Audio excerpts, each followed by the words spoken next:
Story 1. The package I never ordered.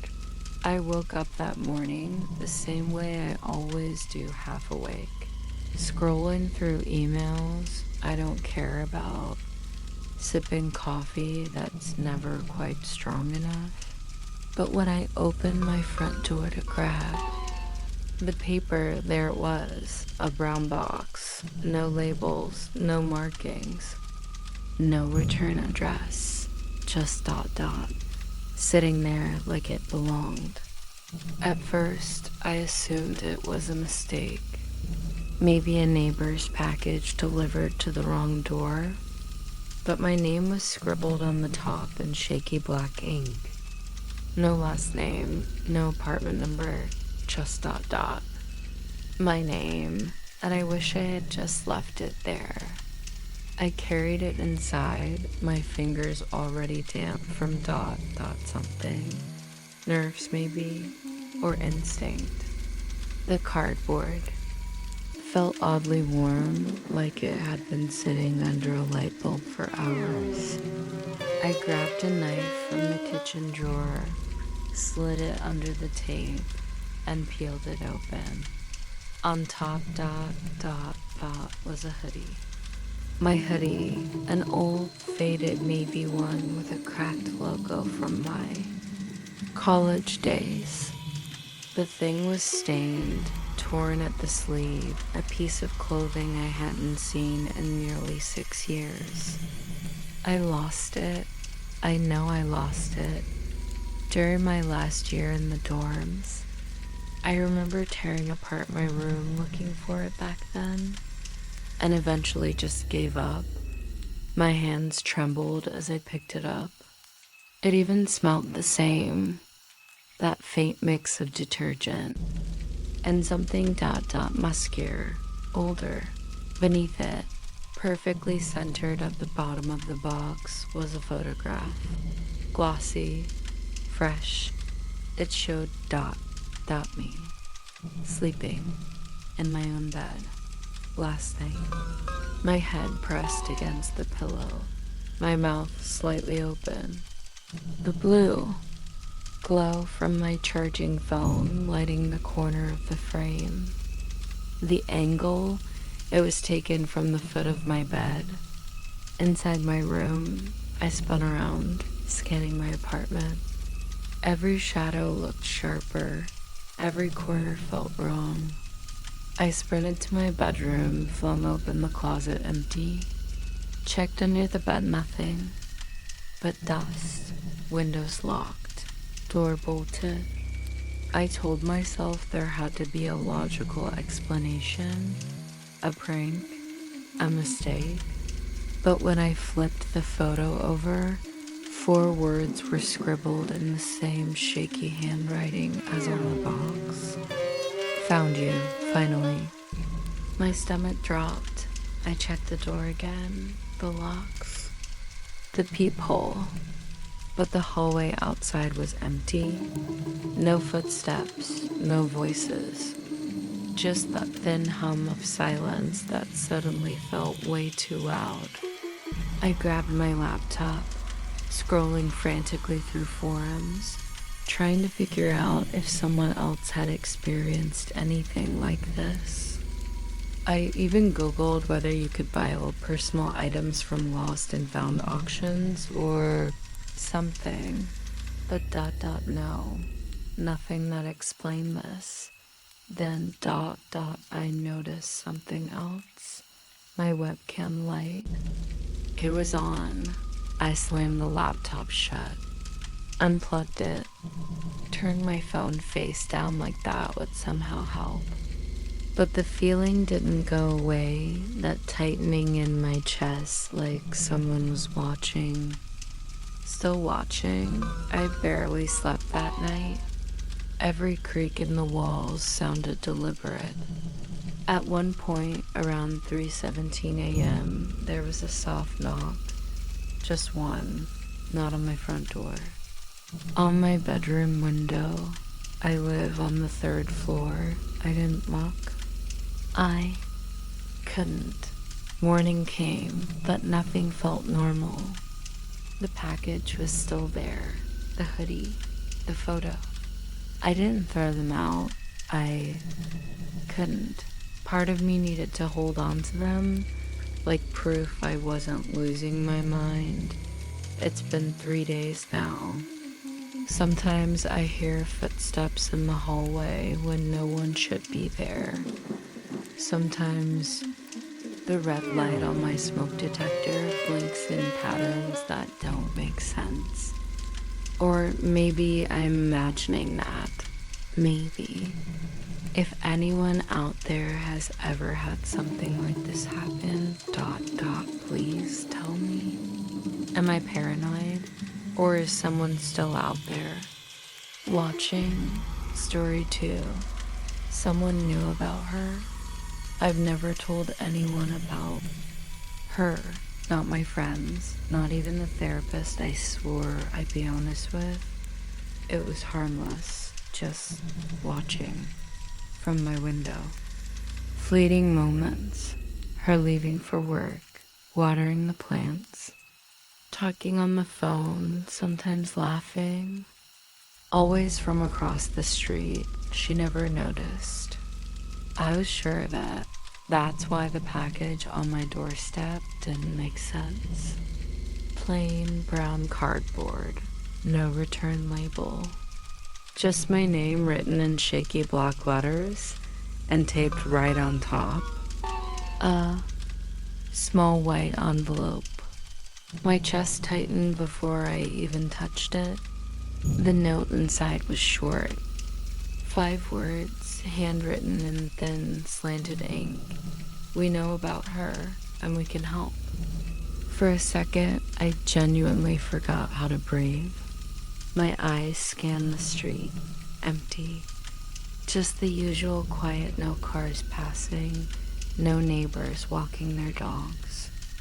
I crouched, suddenly paranoid someone was watching me now. The box was heavier than it looked, wrapped in black velvet, soft but wrong. Like something meant to be a gift, but wasn't. My fingers trembled as I undid the ribbon. Inside a key, small, old-looking brass. The kind that didn't belong to anything modern. It sat on dark velvet like it had been waiting for me. I turned it over in my hand, searching for markings, numbers, anything. Nothing. Completely. Smooth, except for the faint smell of metal mixed with something else. Something sweet, almost floral. I don't know why that unnerved me more than anything else. I stood there for minutes, maybe longer. My eyes kept drifting across the street to her house. No movement, curtains drawn halfway. Her car parked exactly where it always was. But the longer I stared, the more something felt off. Had those curtains always been drawn like that? The rational part of me screamed to throw the key away. Pretend none of this happened. But the smaller, uglier part whispered louder. You could know more. You could finally know. I walked back inside, locked the door, then checked it twice. I laid the key on the kitchen table and just stared at it. My mind spiraled. Who sent this? How did they know? Was this some kind of trap or an invitation? I thought about the layout of her house. I'd seen her go in and out enough to imagine the floor plan. Front door, living room, hallway to the kitchen, bedrooms upstairs, but this key was too small for a front door. Maybe a drawer, a box, or something hidden. A sharp sound jolted me. My phone buzzing against the counter. No name. Just a number I didn't recognize. I let it ring. It stopped. Then started again. Same number. Then a text. Check the basement. My stomach twisted so violently I had to grip the counter. Her house has a basement. I'd seen her carry laundry down the side stairs, but how? Why would someone tell me this? Unless they knew something I didn't, or unless they knew I'd act on it. I paced the living room, biting the inside of my cheek until I tasted blood. Every instinct said this was wrong, dangerous, but that same toxic curiosity, the one that made me watch her all these months, it was suffocating. I grabbed the key, shoved it in my pocket, and opened the door just wide enough to look out. Still quiet, no movement. The street looked staged, too still, like everything was holding its breath. I didn't step outside. Not yet. I closed the door softly, pressed my back against it, and slid to the floor. The key felt heavy now, like it was burning through the fabric. I wanted to believe this was all some elaborate joke, a mistake, but deep down, a part of me knew. Someone knew about her, someone who'd been watching just like me. Maybe longer, maybe closer, and they wanted me to see something. Or maybe to do something. I haven't decided if I'm going over there. Not yet, but the key is still in my hand as I write this. If anyone has ever gotten something like this, or knows what this could mean, please tell me. What should I do? Story 3, Unreadable Files. I know this sounds ridiculous, but the package didn't even have a return address. Just a plain padded envelope sitting on my doorstep when I got home from work. No label, no sender, just my name, handwritten in thick black ink. Inside was a small USB drive. No explanation. I stared at it longer than I care to admit, weighing whether I should even touch it. Curiosity won. I told myself it was probably a scam or some dumb prank. I plugged it into my laptop. At first, nothing happened. Just the usual loading icon. Then a single folder popped up. It was titled with my full name, first, middle, last. The exact same way it appears on my birth certificate. When I opened the folder, ... my stomach dropped. Hundreds of subfolders, each labeled with dates. Years of dates, some from as far back as college, some as recent as yesterday. I clicked on one from last week. Inside were audio files, all .wav format. The first file I opened was me, my own voice. I was sitting in my car during my lunch break, venting to myself about work. I remembered saying those things, but how? No one was there. My windows were up. I clicked another. It was ... me again. Talking to myself in the shower. I could hear the water running, the echo of the tiles, the sound of me humming between frustrated mutterings. My heart was pounding so loud I almost didn't notice the faint whisper near the end of the file. Something like breathing, but not mine. I scrolled back, trying to make sense of it. There were files labeled from every day this month. I opened one from last night. My hands were shaking. It started with silence, then the familiar creak of my bedroom floorboards. I could hear ... me, breathing, shifting under my sheets. But then clear as day, there was whispering. Not words. Not even language. Just dot, dot. The sound of someone mimicking the cadence of my own thoughts, like they were trying to become my internal voice. I slammed the laptop shut. I couldn't breathe. I paced the room, convincing myself it had to be malware or some trick. But then the realization hit me. None of my devices were on when I had those conversations. No phone, no smartwatch, nothing. I yanked the USB out and threw it across the room. My laptop screen stayed black.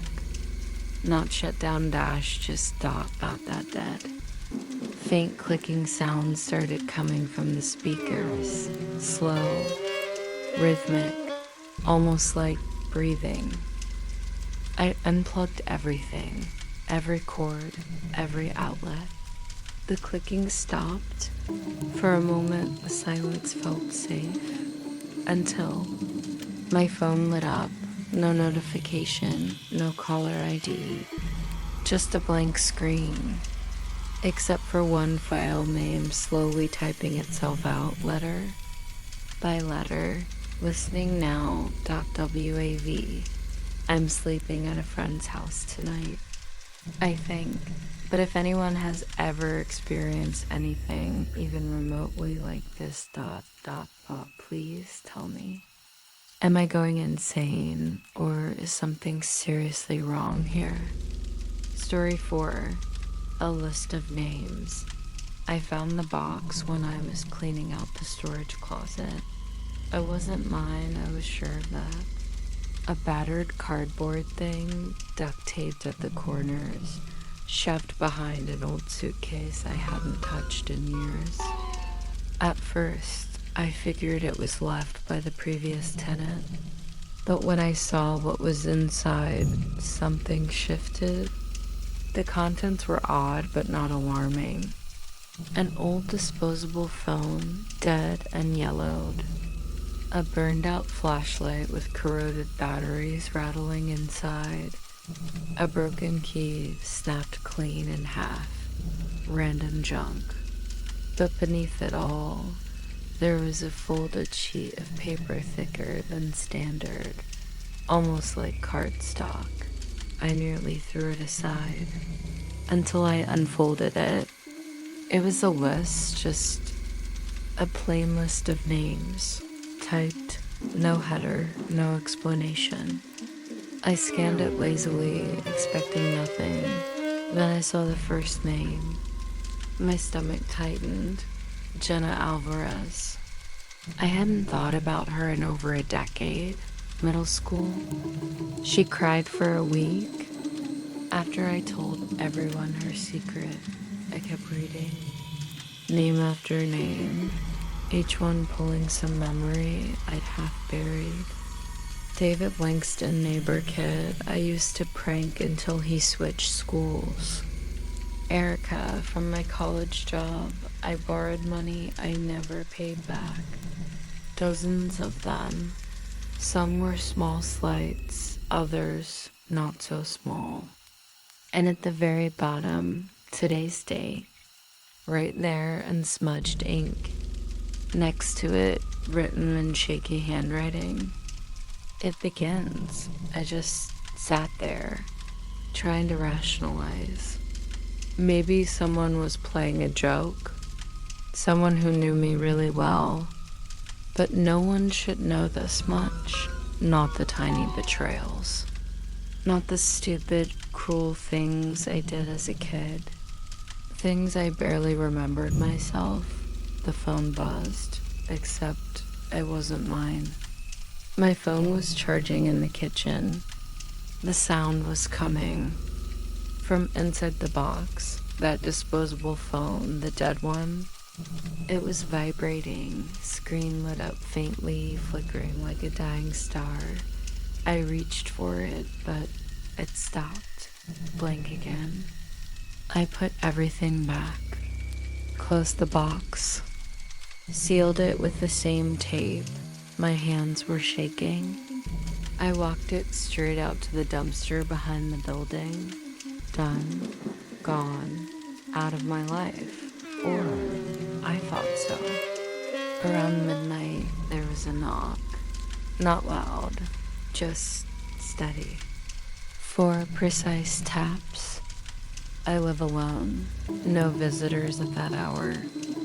I stayed still, barely breathing. The knock came again. Same rhythm, 4, exactly 4. I crept to the peephole, no one. The hallway was empty, lights buzzing softly like always. But there was something on the floor, a piece of paper. I opened the door just enough to grab it. It was the same list, same names, my name now circled. And underneath, a new line, 1 down. I don't know what that means. I don't know who's behind this. But I spent the rest of the night scrolling through social media, checking. The names, and Jenna's account is gone, deleted, or something worse. I've been sitting here for hours, waiting, listening. Another knock could come any second. If anyone's ever seen something like this, please tell me what to do. Story 5. When the power went out, I know how this sounds. I do.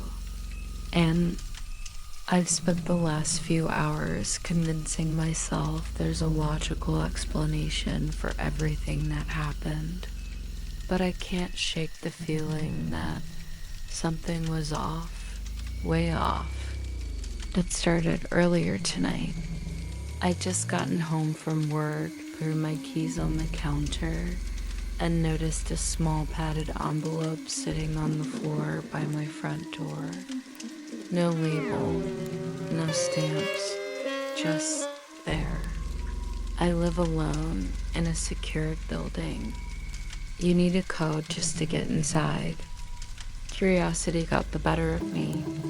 I opened it right there by the kitchen island. Inside was a tiny black flash drive, no markings, no note. Just that. I turned it over in my hand a few times, wondering if I was supposed to plug it in or if this was some kind of mistake. That's when the lights flickered. Once, twice. Then dead. Every bulb in the apartment went black. The fridge hummed for a second longer than it should have before cutting off completely. Silence, thick, heavy, the kind of silence that feels like something's pressing against your eardrums. My phone buzzed. I swear, the sound nearly made me drop it. A text, no contact name, no number, just unknown. It read, "Check the envelope again." I turned the flashlight on, hands shaking more than I'd like to admit. I aimed it back toward the envelope lying half crumpled on the counter. I swear I checked it already, but I hadn't noticed anything else before. This time, tucked in the seam at the bottom, was a folded piece of thin paper. No, not paper. Photos. A set of 4. Grainy. Black and white. Night vision. My stomach twisted as I processed what I was looking at. The first photo, me standing exactly where I was now, holding the envelope. The timestamp at the corner was from 3 minutes ago. I flipped to the next one, me again, sitting on the couch, scrolling through my phone. Same timestamp from earlier tonight. Third one, my bedroom. I was lying on the bed, legs crossed, laptop open. That had been maybe an hour ago. My blinds were drawn, the angle. It was from inside the room. The fourth one wasn't a photo of me. It was the hallway right outside my apartment door. Empty, except no, not empty. In the far corner, barely visible, a shadow, humanoid, facing the door. I slammed the photos face down. My breathing felt tight, shallow. I scanned the apartment with a flashlight, heart pounding so loud I could hear the blood in my ears.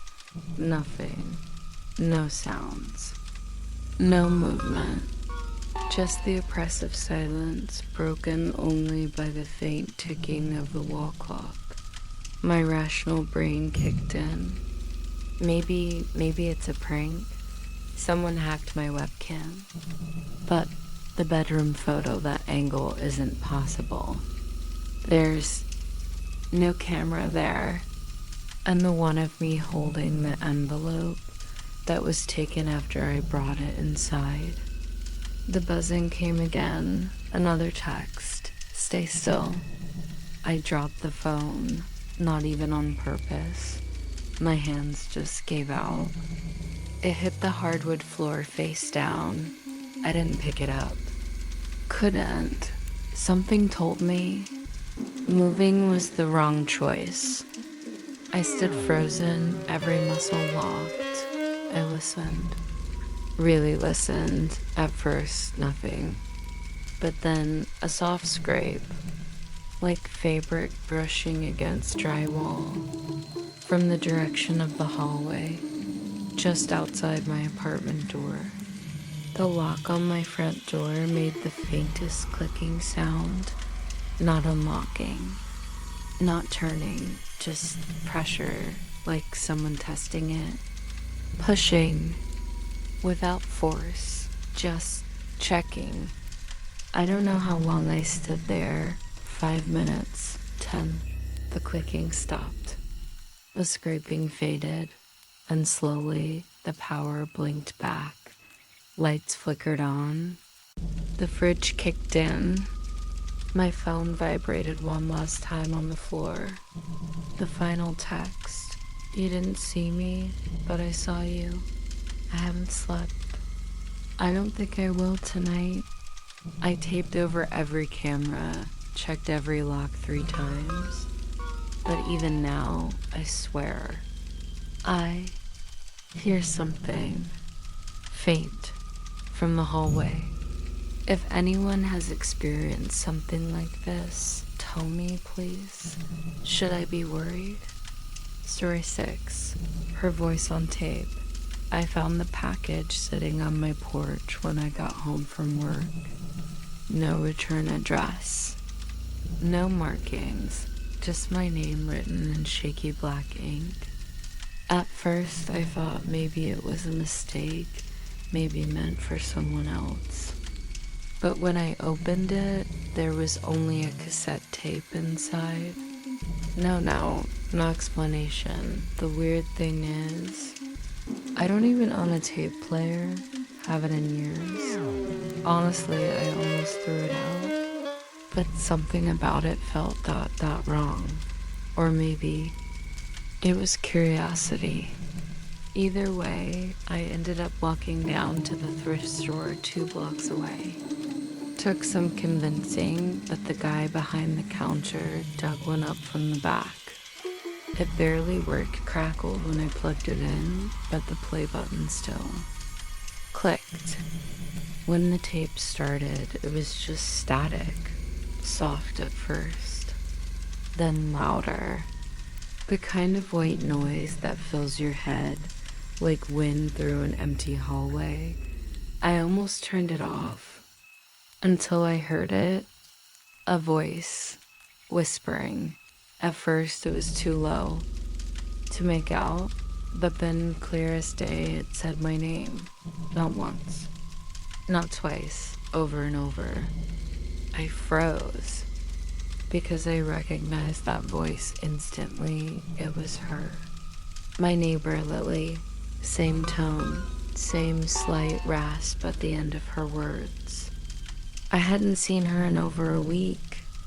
She was quiet, kept to herself, but friendly. We'd wave, small talk at the mailboxes. But hearing her now whispering my name like that, it wasn't friendly. It sounded close, like she was right outside my window. I paused the tape, sat there staring at the machine. Part of me wanted to believe this was some prank. Maybe someone spliced her voice in somehow, but how? Why? I walked over to the window, looked out. Nothing but the dim streetlight and the usual shadows stretching across the sidewalk. When I hit play again, the whispering had stopped.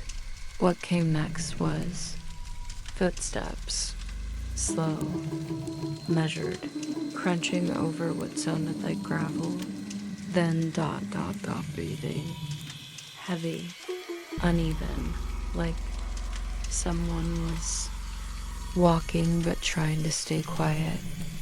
I swear, it felt like the breathing was sensed with mine. Every inhale, matched. Then, another voice. Not hers this time. A man's voice, muffled. Can't make out the words. It was distant, like from another room, or behind a wall. My skin prickled. There was a metallic clinking sound like keys or maybe tools, then silence, except not total silence. I could hear something beneath it, a soft humming or maybe an electric buzz, faint but constant, like an appliance running or a power source. I leaned closer to the speaker, trying to make it out. That's when the voice came back, hers, closer, this time not. Whispering, just breathing, right into the mic, slow, wet, ragged, and then she spoke, just one sentence. You shouldn't have listened. The tape stopped, clicked. End of side A, I sat there, heart pounding. I didn't dare flip it. TEA, I looked at the cassette itself. There was something scratched into the plastic. Tiny letters, barely visible. Window, 317. I didn't want to look. Every part of me screamed not to, but I did. I walked to my bedroom window, lifted the blind, and just stood there. Nothing, just the street, just the trees, just normal. But my hands wouldn't stop shaking. I checked the time, 3:04 a.m., whatever was supposed to happen hadn't happened yet. I closed the blinds, sat back down, stared at the tape. I wanted to believe it was a joke, some sick joke, but then my phone buzzed, a text.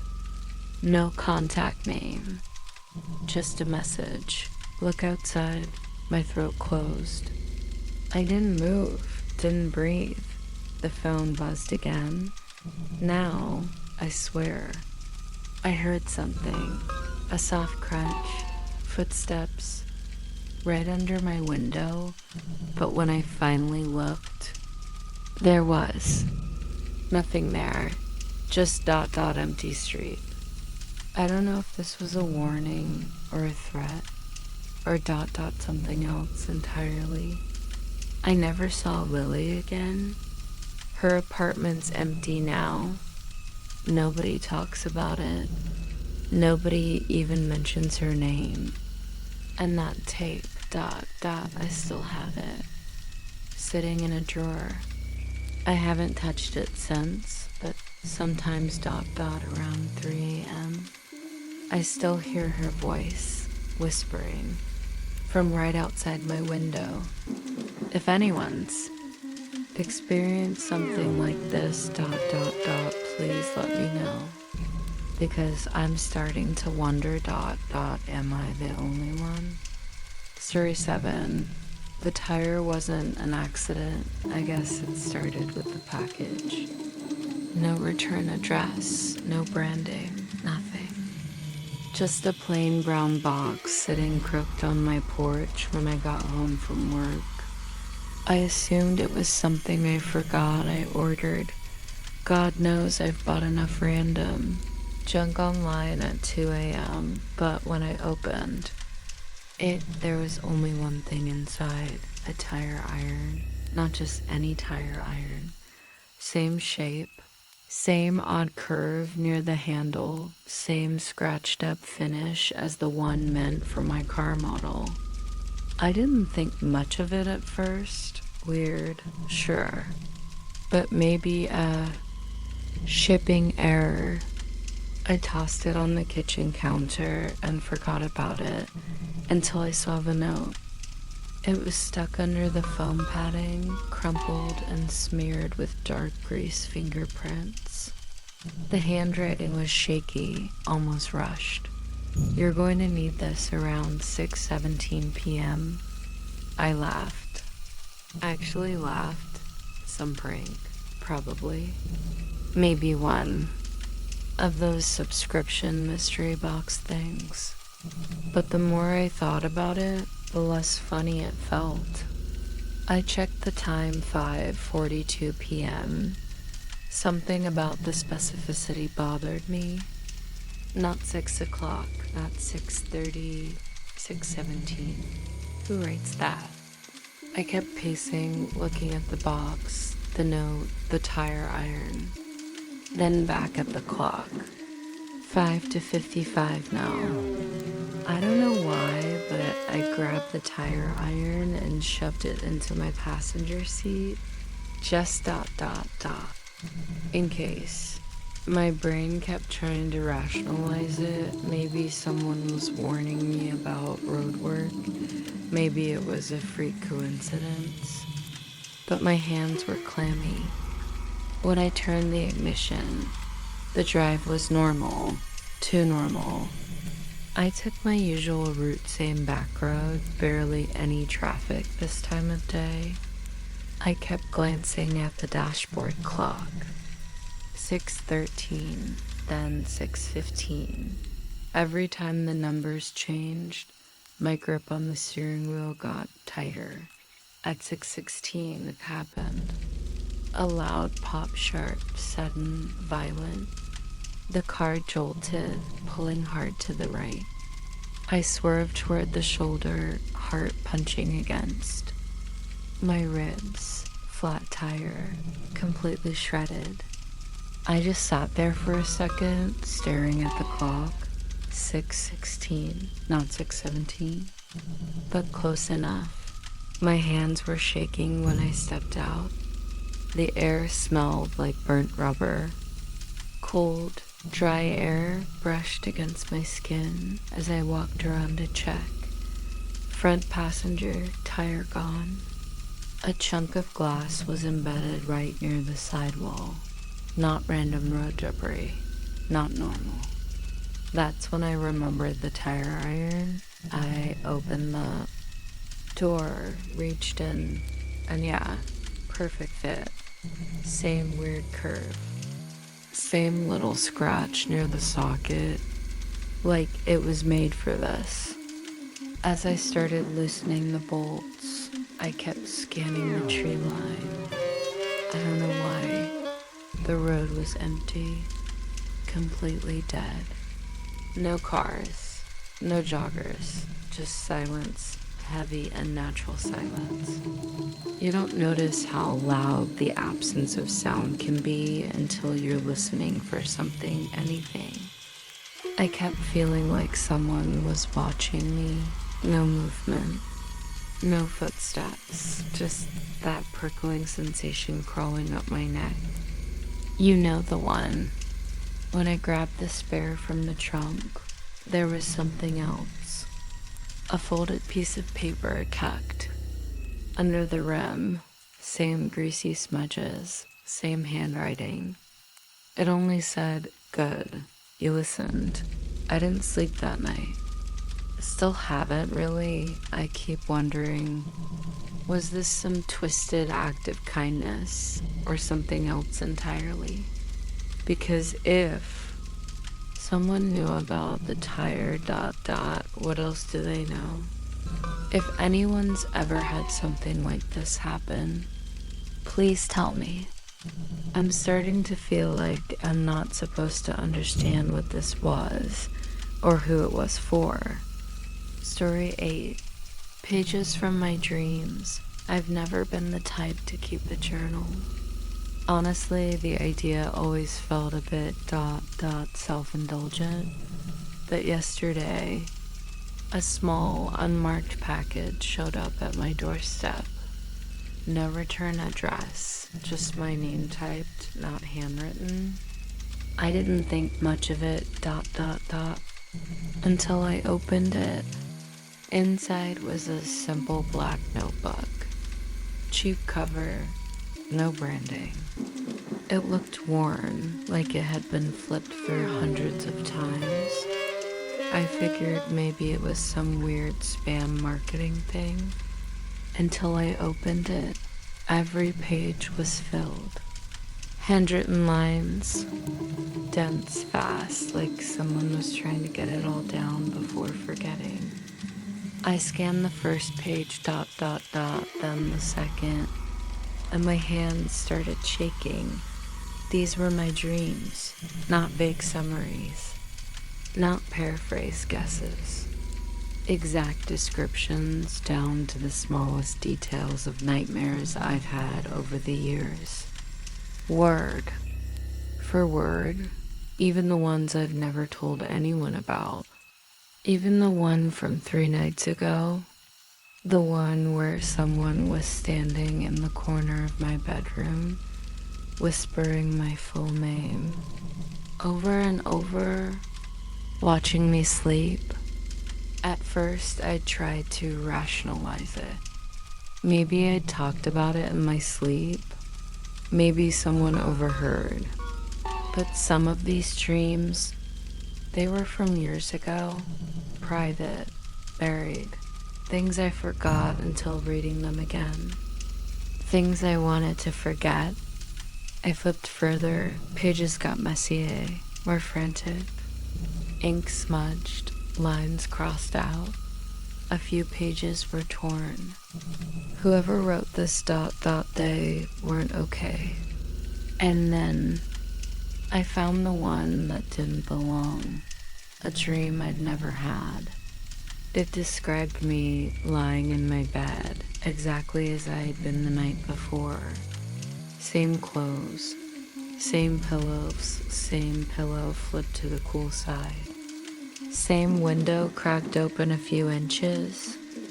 But in this dream, someone was leaning over me, breathing, watching. There was a line under that part, written twice darker than the rest. Not a dream. I slammed the notebook shut, threw it across the room, tried to shake it off. But that night, I didn't sleep. I couldn't. Every time I closed my eyes, I heard it soft breathing, right next to me. But the room was empty. At least, it looked empty. This morning, I found the notebook exactly where I'd left it, except ... it was open to a new page, fresh ink, different handwriting this time, shakier, smaller. Check. Under your bed before reading further. I haven't checked. I haven't read further. I'm sitting here with every light on, notebook shut, hands trembling, because I swear I can hear something, a soft drag, like fabric against carpet, coming from right behind me.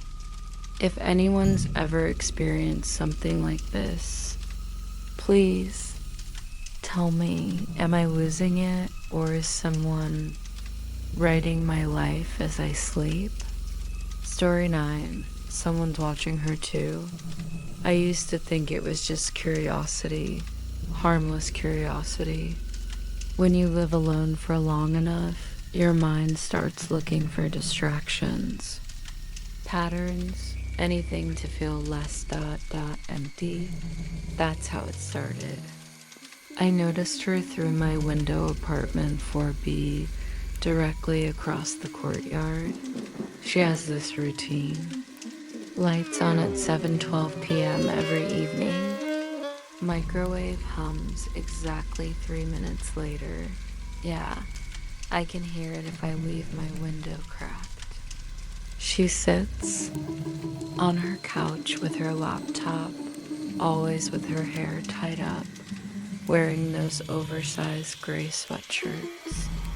Sometimes she laughs at something on the screen, but I never hear the sound, just the expression.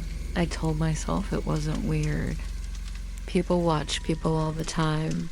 It's just proximity, nothing more. But then, about 3 weeks ago, I found myself adjusting my furniture, shifting my chair a little closer to the window, just for comfort, or so I told myself. It escalated quietly. I started noticing details like the tiny chip on her coffee mug, or the way she double checks her front door lock 3 times before going to bed. Every night, 3 precise clicks. I began jotting these things down, not in a creepy way, just observations, just patterns. One afternoon, a plain brown package showed up at my door. No sender, no markings. Inside, a manila envelope stuffed with printed photos. At first, I felt this rush of cold amusement someone must have found out about my little hobby and was teasing me. But when I pulled out the first photo, my stomach dropped. It was her, sitting at her kitchen table, head tilted, sipping coffee, but from an angle that wasn't possible from my apartment. The frame showed her left side, which faces the building's alley. No window over there? None. I shuffled through the photos, hands shaking. Each shot was impossibly intimate. Her brushing her hair in the bathroom, her bent over tying her shoes by the front door. Places I couldn't possibly see. Places no one could see without being inside. Or very, very close. Then I noticed it. A small note taped to the back of the last photo. Handwritten in shaky block letters. You're not the only one. For the first time since this started, I stepped away from the window. I closed the blinds. Every one of them. Locked. Vroom, my chest felt tight. I paced. Over and over, I tried to convince myself this was some prank. Someone messing with me because they figured out I'd been observing. But deep down, something colder said, I hadn't told anyone. No one.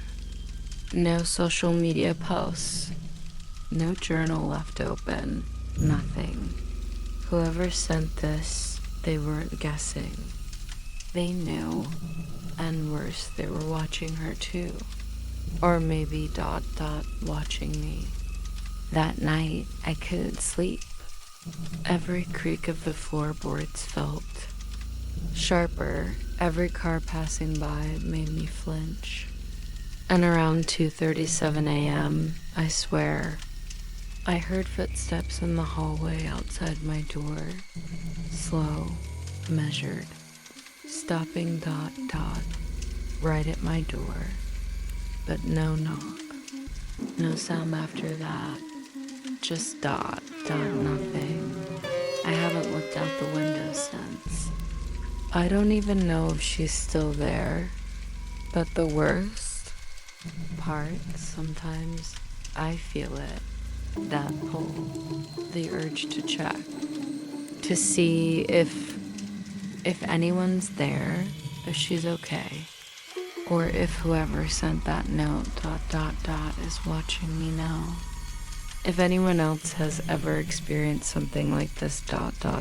please let me know. Am I the only one feeling like I'm being watched ... even when the curtains are closed? Story 10, the doorbell test. For context, I live alone. Small apartment, 3rd floor, nothing fancy. It's the kind of place where you can hear your neighbors breathe if they sneeze too hard.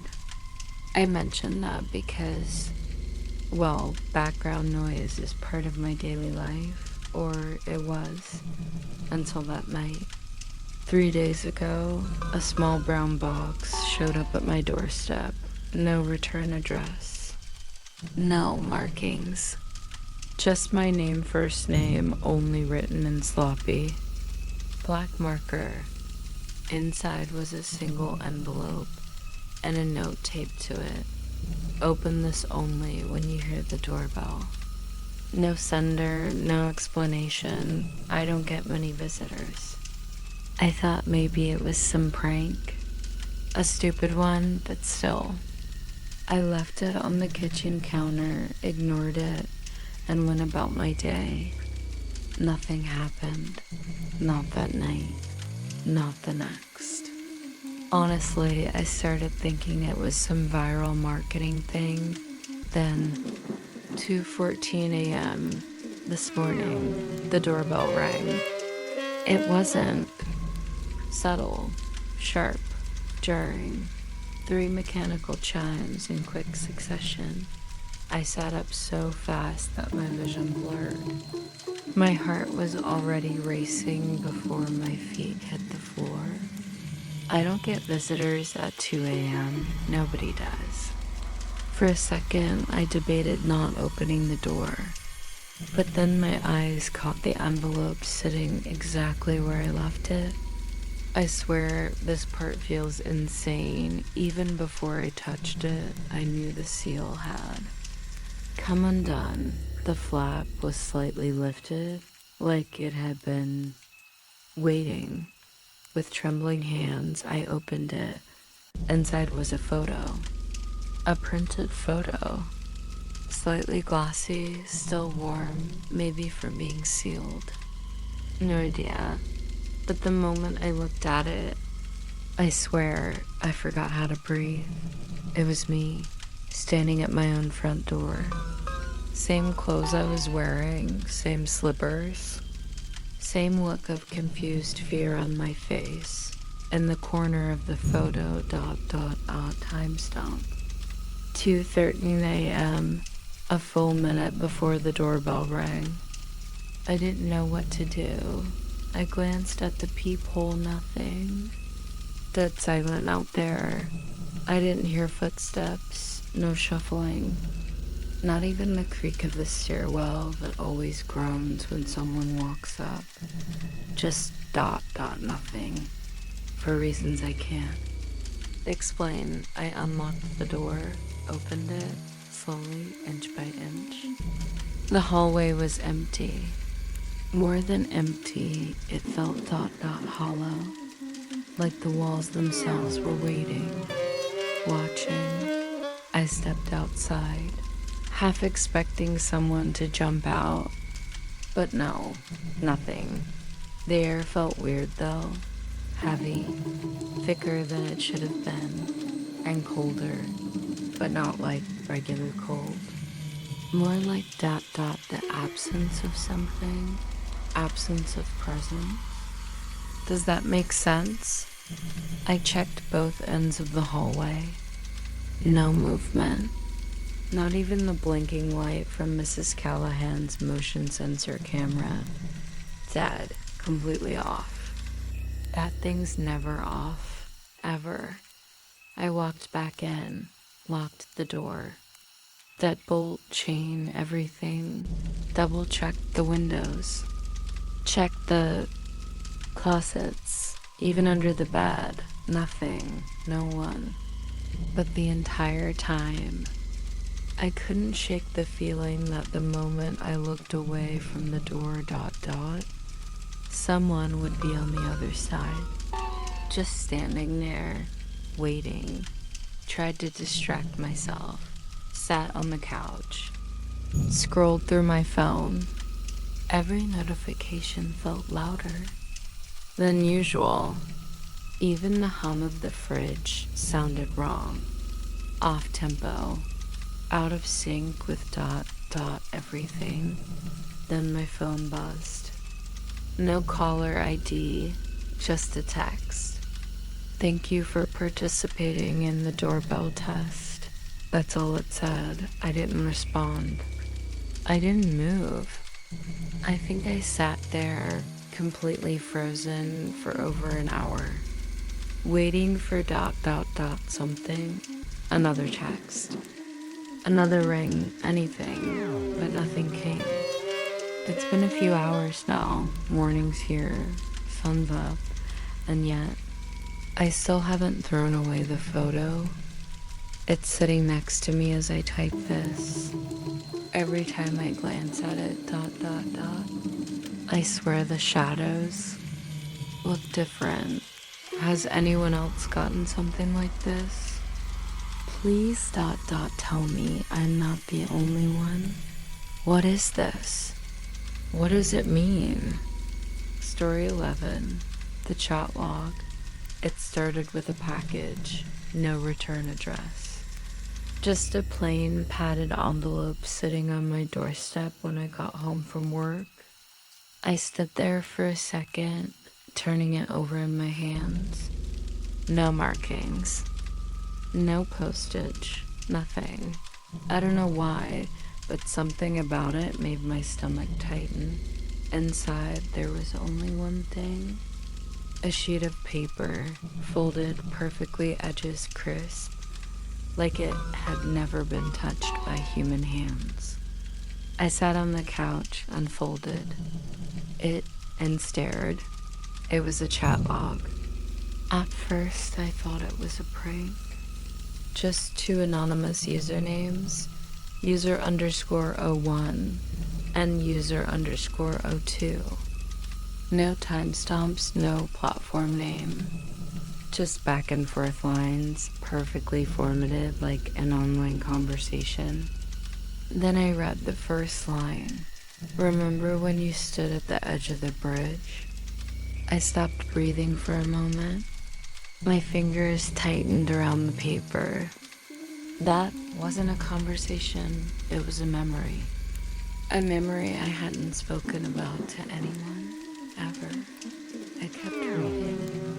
Why do you always check under your bed before sleeping? You still think about the thing you saw in the basement when you were 9, don't you? I felt cold, like something inside me had turned to ice. These weren't conversations. They were my thoughts. Not just passing ideas, but the private ones, the dark ones.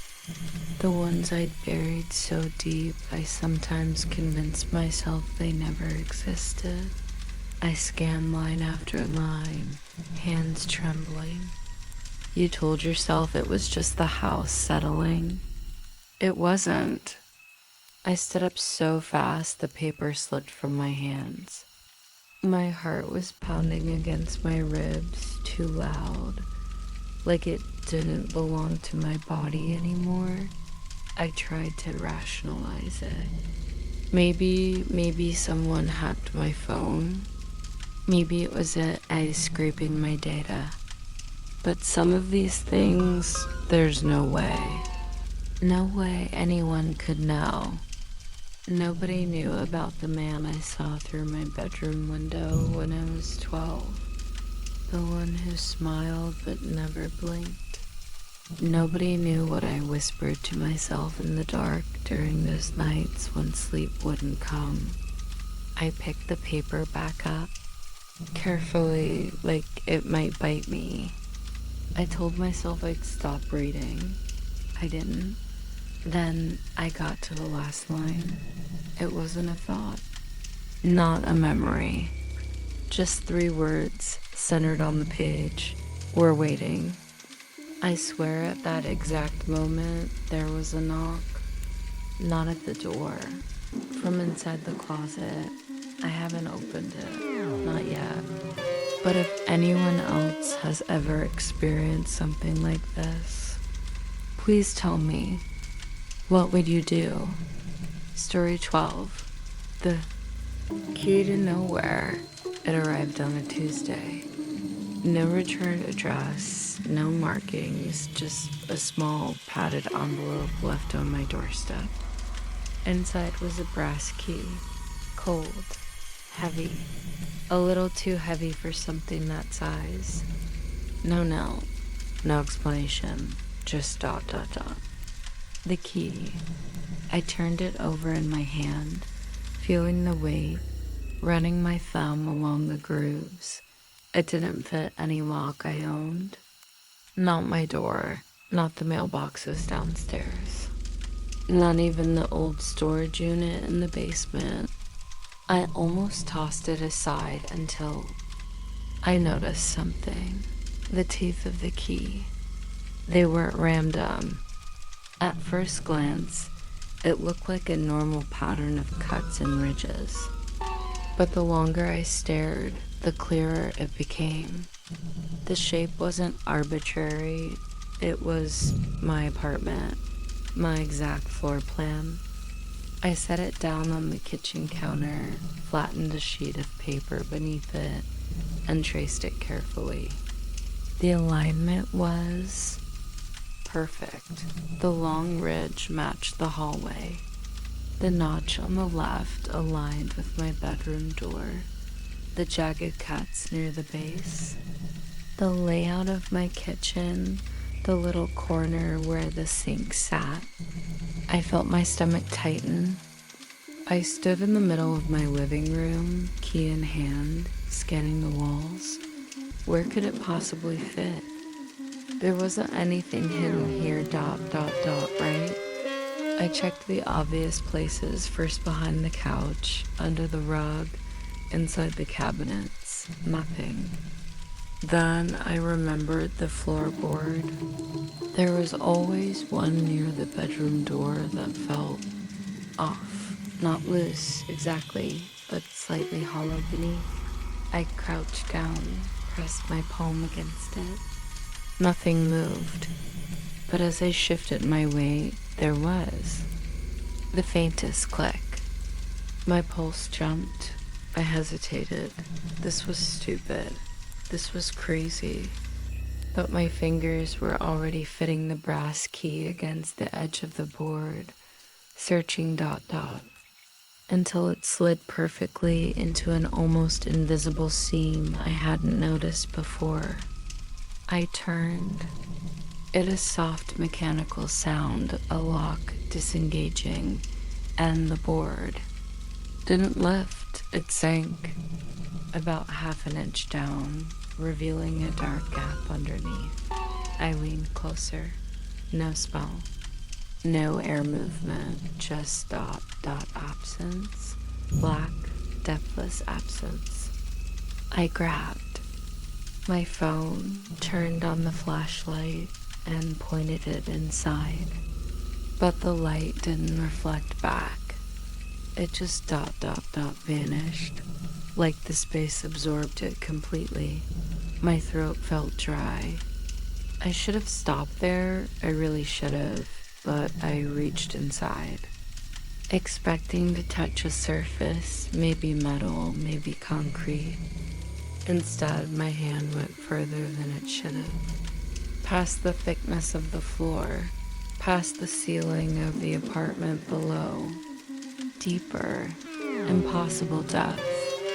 I pulled back instantly, stumbling onto my hands, breathing hard, then ... the noise.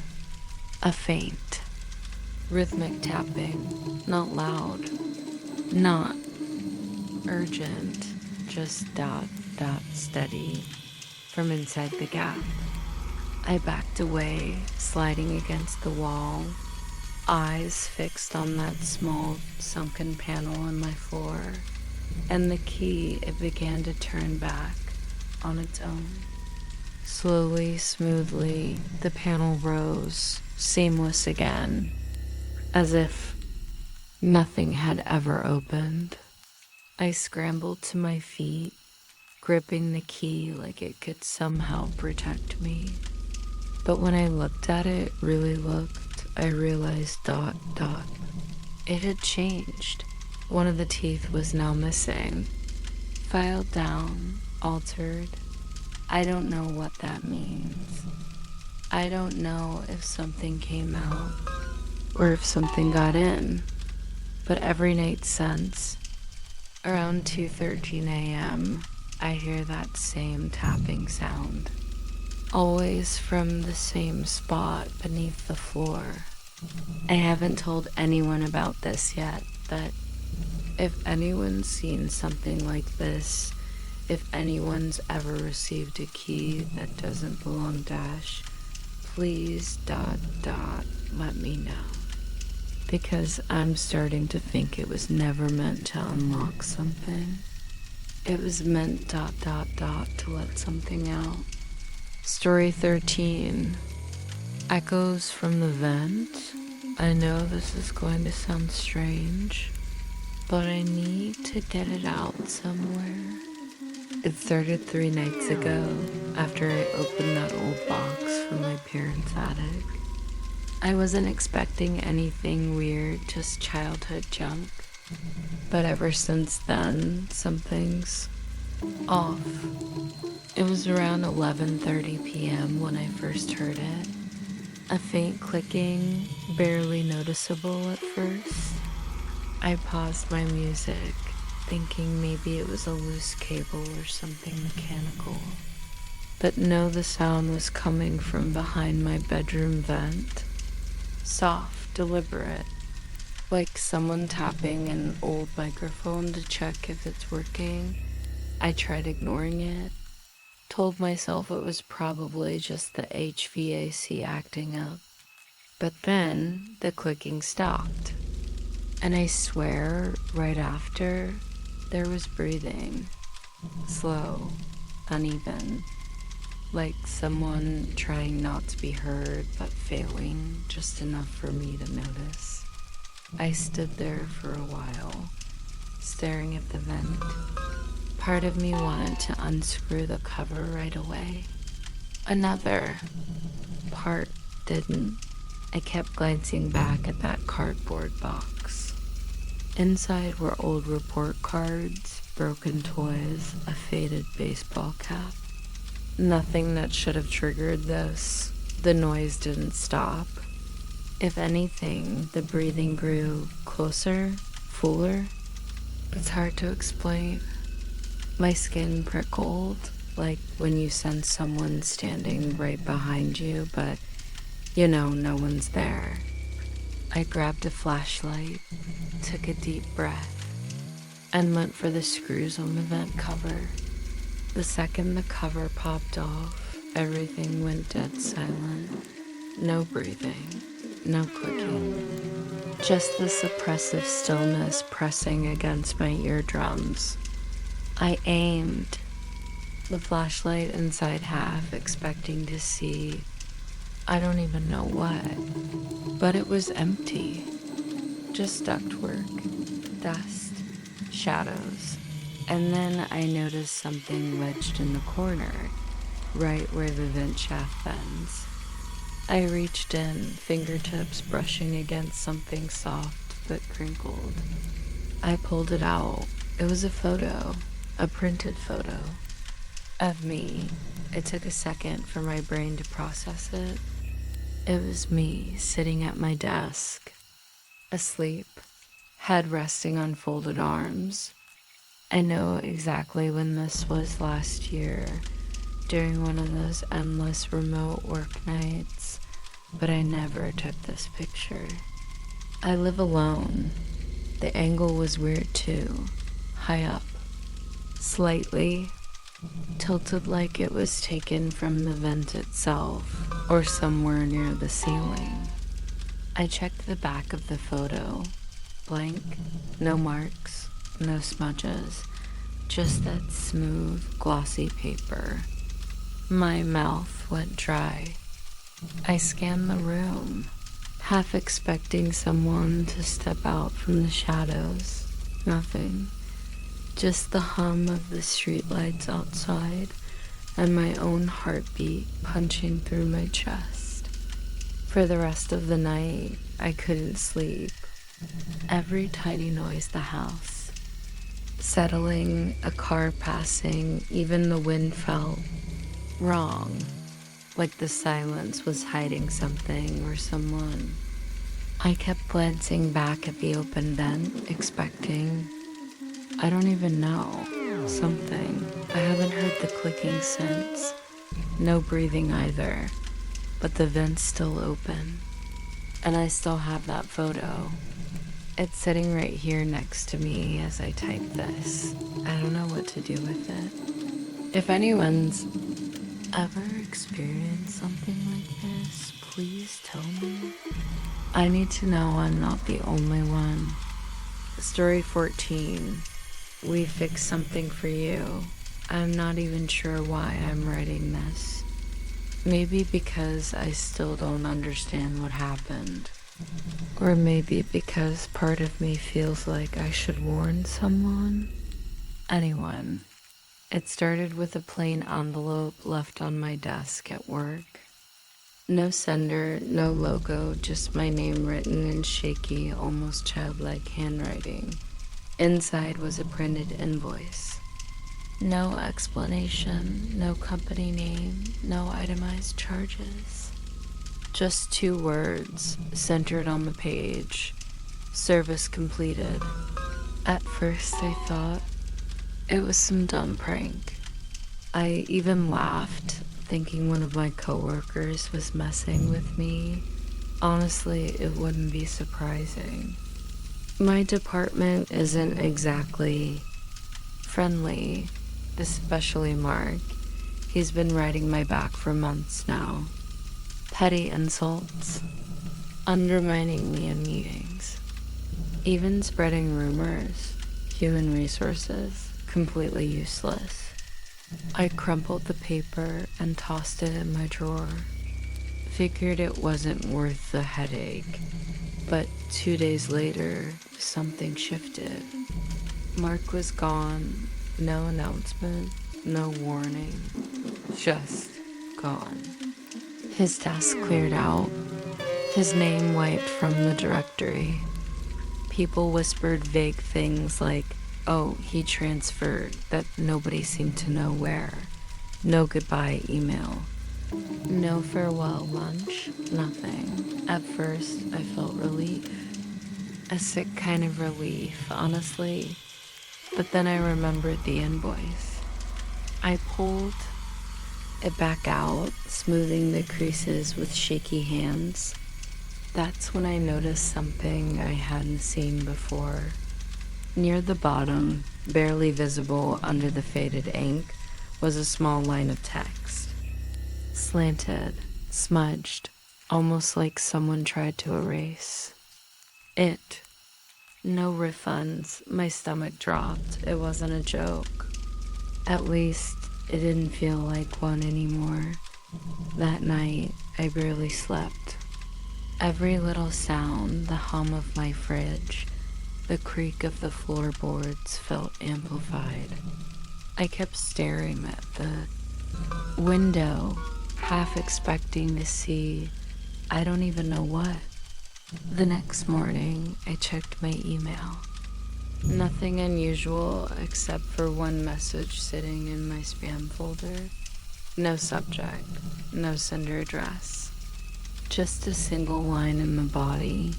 We fixed something for you. No signature, no attachments. Just that. I didn't respond.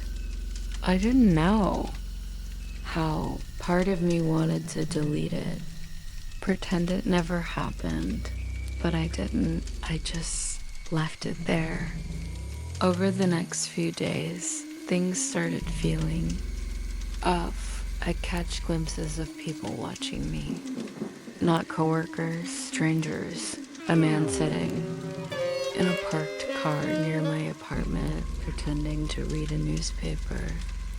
A woman standing at the far end of the grocery store aisle, not moving, just staring. When I look directly at them, they turn away. Casual, almost rehearsed. Then, yesterday, another envelope arrived. No stamp. Just slipped under my front door. Inside was a second invoice. This one was blank, except for one sentence typed in the center. Would you like us to handle something else? My hands trembled. My first instinct was to scream, no, but the word caught in my throat. I stared at it for a long time. Too long. I didn't answer. I haven't yet. But the thing that haunts me the most isn't the invoice. It's that tiny smudged line at the bottom of the first one. The one I can't unsee now. No refunds. If anyone's ever gotten something like this, please tell me. What did you do? Did you say yes? Should I? Story 15. The mirror flickered. I know how this sounds. I wouldn't believe it either if someone else told me, but it happened. And I haven't been able to sleep since. It started 2 nights ago when I received this weird package. No sender, no return address. Just a plain padded envelope left on my doorstep sometime after midnight. I should have ignored it. I really should have. Inside was a tiny hand mirror, old, with a crack running diagonally across the glass. Looked like something you'd find at a flea market. Taped to the back was a sticky note with sloppy handwriting. Checked the reflection at 3:33 a.m. I laughed at first. Figured it was some dumb prank or viral challenge. I tossed the mirror on my dresser and didn't give it a second thought. At least until I woke up in the middle of the night. Checked my phone. 3:32 a.m. I don't know what made me get up. Curiosity? Or maybe that weird pressure in the room. Like the air was heavier than it should be. I walked to the bathroom without even thinking, rubbing my eyes, half annoyed. When I flipped the switch, the light above the mirror flickered. Just once, sharp, almost like a glitch on a screen. Then it stayed on steady. I stared at myself. Looked normal, tired, pale. Then, for a fraction of a second, the reflection glitched. It wasn't my face, well, it was, but something else was there. Behind me, close. I swear I saw a shape, blurry, hunched . Just over my left shoulder. I spun around so fast I nearly slipped on the tiles. Nothing. Just the bathroom.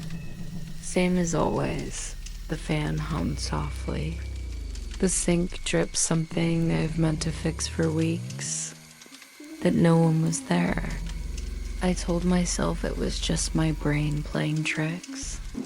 Lack of sleep, stress. I washed my face, glanced back at the mirror, and that's when I noticed something even worse. My reflection wasn't moving. I froze.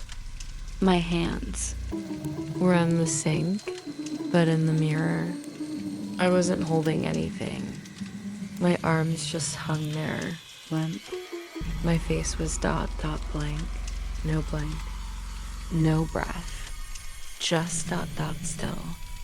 Then, right as panic flooded my chest, the light flickered again.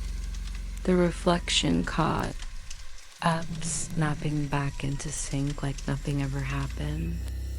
I stumbled back, nearly knocking over the towel rack. My heart was hammering. I didn't sleep the rest of the night. I just sat in bed, staring at that cracked hand mirror sitting across the room. I thought about throwing it away, ... But something tells me it's not that simple. And here's the part that's eating me alive. This morning, before leaving for work, I walked past the bathroom and the light was already on. I swear I turned it off, but it was flickering, just ... flickering. I haven't checked the mirror again. I don't think I can. If anyone has ever experienced something like this, please let me know. I just need to know I'm not losing my mind. Story 16. A playlist meant for me. I only opened the box because I was bored.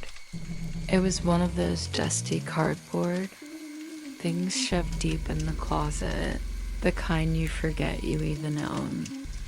Old chargers, tangled headphones, random junk, and buried beneath it all, an ancient MP3 player. Screen cracked, but still glowing, already powered on. There was just one playlist. No artist names, no album covers.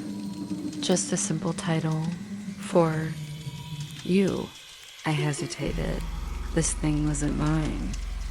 I don't even remember ever owning an MP3 player like this. Still, my thumb hovered over the play button.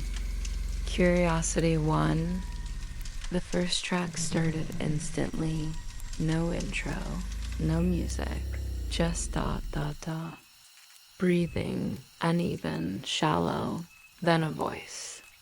My voice, whispering, muted, slurred ... like someone talking in their sleep. The hair on my arm stood up before I could even process the words. ... the hallway. Behind the red door, he's waiting. Like before ... open ... open ...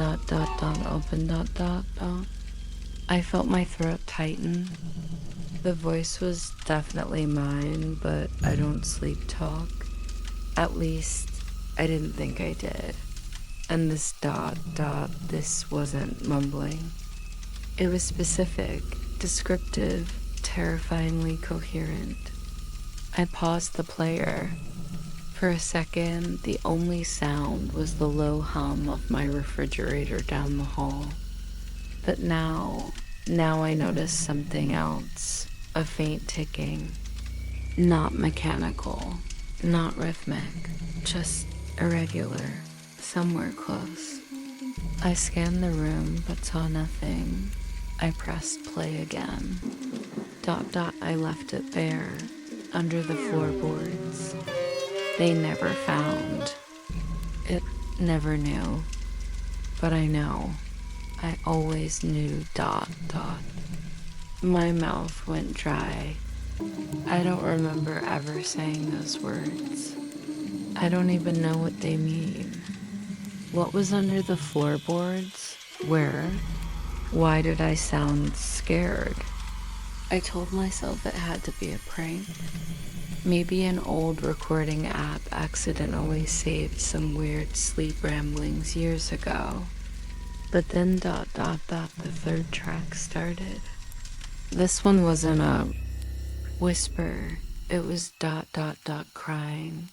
My own voice, broken, desperate, mixed with footsteps, heavy, slow, approaching. I could hear the shift of weight on old wooden planks. I glanced instinctively at the floor beneath me. No, my recorded voice sobbed. No. Don't make me remember. Please ... pull coats. I paused it again. The ticking was louder now. I stood, pushed my chair back. The floor creaked under me, in a way it never had before. Or maybe I just never noticed. I checked the player's info. Nothing. No files. No storage data, just the playlist, and more tracks queued up. I scrolled. 12 in total, 11 more to go. The next one started automatically. It wasn't even in my voice, it was someone else, breathy, close, whispering my name, over and over, sometimes from the left ear, then the right, then dot, dot, dot behind. I spun around, empty room, just the weak. Afternoon light pushing through the blinds, striping the walls. But something was dot, dot, dot off. The air smelled different, metallic, damp. I wanted to stop. I really did. But my thumb dot, dot. It pressed play again, static, then a thud, then the sound of something being dragged across wood, long, slow, and then a voice, mine again, hollow, distant. Dot, dot, if you found this. It's too late. The ticking stopped. I don't remember hitting stop. I don't remember tossing the MP3 across the room. But I did. It slid under the couch. I backed away. Chest tight, mind racing. That's when I noticed dot, dot, dot the floor. A faint square outline near the corner. Barely visible unless the light hit it just right. Like a hatch or something covered. Long ago. I haven't touched it. Not yet. But the player, it's still on. Battery shouldn't last this long. But it does. The screen just blinks softly, dot, dot, dot, waiting. I don't know if I should finish the playlist. If anyone has ever found something like this, tell me, please, what would you do? Story 17. The number that called back. I wasn't even supposed to be in that estate sale. I was just helping my sister pick up some furniture for her new apartment. You know, old chairs, a coffee table, harmless stuff.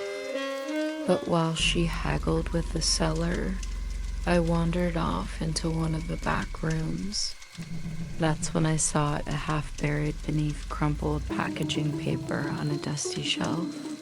An old rotary phone, heavy, pale green, cracked around the edges. There was something weird about it though. Taped to the handset was a small, yellowed index card, just a number, no name, no explanation. 7 digits written in shaky black ink. I stared at it longer than I probably should have. My thumb brushed the cold, rigid dial. I felt dot, dot heavier than it should. I told myself it was just curiosity or boredom or maybe something else. But when I got home, I set the phone on my kitchen counter, stared at it. The number felt dot, dot, dot wrong. Like it wasn't just random. I paced around for a bit, trying to shake off the feeling.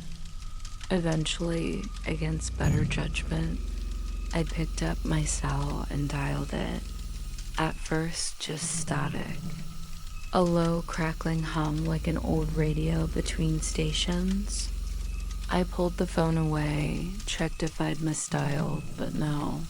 Perfect match. Then something shifted.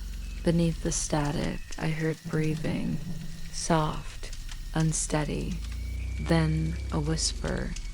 It was my voice. Not just similar, my exact voice, grainy but unmistakable, saying something, muffled, fragmented. I pressed the phone tighter to my ear, straining. The static swallowed most of it, but right before the line cut, one word came through.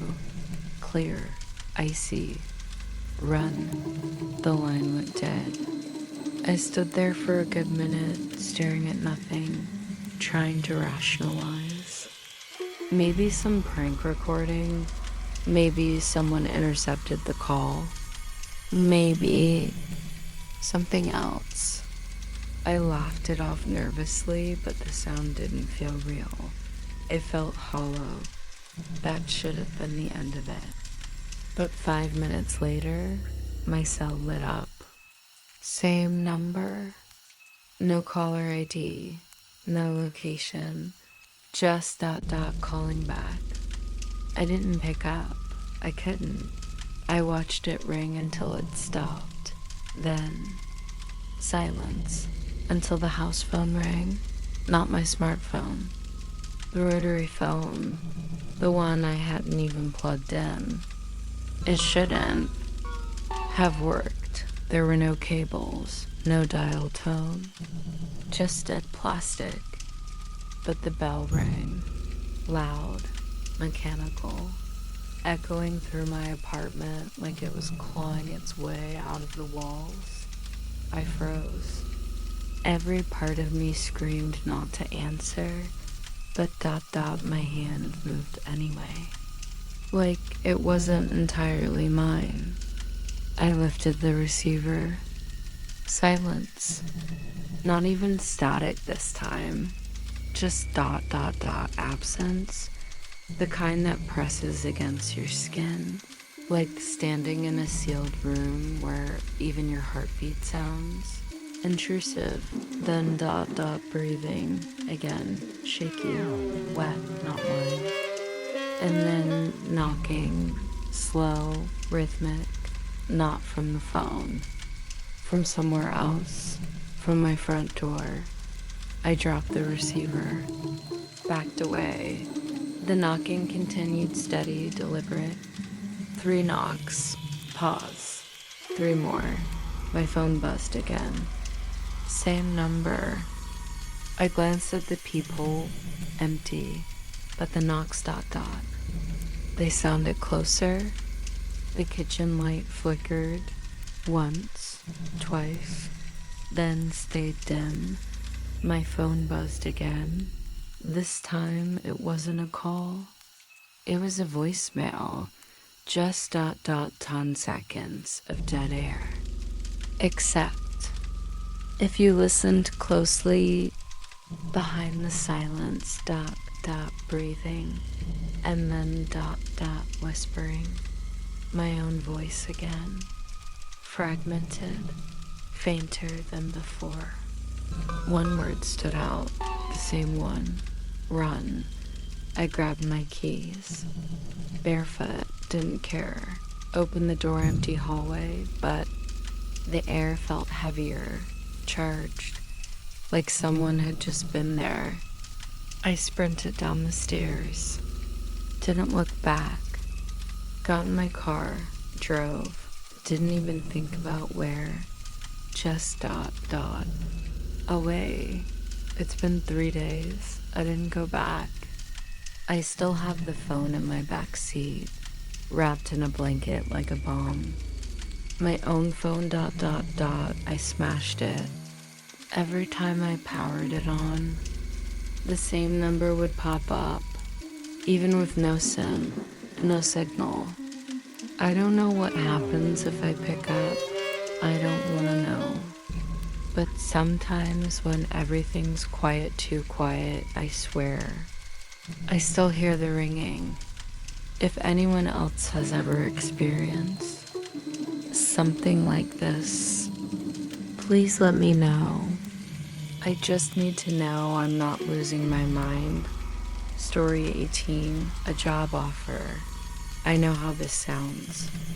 Trust me, I wouldn't believe it either if someone told me. But it happened. And I still don't know what to do about it. It started yesterday. I came home from work. Usual day, usual traffic, usual headache. When I opened my apartment door, there was something on the floor. A black envelope. No name. No markings. Just ... there. Waiting. At first, I thought it was some kind of mistake. A neighbor, maybe, or some weird promo. But when I picked it up, I felt ... off. Like the paper was colder than it should be. Thicker, heavier. It wasn't normal. Inside was a single card. Matte black. No logo, no sender. Just a line printed in perfect silver lettering. We've seen what you search. We know what you want. Are you ready to make it real? My stomach dropped, and then I noticed ... Something else was in the envelope. A burner phone. Old model. Already powered on, and it was calling someone. For a second, I just stared at it. You know that feeling when your brain's fighting itself? Half of me said, throw it away, now. The other half was curious, way too curious. Against my better judgment, I brought it to my ear. At first ... nothing, just static. Then ... breathing, slow, controlled, and then a voice.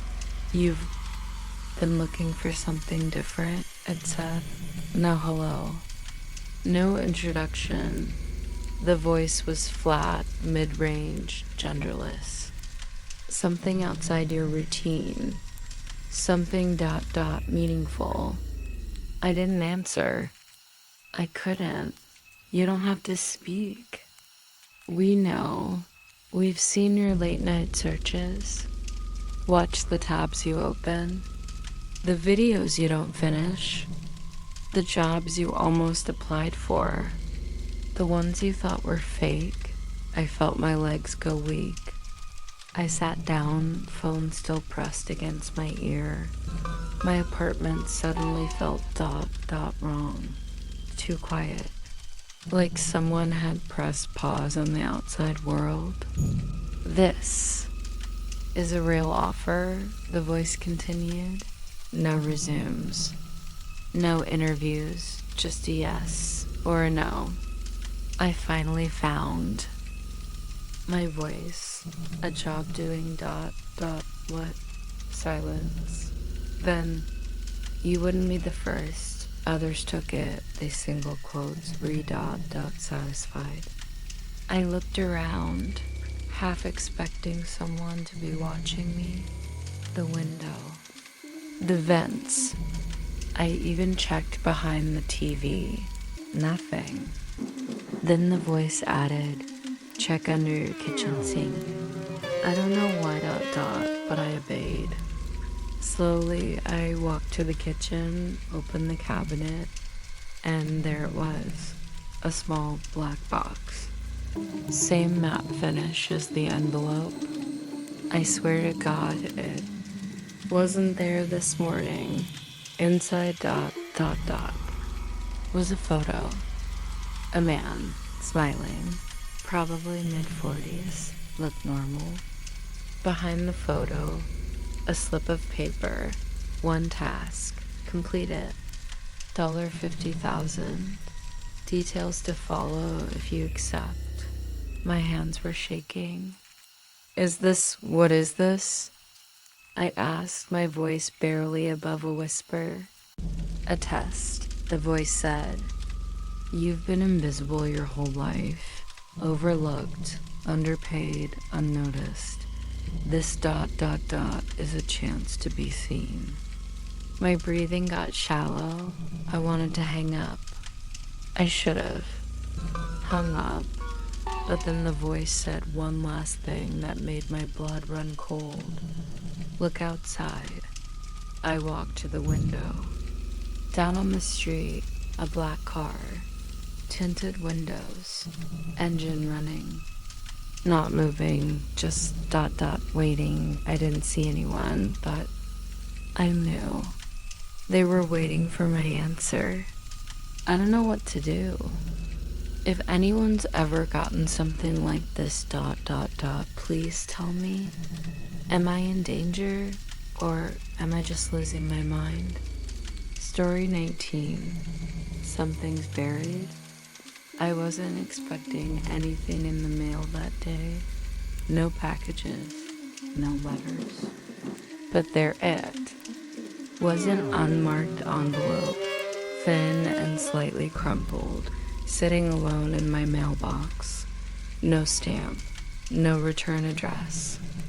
When I got back inside, I just stared at it for a while. Something about the way it was folded, sloppy, rushed, made me feel uncomfortable. Eventually, curiosity won over.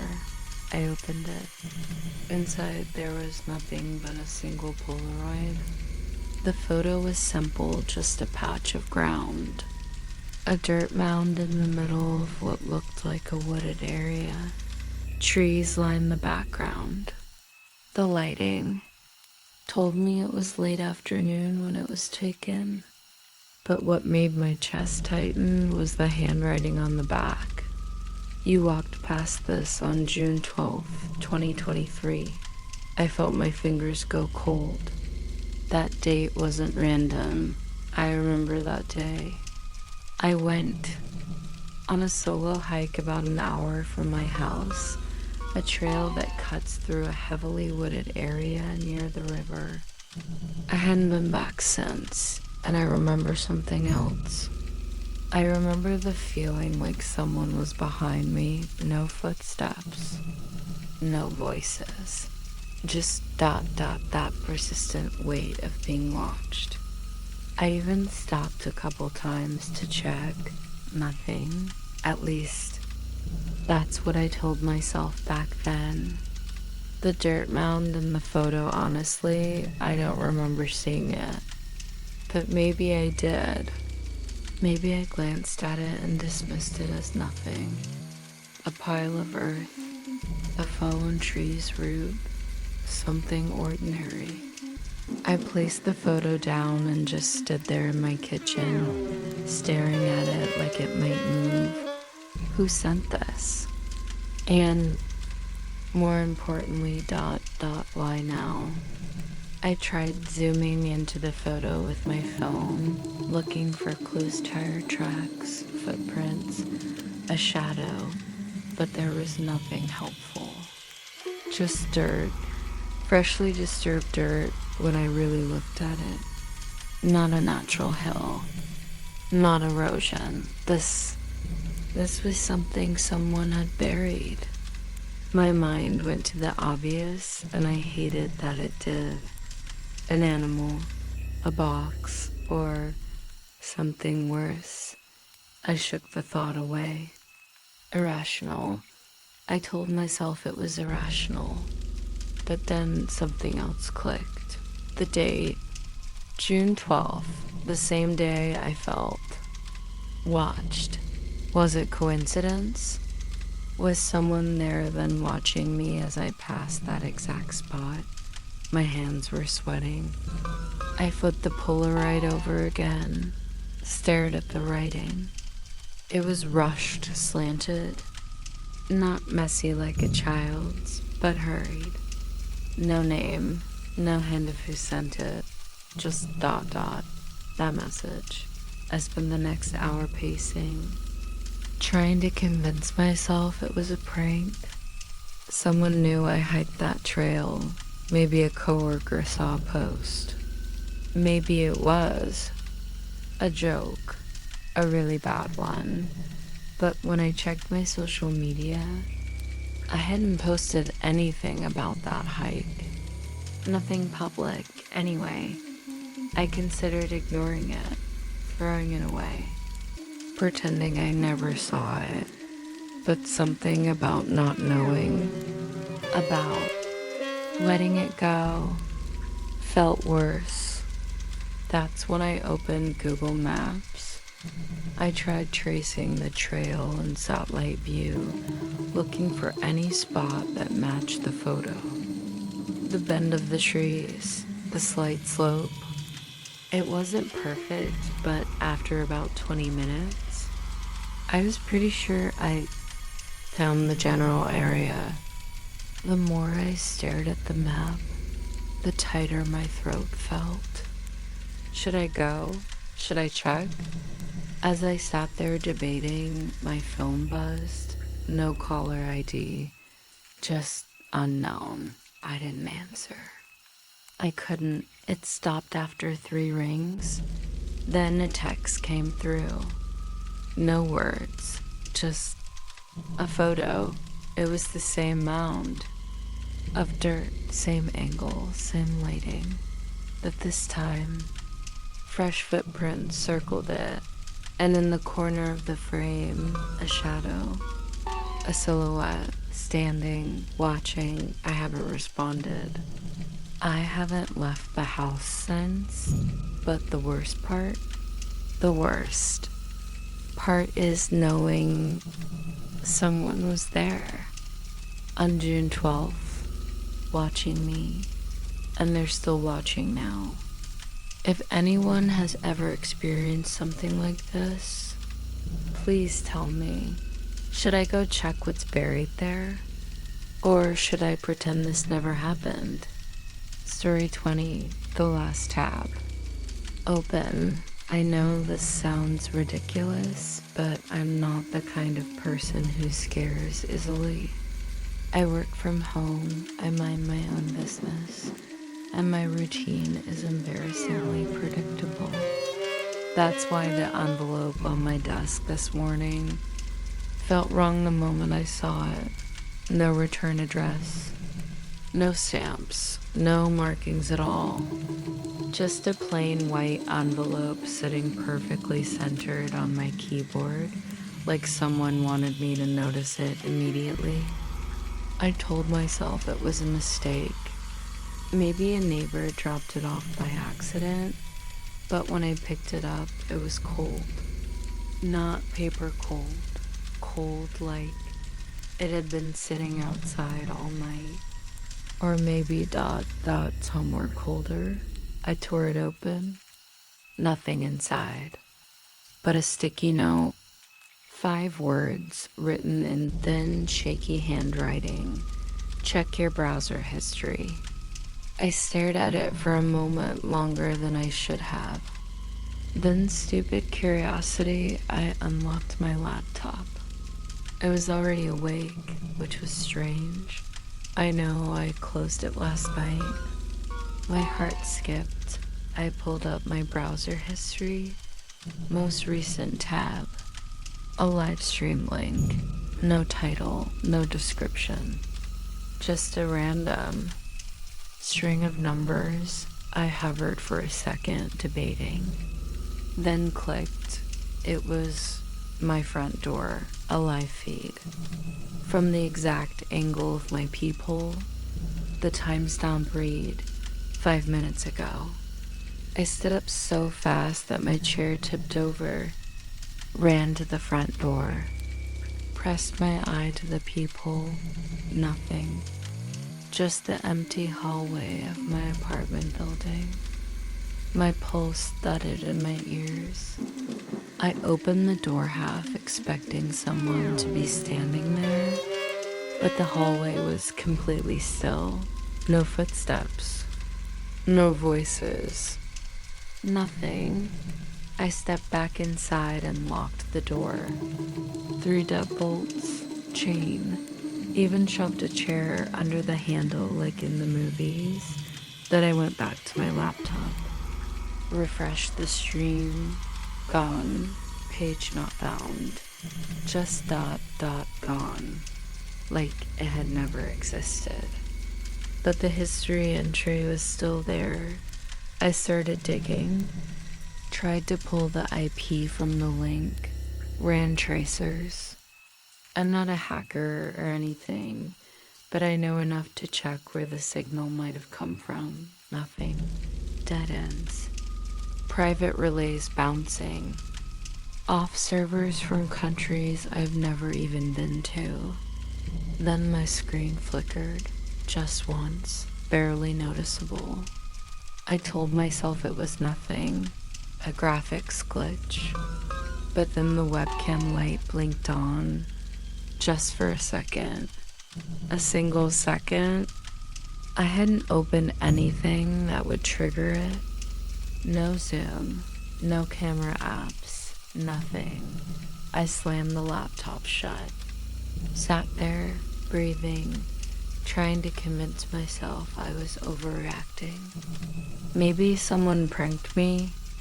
Maybe a neighbor with a weird sense of humor.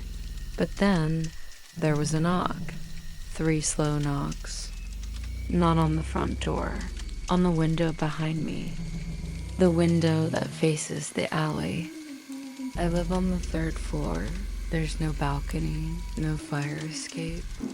Just open air and concrete 3 stories down. I didn't turn around right away. I couldn't. My body wouldn't let me. My ears strained for any sound breathing, footsteps, anything. But all I heard was the low hum of my fridge and my own heartbeat. When I finally forced myself to look, there was nothing. No face, no shadow, just the faint outline of a handprint, smudged on the glass from the outside. I stayed up the rest of the night, every light on, sitting on the floor with my back against the wall, watching the door. I kept refreshing my browser history. The live stream entry never disappeared. Still time-stamped 5 minutes before I opened that envelope. I never found out who left it or how they got the feed. But sometimes when I sit in total silence, I swear I hear the soft click of a camera shutter somewhere close, too close. If anyone has ever experienced something like this, please let me know, because I honestly don't know what to do anymore. Story 21. Not supposed to be here. It was sitting on my front porch when I got home from work. A plain brown box. No locus. No sender, just a single sticker across the top. Do not deliver. At first, I thought it was some prank. Maybe a mislabeled package. But when I picked it up, I noticed it was heavier than it looked. Solid, no rattling. My name was printed on a small white slip taped to the side. No address, no return info. Just my full name. I carried it inside, feeling uneasy. There was something off about the weight of it. Not like electronics or books. More dense, compressed. I set it on my kitchen table and just stared for a minute. No sender, no company logo, no explanation. Against better judgment, I grabbed a knife and cut the tape. The flaps opened with a dry, stiff sound. Inside, only 2 things: a folded sheet of paper and a sealed black envelope. The paper looked like a basic order confirmation. I pulled it out. At the top, in bold, all caps, order confirmation. Beneath that, my full name again, then my address. Then a string of numbers labeled order date, June 17th, 2020. My eyes froze on the line below. Delivery date, June 17th, 2025. Today. But the worst part, the item description. Just one line centered on the page. Surveillance complete. Transfer pending. I felt my mouth go dry. My fingers tingled. What the hell was this? Who had been watching me? And why now? I grabbed the black envelope next. It was unsealed, but closed tight. I hesitated. My instincts were screaming, but curiosity won. I slid a finger under the flap and opened it. Inside ... were photographs, dozens of them. No dates, no captions, just ... me. Some were recent. I recognized my kitchen, my couch, even the shirt I wore last weekend. Others were older. I saw my old apartment, my college dorm. Even one where I was sitting on a park bench from years ago, reading. I hadn't seen that photo before. My hands trembled as I sifted through them. Some were wide shots, like from a distance, maybe through a window or from across the street. Others were close. Too close. One was of me sleeping, another ... brushing my teeth, and one standing at this very table. I spun around instinctively, scanning the room. Windows, vents, corners, nothing obvious. But my heart pounded so hard it hurt. How long had someone been watching me? How didn't I notice? I tried to think of a joke, something to rationalize, but nothing fit. I checked the box again, hoping ... maybe. Some clue, a signature, anything. But the inside was bare, except for something I hadn't noticed before. A small label stuck to the inner flap. Tiny black text on white, not supposed to be here. I don't know what that means. Was the box ... not meant for me? Or was I not supposed to be here? Is this some mistake? Some warning? I checked my doors, my locks, every corner of my house. But the feeling hasn't gone away. Something's ... wrong. If anyone's ever received something like this, please tell me. I don't know what to do. I don't even know if I should stay here tonight. What does transfer pending even mean? Story 22.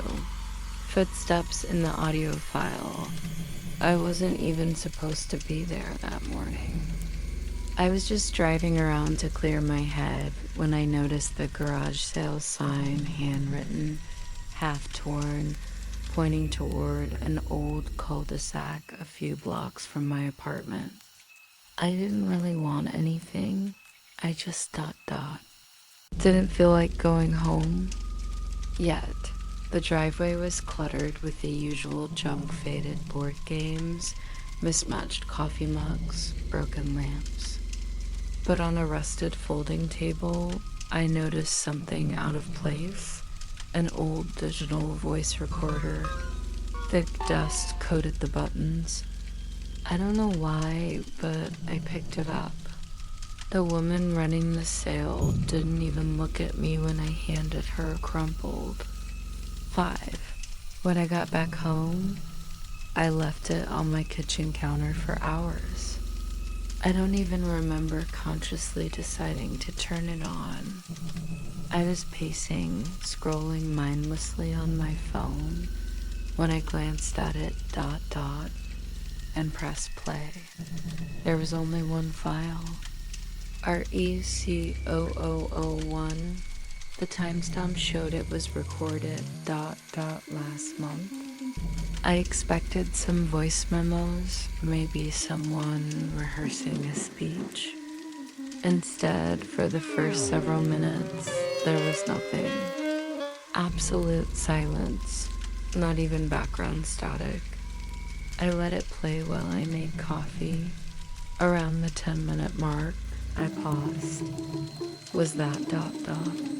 something? A low hum? No, just my mind. I sat down, staring at the little screen, watching the seconds tick by. Still nothing. 15 minutes. 30. 40.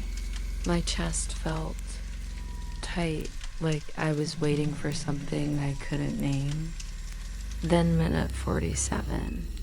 It started softly, A creaking noise. Floorboards. I sat up straighter. I replayed it, turning the volume up.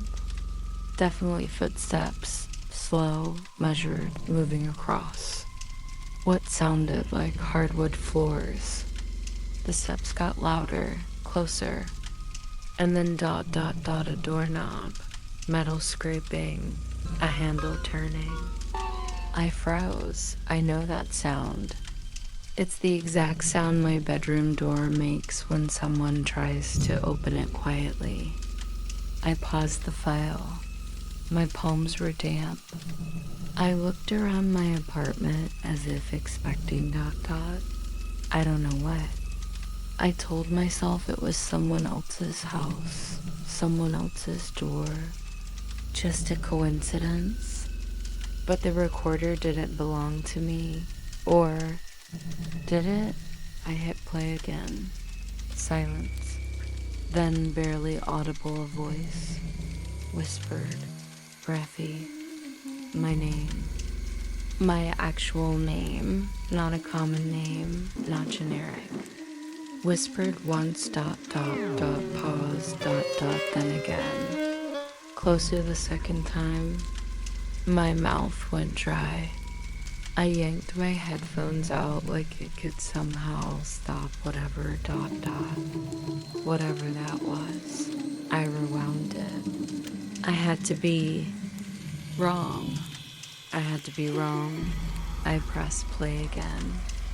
And there it was. My name, twice, whispered. I stared at the recorder like it might explain itself. I checked the back. There was a faded sticker with some worn numbers, but no name, no clue where it came from. I went back to the garage sale that afternoon. The house was empty. No cars. No furniture. Nothing. Like the sale never happened. It's sitting in my drawer now. I haven't touched it since. But sometimes around the same time every night my phone vibrates for no reason. No calls, no texts, just ... vibration. At 47 minutes past the hour, if anyone else has experienced something like this, please tell me, should I destroy it, or would that make it worse? Story 23. The password worked. I found it crumpled. Under the leg of my kitchen table, just a small scrap of paper, stained and creased with a random string of numbers and letters. I didn't think much of it at first. Probably something I jotted down and forgot, but I couldn't remember ever writing it. It lingered in my mind longer than it should have. Random codes have this weird pull, don't they? Like, what if it means something? Out of pure boredom, I tried it on a few things. My bank account login, denied. My email, nope. Instagram, Twitter, nothing. I almost tossed it, but THEN, I noticed something strange on my desktop. A folder. New archive. The name didn't mean anything to me. I never created it. At least, I don't remember doing it. Out of curiosity, I double-clicked it. A password prompt popped up. My fingers hovered over the keyboard. Half laughing, I typed in the string from the paper. The screen flickered for half a second, and then access granted. The folder opened. At first glance, it seemed empty, except for one file, a video, no title, just a timestamp from 2 nights ago. I hesitated, but clicked play. What loaded ... made my skin crawl. It was my bedroom. The camera angle was high, like from a corner near the ceiling. The footage was crisp, too crisp. I saw myself lying in bed, scrolling on my phone, completely unaware. My heart started pounding. I don't own any cameras. Not in my room, not anywhere. The video kept playing. Around 2:37 a.m., the footage showed someone stepping out from behind my closet door. Tall, thin, moving slowly, almost deliberately, like it knew how to avoid making noise. I watched it stand over me for what felt like forever. It just stared. Then it did something worse. It knelt down, got inches from my face. Its hand hovered over my phone. No sound, no sudden moves, just dot dot. This frozen, suffocating tension. After a minute or two, it slowly backed away and slipped behind the closet door again. The footage ended. I sat there, frozen, barely breathing. I checked my closet immediately. Empty. Nothing. No hidden cameras. No sign of forced entry, just the unbearable feeling that something had been there. Maybe still was. I checked the file details. The video wasn't the only thing in that folder. Hidden inside were dozens, no hundreds of clips. All from different days, different angles, different rooms. Some weren't even of me. Strangers, hallways, bedrooms I didn't recognize.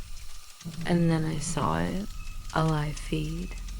A camera labeled living room now. I clicked it. My own living room filled the screen. Except the feed wasn't empty. There was someone standing in front of my couch, facing the camera. But when I turned around, no one was there. I shut the laptop, disconnected the Wi-Fi, yanked every cable out of the wall. My hands wouldn't stop shaking, but the worst part is that the folder was gone when I reopened the laptop. As if it was never there. I don't know what this was. I don't know if someone's been in my house, or if something worse is happening. But ever since then, I swear, I hear noises. Little creaks, shifts, like someone moving just out of sight. If anyone's ever found something like this, please tell me. Am I the only one? Or should I be doing something before it's too late? Story 24. The watch was still ticking. I don't even know why I opened that box. It was sitting there on my front porch this morning. No label, no sender, nothing. Just this small, battered cardboard box with my name scrawled on it in black marker. Thing is ... I hadn't ordered anything. I almost tossed it straight into the trash, but something felt ... wrong.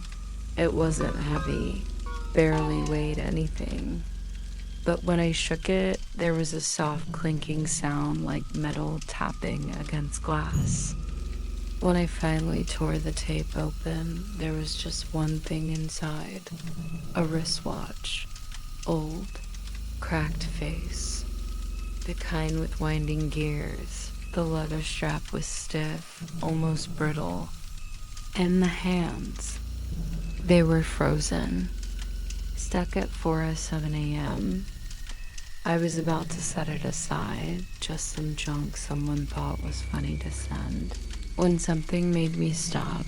As soon as I touched it, ... I swear. It started ticking, soft, faint, but steady. I froze. My fingers went cold. Because 4:07 a.m. was the exact time my power went out last night. I remember looking at the microwave clock when everything blinked off. 4:07. I'm sure of it, and I remember something else. Right after the lights cut, there were footsteps, slow, heavy, on the hallway floor outside my bedroom. I live alone. Or I thought I did. I tried telling myself it was just the house settling, pipes, maybe the neighbors. But the hallway creaks. Only when someone actually steps on it, I know those sounds. I've lived here for years. I didn't leave my room. I just lay there, holding my breath, listening. The steps stopped right outside my door. No knock, no voice, just dot dot dot silence. Heavy, suffocating silence. I waited, barely breathing, until eventually the power flickered back. When I finally worked up the nerve to open the door, dot dot. Nothing. The hallway was empty. I convinced myself it was a weird coincidence. A power glitch. Maybe I imagined the footsteps, but no. Holding this watch, dot dot dot, hearing it tick dot dot. That feels impossible to ignore. I flipped it over, half expecting to find some kind of engraving. Nothing. Just scratches. But when I held it close to my ear, I realized the ticking WSN single quotes T dot dot normal. It wasn't regular. It sounded dot dot dot staggered, almost like breathing, like someone struggling to breathe. I dropped it, stepped back, and as soon as it hit the floor, it stopped. Total silence. My hands were shaking when I bent down to pick it up again. The moment my fingers touched the strap, tick dot dot, tick dot dot, tick dot dot. Back again, right in my ear, and then I noticed something else. On the hallway wall, a smudge, faint, long, like someone dragged their hand across it. The wall had been clean yesterday. I'm certain of it. I walked over, fingers tracing the mark. It felt dot dot oily, fresh, but no footprints. No sign anyone had been inside. The front door was locked, the windows sealed, and yet, as I stood there holding that watch, something shifted in the air behind me, a pressure. You know when someone stands close, so close you can feel it without them touching you? That, exactly that. I spun around. Nothing. Just the living room, shadows, furniture, but the watch was ticking louder now. Or maybe dot dot closer, like it wasn't just coming from the watch anymore. I wrapped it in a towel, threw it into the drawer under the sink, slammed it shut, silence, for maybe 2 seconds. Then, from the drawer, dot, dot, tick, dot, dot, tick, dot, dot, tick, dot, dot, tick, dot, dot. I don't know what this is, or who sent it, but last night wasn't just a blackout. I know that now. I don't know if I should get rid of the watch, or if it's already too late. If anyone has ever experienced something like this, dot dot dot, please tell me. What does it mean when the ticking doesn't stop, even after the hands are frozen? Story 25. The note wasn't for me. It arrived on a Tuesday morning. No knock, no doorbell. Just a small cardboard box sitting on my doorstep, like it had been there all along. For a second, I wondered if one of my neighbors left it there by mistake.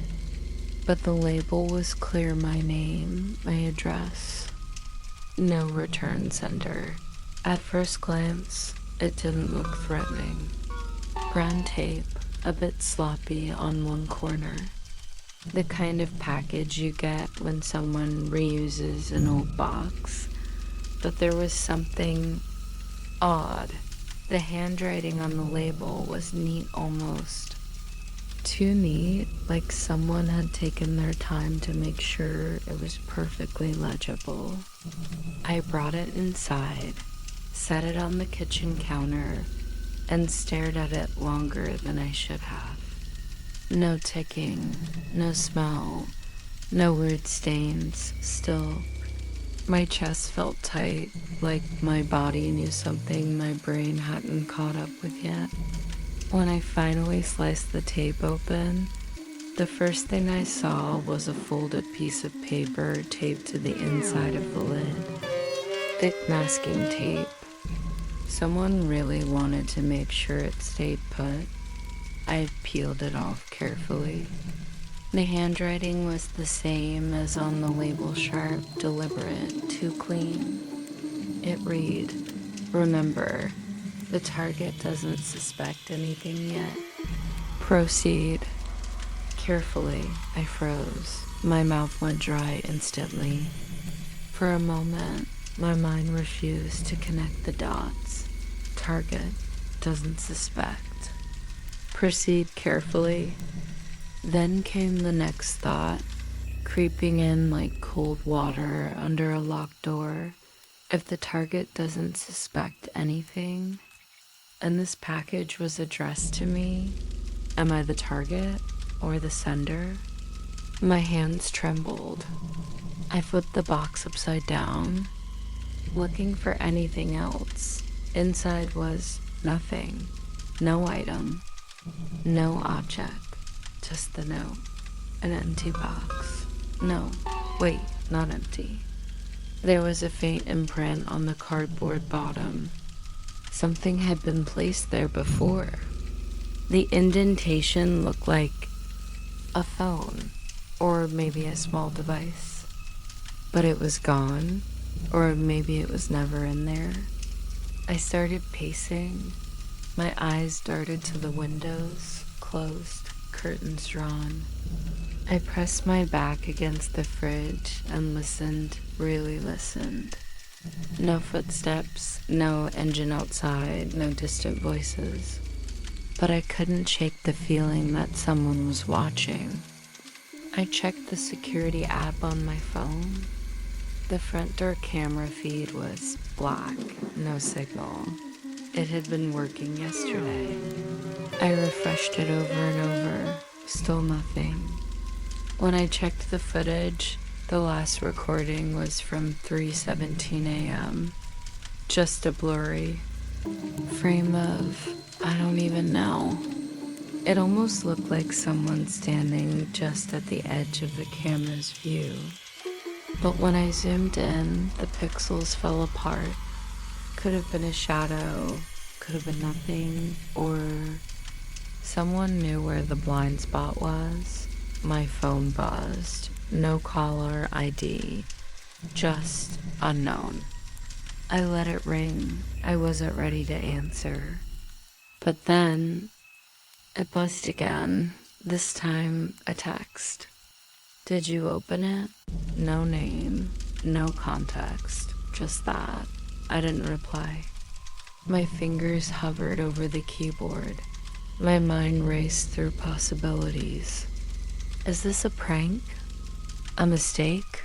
Or something worse than another message? Good. Stay calm. Act normal. I felt my heartbeat in my throat. My eyes scanned the living room, half expecting someone to step out from behind the curtains or from the hallway. But nothing. Silence. I typed, "Who is this?" No response. I tried calling back. Straight to voicemail. For the next hour, I sat there just waiting, listening, watching every sound, the hum of the fridge, the tick of the wall clock, even the distant barking of a dog made me flinch. Then footsteps outside, slow, deliberate, someone walking past my house or stopping. I couldn't tell. I held my breath. Shadows shifted under the front door. I wanted to look. I didn't want to look, and then the mail slot rattled. Just for a second, a paper slid through. I waited a full minute before daring to pick it up. It was blank, completely blank, except for a single handwritten line at the bottom. Forget you ever saw this. No signature, no explanation. I stood there holding that paper, feeling more uncertain than scared now. Was this a warning? A mistake? Was I part of something and didn't even realize it? I haven't gotten any more texts, no calls, no more packages, but I keep catching myself looking over my shoulder, checking the windows twice, triple locking the door. And the worst part is, I'm not sure what scares me more. That they're still watching me, or that maybe I was meant to deliver that box to someone else. If anyone's ever experienced something like this, seriously, tell me. Am I overthinking this? Or should I be worried? Story 26. A second set of keys. I found the envelope taped to my apartment door when I got home from work. Just a plain manila envelope, no name, no markings. At first, I assumed it was for someone else until I opened it. Inside was a full set of keys. My keys, car, apartment, office. I turned them over in my hands, recognizing every scratch, every worn down edge. I never made duplicates, not for anyone, I'm sure of that. There was also a folded photo. It was grainy, taken from a distance, but clear enough. The timestamp read 3:42 a.m. The image showed the side of my building, my bedroom window, and someone standing right outside it. Whoever it was held something small and metallic in their hand. It looked like keys. I just stood there in the hallway, staring at it, my skin prickling. The hallway lights flickered, something they've always done, but it felt different now. I glanced over my shoulder more times than I want to admit before unlocking my door. Inside, everything seemed fine, exactly where I left it. I checked twice, then I checked again. I even opened the bedroom window to see if there were any footprints on the dirt below. There weren't. Or maybe the rain from this morning washed them away. I sat on the edge of my bed, holding the photo with both hands. The figure in it wasn't looking in. Their head was tilted slightly, as if they were listening, waiting. I tried to convince myself it was just a prank, some messed up mistake. But how did they get my keys? I thought about the spares I didn't have. I never gave one to anyone, not friends, not family, not even my landlord. He uses a master key. My hands wouldn't stop shaking. I went to check the locks again, turning each bolt, testing every latch, even though I knew it was pointless. Then I realized the photo was taken from an angle that shouldn't exist. My bedroom window faces the back alley. No building across. No fire escape, just a sheer drop in the wall of the adjacent structure, solid brick. There's no way anyone could stand there. Unless I paced the apartment, turning lights on and off. Opening cabinets like that would help. I even checked behind the shower. Curtain, something I haven't done since I was a kid. Empty, nothing. But the silence was oppressive. Like the walls themselves were holding their breath. I placed the keys from the envelope next to my current set on the kitchen counter. They were identical, perfect copies. I grabbed my apartment key and tested it.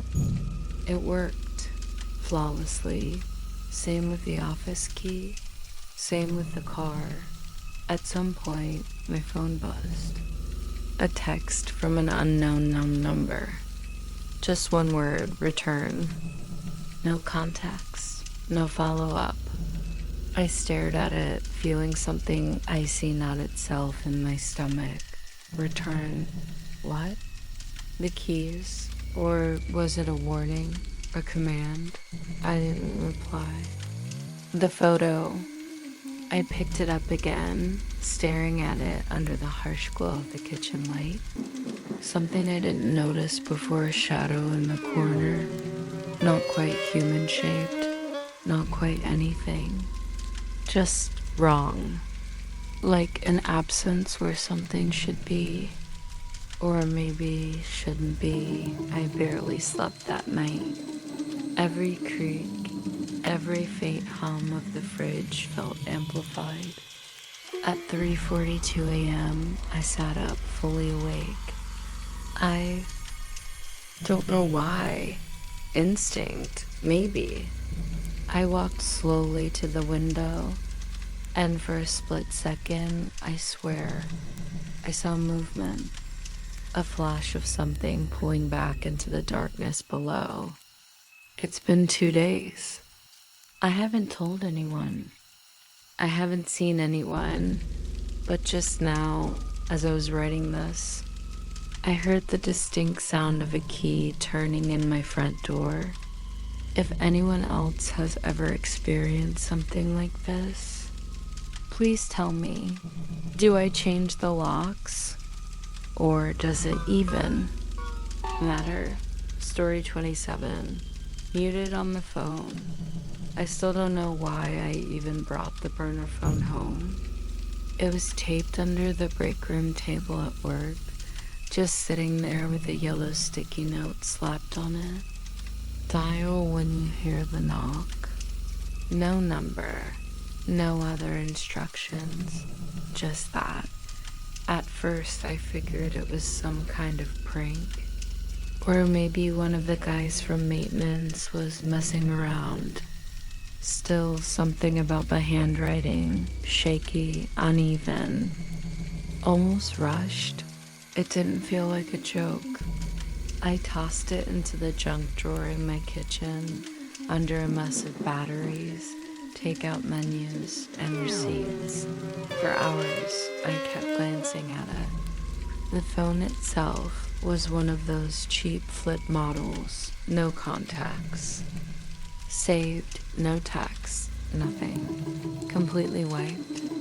I went to bed trying to forget about it, but sleep was shallow, fragmented. My apartment felt heavier than usual, air thicker. Every little creak in the walls felt sharper, closer. I kept telling myself it was just my nerves, just the note messing with my head. Then at 3:12 a.m., I heard it. A knock. Not loud. Not frantic. Just dot soft. Deliberate. 3 taps. Then silence. I froze. It wasn't my door. It sounded closer. Like dot, like it was coming from inside the apartment. Or under the floorboards. Or the hallway. I don't even know. But the sound didn't make sense. My hands moved on autopilot. I opened the drawer, flipped open the burner phone, and dialed. The line connected instantly. At first silence, then breathing. Not mine. Slow, ragged, way too close to the mic. No words, just someone listening. I whispered, "Hello, who is this?" No answer, just the breathing, until a voice whispered, cracked, almost, shaking. They're inside.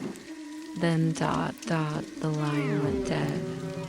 I didn't even realize I'd backed myself into the corner of the room until my shoulder hit the bookshelf. My own phone, my real phone, was charging on the kitchen counter. Too far, way too far. I strained my ears. The knock didn't come again, but I swear I could hear something. Not footsteps. Not exactly. More like a shift in weight.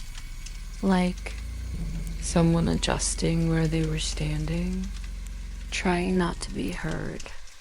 I checked at every door, every window, all locked, nothing broken, no sign of anyone. But that feeling of not being alone, wouldn't leave. I even opened the bathroom door with a broom handle just in case. Empty. I stayed awake until the sun came up. The burner phone? Completely dead now. Won't turn on. Battery full, but screen black.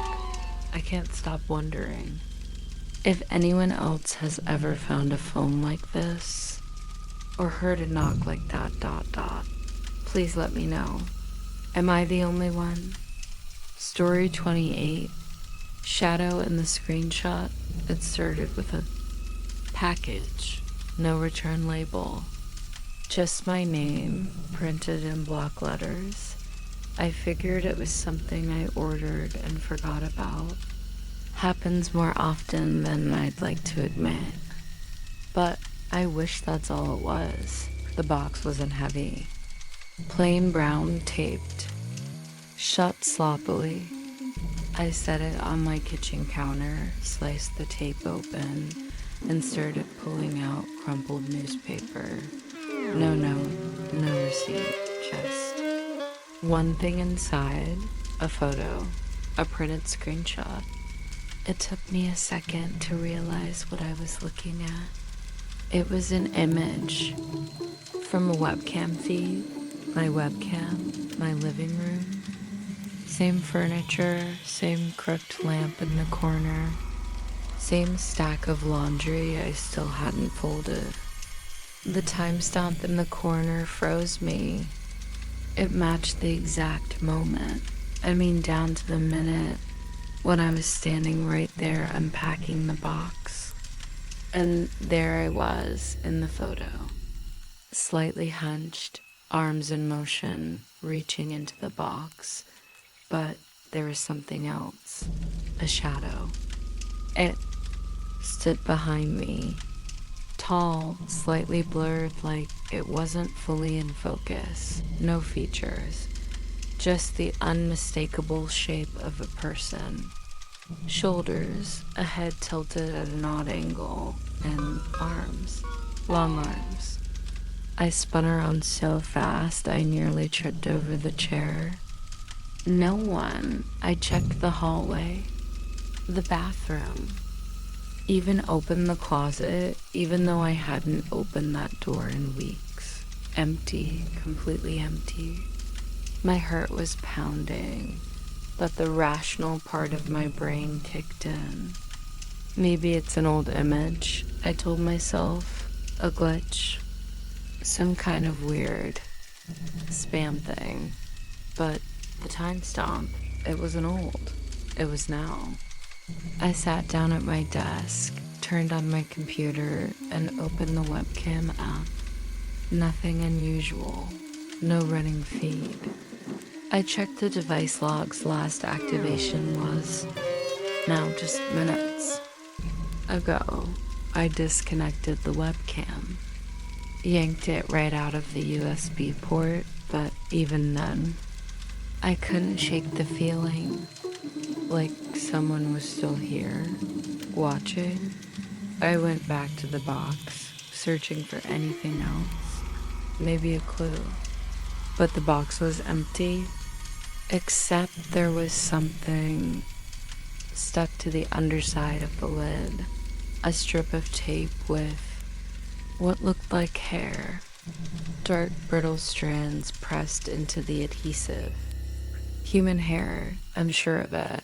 I dumped the box outside, slammed the door, locked it, then double locked it. I told myself to breathe, to think that every sound in the apartment, the refrigerator kicking on, the pipes creaking, made my skin crawl. It's been hours. I haven't turned the computer back on, haven't touched the webcam, but I keep glancing over my shoulder, and every time, I swear, for just a split second, I catch the shape of something in the reflection of the TV.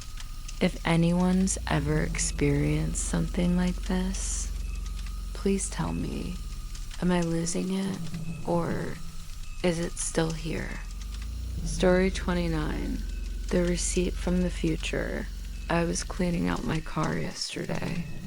Nothing unusual, just the usual mess. Old coffee cups, crumpled napkins, a broken phone charger. But at the bottom of the passenger side footwell, under an empty water bottle, I found something that made me freeze. It was a receipt, faded, a little torn at the edges. I almost tossed it without looking, but then I noticed the date. It wasn't from yesterday or any day before. It was dated tomorrow, 7:48 p.m. My first thought, a printing error, but everything else matched perfectly. The receipt was from the gas station I always use, the one 2 blocks from my apartment. Same layout, same font, same little smiley face stamped at the bottom.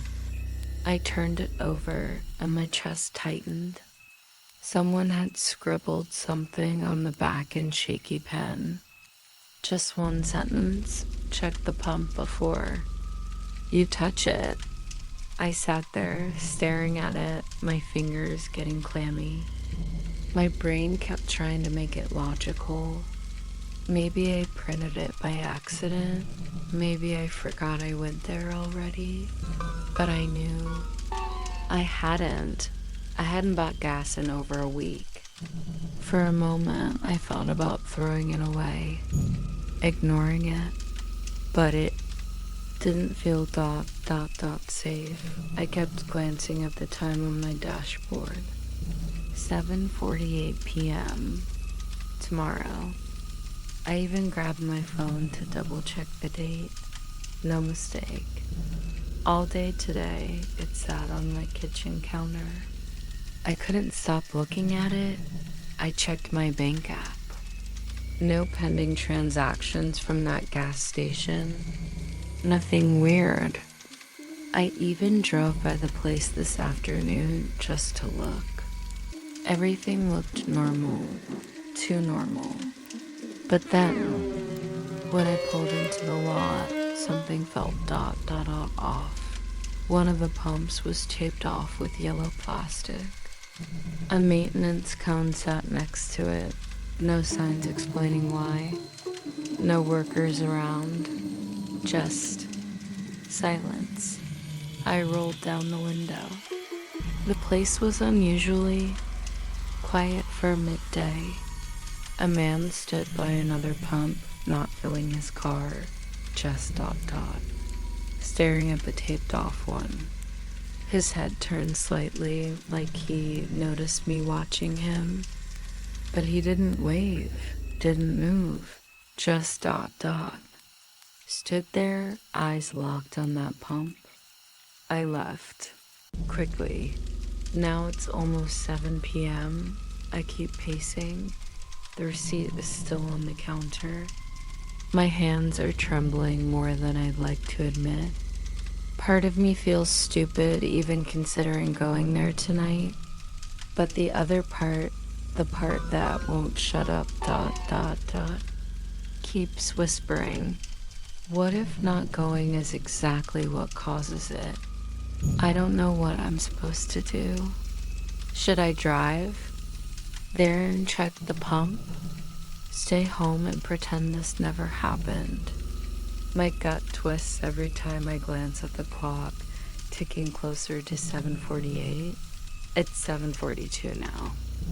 I don't hear anything outside. No cars, no voices. Just the hum of the fridge and the ticking of the wall clock. I feel watched, like something is waiting. 7:45. I grab my keys twice, put them back down, pick them up again. My legs won't stop shaking. What does it mean? Check the pump before you touch it? Check for what? 7:47. I'm staring out the window. There's a glow coming from the direction of the gas station. Faint ... flickering ... like fire, but ... colder somehow. 7:48. If anyone else has ever experienced something like this ... please tell me. What should I have done? Story 30. They already had my answer. I wasn't expecting anything unusual that morning. Just the usual pile of junk mail mixed with bills. But right there, between a pizza coupon and a bank statement, was an envelope, plain, no return address. I almost tossed it, almost, but something about how clean it was, how deliberate, made me pause. The paper felt heavier than normal, thicker. Inside, there was a single typed sheet. No logo, no signature. Just one line, centered. You accepted. There's no backing out now. At first, I laughed. One of those weird prank letters, probably. But then, my fingers brushed the second item tucked underneath. A printed screenshot. It took me a second to register what I was looking at. A chat window. Anonymous usernames. Pixelated timestamps. And right there, highlighted in yellow ... my own message. I'll do anything. A cold wave crawled up my spine. My throat tightened. I vaguely remembered that night half a decade ago, maybe. I was drunk, depressed, browsing places I shouldn't have been. Late night curiosity mixed with self-loathing had dragged me into some deep web forum. I barely recalled what it was even about. Some thread ... about impossible jobs, unspeakable requests. It felt half like a joke at the time, half I kept telling myself it had to be fake. A scam. Somebody pulling something from old data leaks. But the longer I stared at that screenshot, the more familiar it felt. The username, the timestamp. Even the weird glitch in the chat window's corner, I remembered noticing that back then. I paced my apartment, hands shaking. I checked every lock, every window. Nothing looked out of place ... yet. An hour passed. Then 2, no calls, no knocks. I tried Googling the phrase. Nothing. I scrolled Reddit, deep web forums, darknet rumors, nothing concrete. just as I was starting to convince myself it was some elaborate prank. My phone buzzed. No caller ID, I let it ring out. It rang again and again. Each time, the exact same number of rings. 5, no voicemail, just silence. I powered the phone off, disconnected my Wi-Fi, turned off my router, sat there in the dim afternoon light, pretending the walls could keep me safe. That's when I noticed it. The sticky note on the side of my monitor, one I never put there. 3 words, scribbled in handwriting I didn't recognize. Check your door. I froze. Every part of me screamed not to, but I had to. Slowly, I approached. The people showed nothing. No shadows. No movement. I unlocked it just to crack. Looked down. A small box, plain, like the envelope.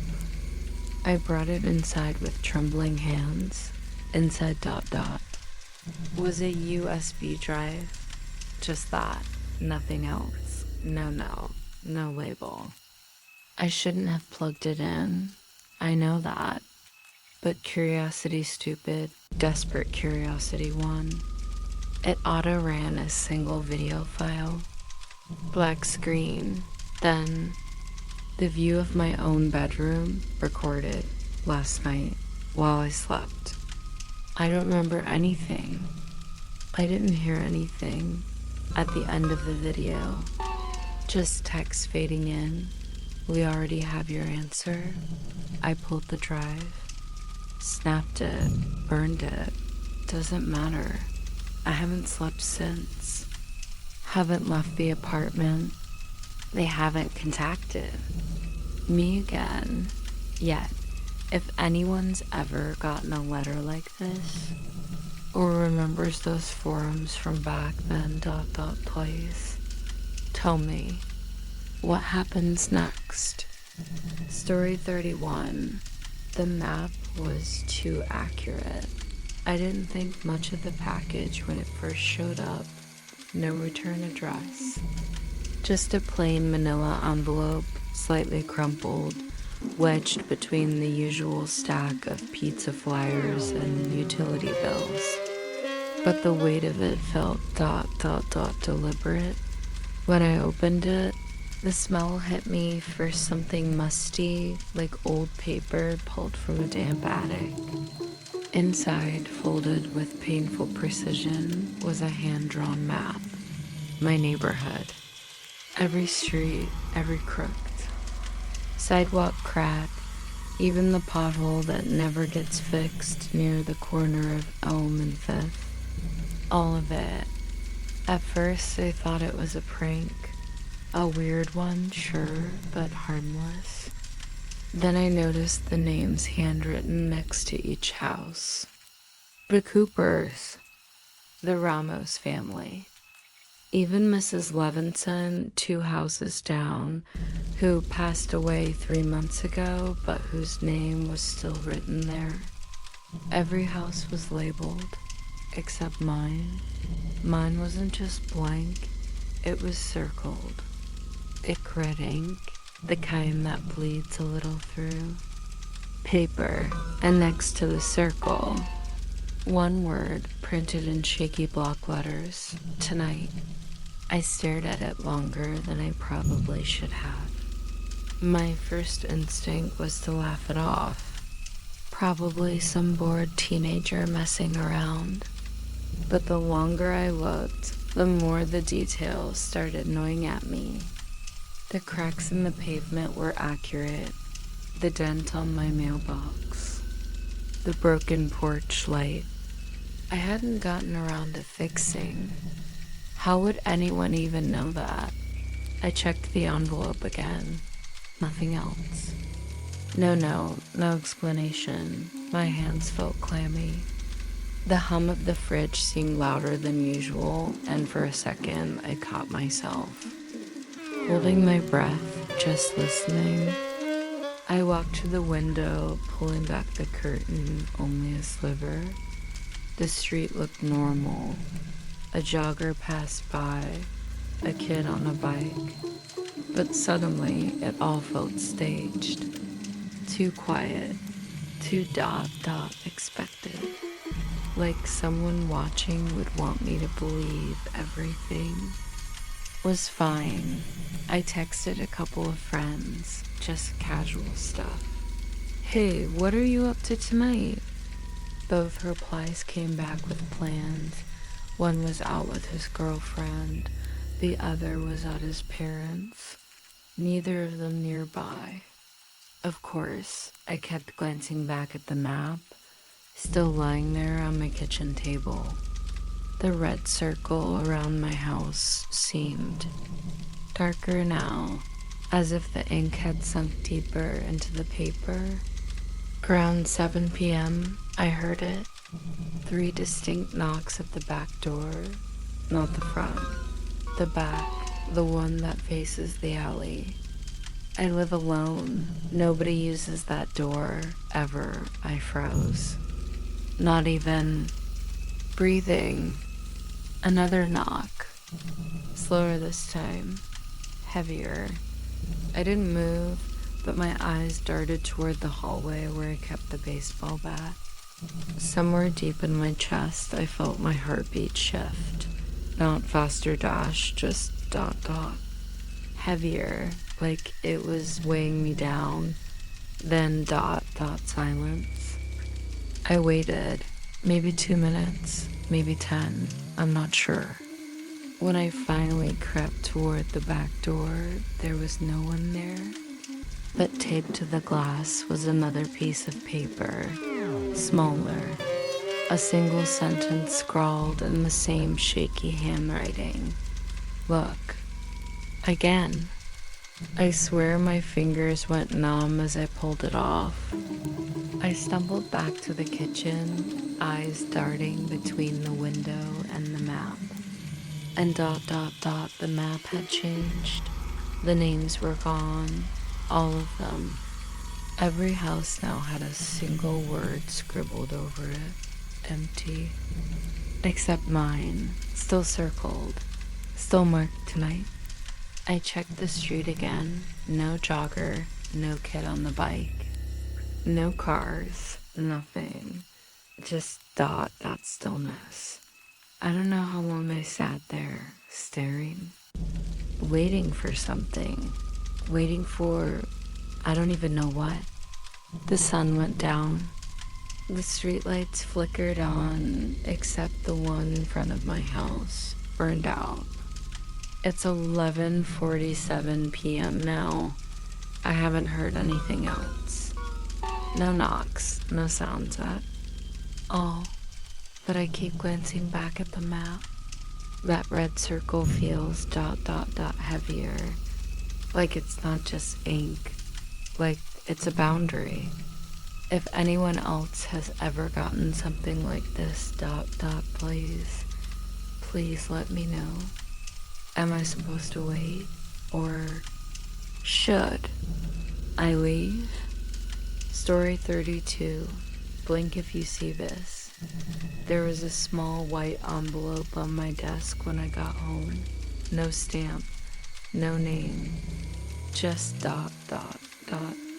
There, sitting exactly in the middle of the keyboard like it had always belonged.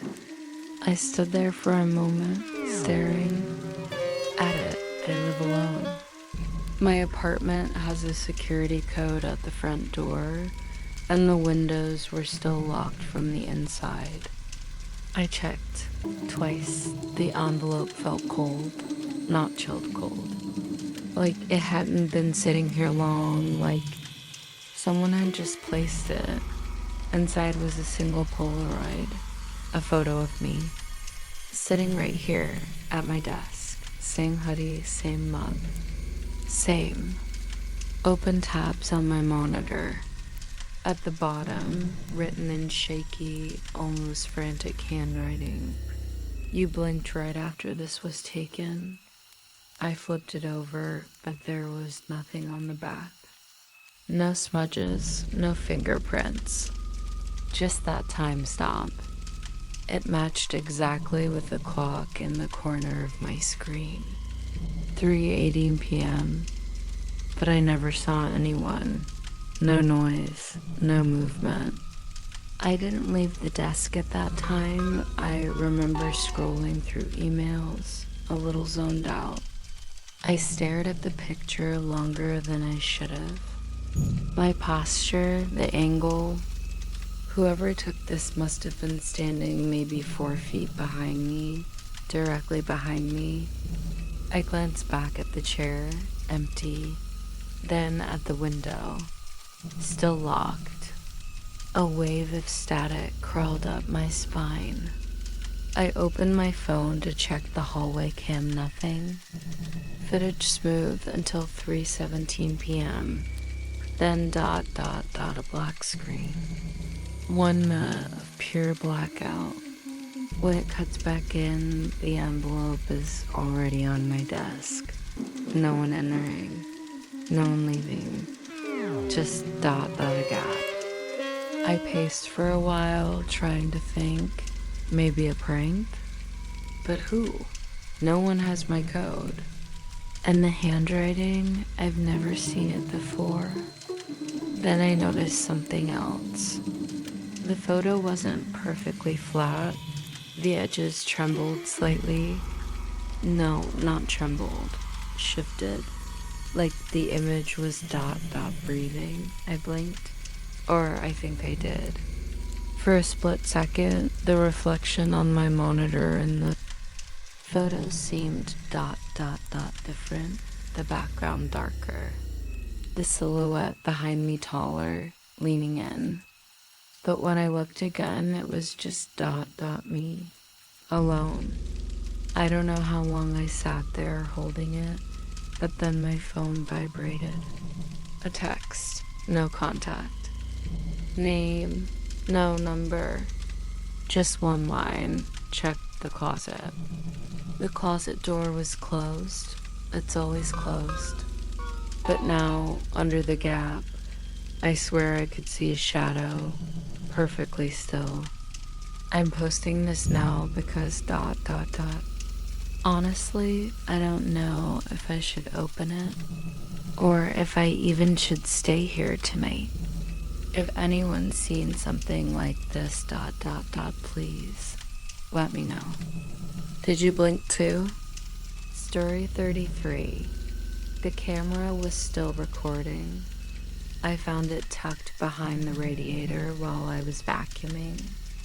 A tiny black device, about the size of a thumb drive, but with a pinhole lens. For a second, I thought it was just some junk left by the previous tenant, until I noticed the small LED and the charging port. I'd never seen it before. It wasn't mine. I don't own any cameras like that. I don't even use webcams much. I'm one of those people who keeps tape over them. So finding this thing, it didn't sit right. The battery was completely dead. I stared at it for a while, debating whether I should just toss it. But curiosity got the better of me. I grabbed an old phone charger from the drawer, plugged it in, and waited. The moment it powered on, the tiny screen flickered. A folder popped up. No passcode, no encryption. Just one video file, titled with a date 3 nights ago. When I tapped it, the playback started immediately. For a moment, I couldn't quite process what I was seeing. The footage was shaky, angled ... but unmistakable. It was my hallway. From inside my apartment, I paused it. My skin went cold.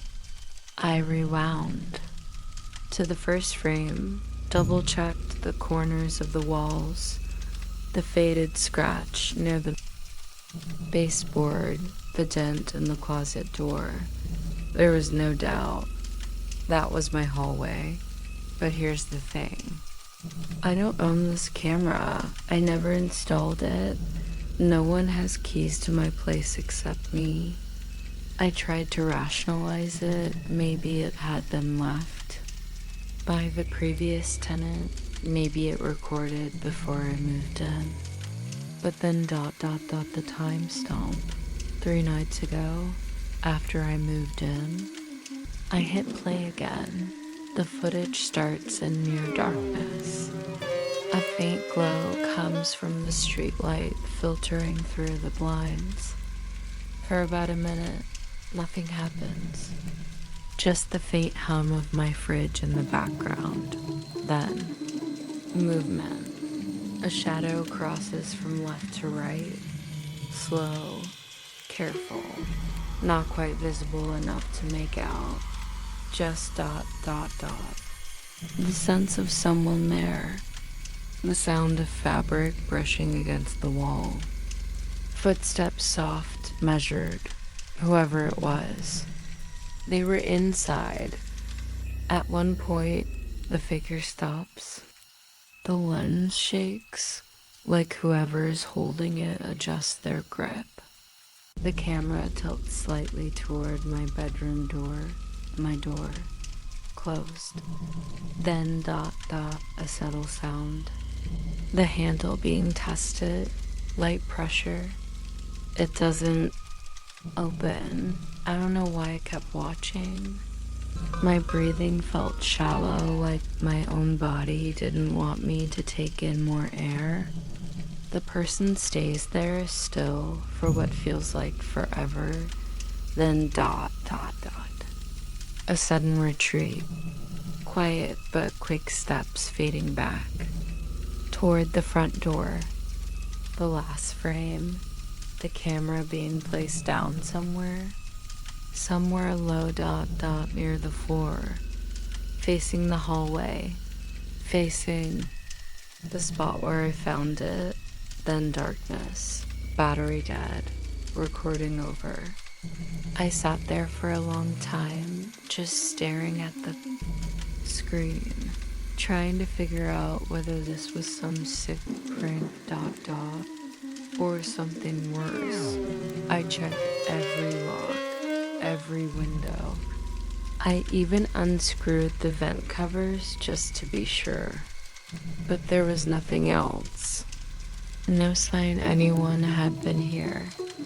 I don't know how long that camera was sitting there. I don't know if whoever put it here is done, or if they're still watching. If anyone else has ever found something like this, please let me know. What am I supposed to do now? Story 34. The delivery confirmation was wrong. I guess it started with something stupid. Just a delivery notification. I almost ignored it, honestly. But there it was wedged under my apartment door like any other slip from the building management. A simple line printed in bold. Package delivered. Signature received. But the signature was mine. Sort of. It was my name, but not written by me. Sloppy, rushed, like someone tried to copy it without really knowing how I actually sign things. And then I noticed something else, the date. It said the package was delivered last Tuesday. I wasn't home last Tuesday. At least ... Not that. I remember, at first I assumed it was a mistake. I work from home most days. But last week was weird. I'd been feeling off. Headaches, foggy, sleeping a lot during the day. Maybe I missed a knock. Maybe I signed half asleep and forgot. That happens, right? Except ... I checked.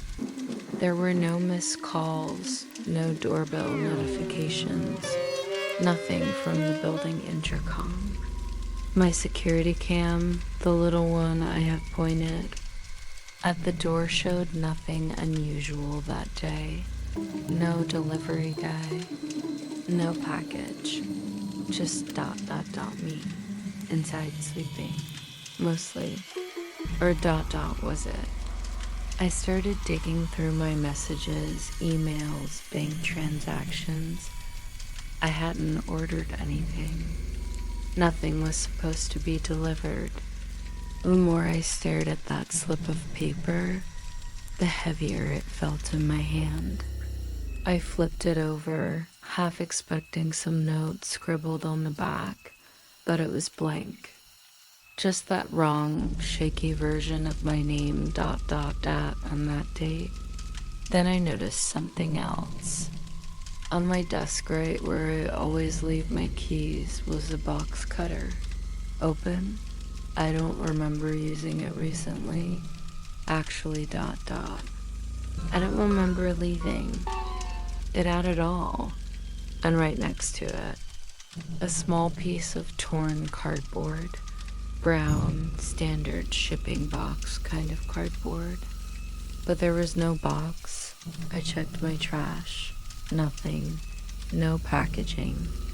No receipts. No labels.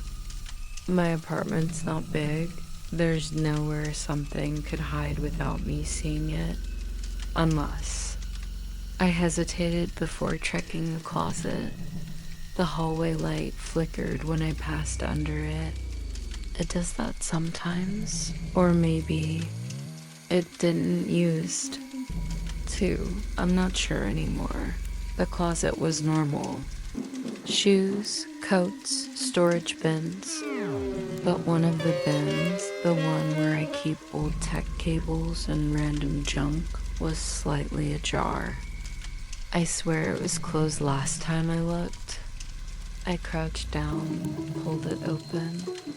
Inside, nothing unusual. At first, but tucked between a tangle of charging cables was something off. A single photograph. Not recent, grainy, faded, but unmistakably. My living room, same couch, same window, except in the photo, the couch was facing the other way. The window didn't have blinds, it had curtains. I never had curtains. I stood up, heart pounding now, checked the walls, looked at the window. Blinds, not curtains. Always blinds, right? The floor creaked behind me. I spun around nothing. Just the apartment, silent, still, but something was wrong. I walked over to the front door, double-checked the lock. It was latched, it always was, but the deadbolt seemed loose, like someone had turned it too hard, or forced it, and then my phone buzzed. An email. From an address I didn't recognize. No subject line. Just one attachment. A PDF. I opened it. It was another delivery slip. Same format. Same header. Package delivered. Signature received. But this one was dated for tomorrow. And the signature. The signature was mine again. But it looked fresher, cleaner, more confident, like whoever was forging it was getting better. I don't know what's happening. I don't remember ordering anything. I don't remember signing anything. I don't even remember most of last week, but if anyone's experienced something like this, please let me know. Am I losing my mind? Oh, did I sign for something I was never supposed to receive? Story 35. The whisper came from the box. I know how this sounds. Trust me, I wouldn't believe it either if someone else told me. But it happened last night. I ordered something online, just some phone cables from a third-party seller. Nothing sketchy, or at least I thought so. The package arrived around 8:40 p.m., pretty late for a delivery, but I didn't think much of it. I was sitting on the couch, scrolling through emails when I heard the soft knock. Not the usual heavy thud from the delivery guy. This one was delicate, almost hesitant. When I opened the door, no one was there. Just the box. Small, plain, no branding. Just my name, handwritten. When I picked it up, it felt lighter than it should. I brought it inside, placed it on the coffee table, and grabbed my keys to slice. The tape. As soon as the flap lifted, it happened.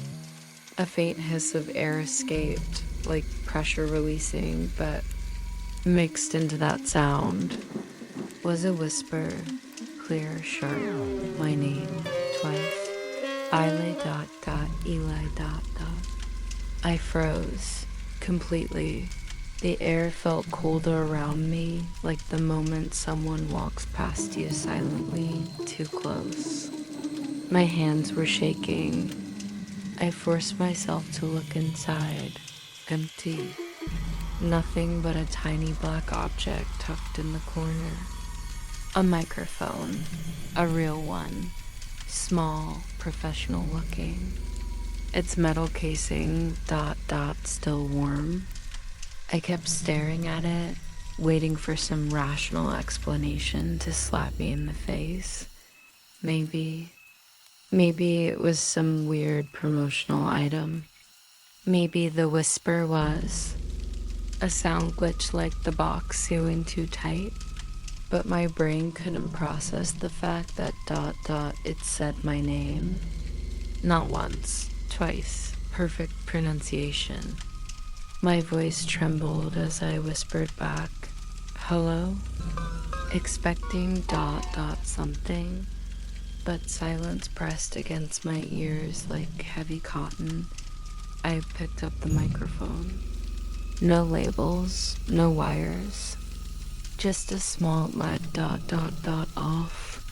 I turned it around in my hand, feeling the residual warmth, as if someone had been holding it or ... talking into it ... moments before it arrived. I checked the box again. No invoice, no receipt, nothing. Just this ... thing. Then something else hit me. The knock. It was soft, not normal. I walked back to the door, opened it, looked both ways. No one. The street was dead quiet. Except when I glanced at the corner of my driveway, there were footprints. Bare footprints. Small, leading away from the door. They stopped abruptly, as if whoever or whatever made them disappeared mid-step. Back inside, my phone buzzed. No caller ID. Just ... unknown. Against every logical bone in my body, I answered. Dead air. For about 3 seconds. Then ... the faintest breath. Not words, not sound. Just breathing. I hung up. I don't know if it was fear or instinct, but I unplugged my Wi-Fi router immediately. I tried convincing myself it was a prank. A stupid, elaborate prank. But when I opened my laptop ... the camera light was on. I hadn't touched it. No apps open, no calls, nothing. Just the light, watching. I slammed it shut so hard it bounced. I grabbed the box, the microphone, shoved them both in the kitchen. Trash. Took the whole bag straight to the outside bin. I stood there ... staring into the dark street. That heavy silence again. Bigger than before. I swear I felt it. Someone watching me? No. Not someone, something. Back inside, I locked every window, every door, even checked the attic latch. I sat on my couch, holding my phone like it was a weapon. Every tiny creak in the walls felt amplified. Every flicker of the ceiling light made my skin crawl. And then ... just as I started convincing myself it was over, the TV turned on, static, full volume. No remote near me, just ... white noise filling the room. But in that static, for a split second ... I heard it again. My name, once, not whispered. This time, just ... stated, clear, flat, as if confirming something. Then ... silence. The screen went black. I didn't sleep last night. I still haven't taken the trash out to the curb. I'm scared to touch it. I keep thinking, if I check that box again ... maybe there's something new inside. Or maybe it's not the box that matters. Maybe ... it never was. If anyone has experienced something like this ... anything ... please let me know. I need to know I'm not the only one, please. Story 36. The playlist changed. I should probably start by saying I didn't steal the flash drive. It was just sitting there in the tray next to the register, like someone forgot it at the coffee shop. I figured I'd check it for contact info, return it.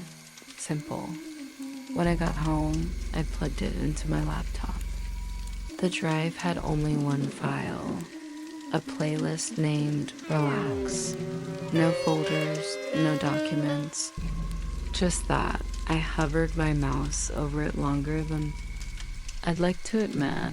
Curiosity won. I expected soft piano, maybe rain sounds or ocean waves, but when I hit play, it wasn't music. It started with silence, then subtle footsteps. At first distant, gradually they grew louder, heavy, uneven, like someone walking, but not sure where to go. I paused the track. Thought maybe it was mislabeled, some ambient recording or experimental sound art, but something about it made my skin tighten. Against better judgment, I pressed play again. The footsteps stopped. For a second, there was nothing. Then breathing, slow, raspy, too close to the microphone. Like someone standing inches away from it, I could hear them swallow. A shift in fabric, then a knock. 3 knocks, firm, paused, then again, louder. I glanced at my own front door without thinking. It was locked. Of course it was. I turned back to the screen, heart ticking faster than it should. The knocking continued rhythmic, deliberate. It wasn't random. I scrubbed forward in the track. No change. Just more knocking. And that breathing. Closer. Sometimes fading. Then snapping back in. Like someone adjusting the mic. Or moving. Then, right around the 11-minute mark, a whisper. Barely audible, male, dry, right in my ear. Check your window. I froze. Literally couldn't move. My window was behind me. I didn't want to look. Couldn't. But my eyes shifted toward the reflection in my screen. Just enough to see if anything was moving back there. Nothing. Or I think nothing. I told myself it was nothing. But there was a shift, a flicker, something darker than dark, like the shape of someone ducking away just before I turned. I yanked the headphones off. My breathing was loud now, way louder than the recording had been. But the knocking, it didn't stop. It wasn't in the headphones anymore. It was real. 3 knocks.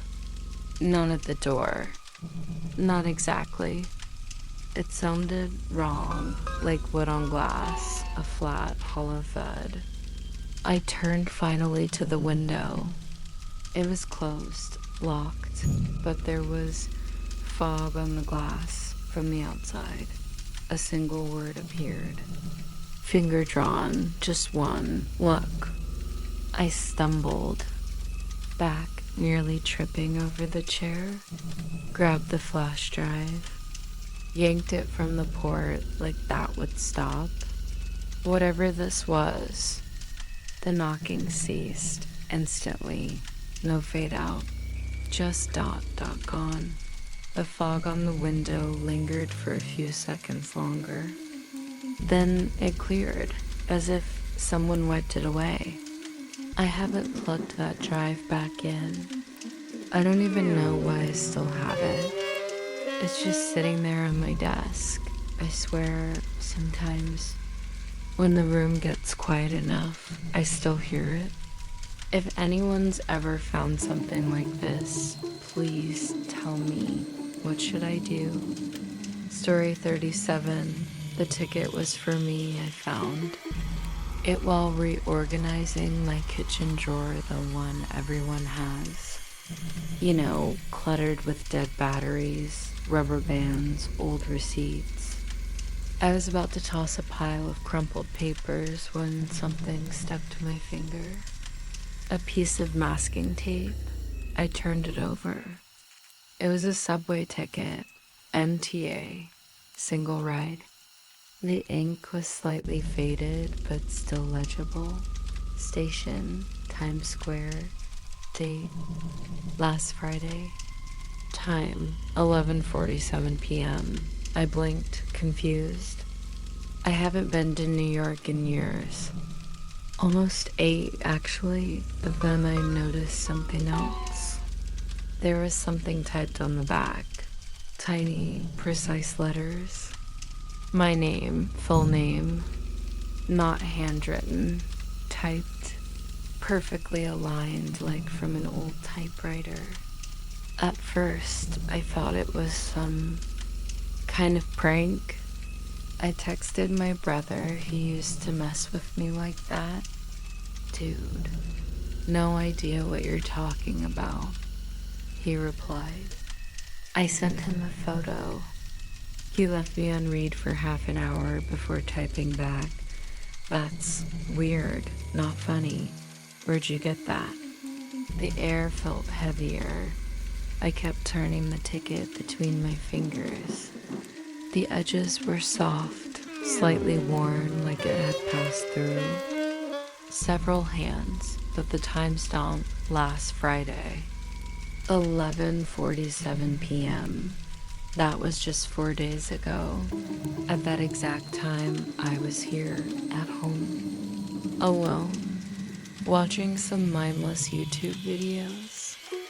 I checked my bank statements. No charges, no flights, no purchases from New York, nothing. I even opened my travel apps. No recent trips, my passport untouched, but the ticket was real. I could feel the slight texture of the print, the adhesive residue from the tape. That's when I started noticing something else. The sound of the fridge was off, quieter, no, not quieter, muffled. Like the entire room was dotted, insulated, and then footsteps. Above me, I live on the top floor. I stared up at the ceiling, holding my breath. The steps were soft, measured. Heel dot dot toe dot dot toe dot dot toe dot pacing. I grabbed my phone, opened the noise recorder app. Nothing. Absolute silence. But the second I closed the app, the steps resumed. I told myself maybe it was the building settling, old pipes, maybe birds. But then I remembered. The apartment above me has been empty for months. The previous tenant moved out in February. I needed fresh air. I threw on my jacket and stepped into the hallway. That's when I saw it. A slip of paper, neatly folded, taped to my front door. I pulled it off, fingers trembling. No message inside, just a photocopy. A grainy black and white image, security camera footage, Times Square station. Platform 3, date, last Friday. Time, 11:47 p.m. A blurry figure standing alone by the tracks. Facing the camera, it was me. Same jacket, same shoes, same scar above my right eyebrow. I dropped the paper. My mouth was dry. I couldn't swallow. I couldn't move. My mind raced, scrambling for an explanation, any explanation. Deepfake? Eye manipulation? Someone stalking me? I mean, that has to be it, right? But then I realized something that made my skin crawl. The figure in the photo wasn't just standing there. It was looking at something behind the camera. Something or someone. And whoever took that photo was standing in front of it. I locked myself inside. Deadbolt, chain. I shoved a chair under the handle like I used to as a kid. I spent the night scrolling forums, trying to convince myself this was just some elaborate scam. But every explanation felt thinner than the last. Now it's 11:46 p.m. Friday. There's a knock at my door. Soft, precise, 3 times. If anyone else has ever experienced something like this, please tell me. Am I supposed to open it or not? Story 38. The letter addressed me by my thoughts. It was a plain white envelope. No return address. No stamps. Just lying there. On my doorstep like someone had placed it by hand. At first, I figured it was a mistake, a neighbor's misdelivery maybe. But when I picked it up and saw what was written on the front, my chest tightened. It didn't have my name. It just said, I know what you were thinking yesterday when you looked out your bedroom window. I stood there for a few seconds, unsure if I should even open it. That sentence alone was wrong. It wasn't a guess. It wasn't generic. It was specific, uncomfortably specific. Because yesterday, when I stood by that window, what crossed my mind wasn't something I'd ever admit to anyone. Not even out loud.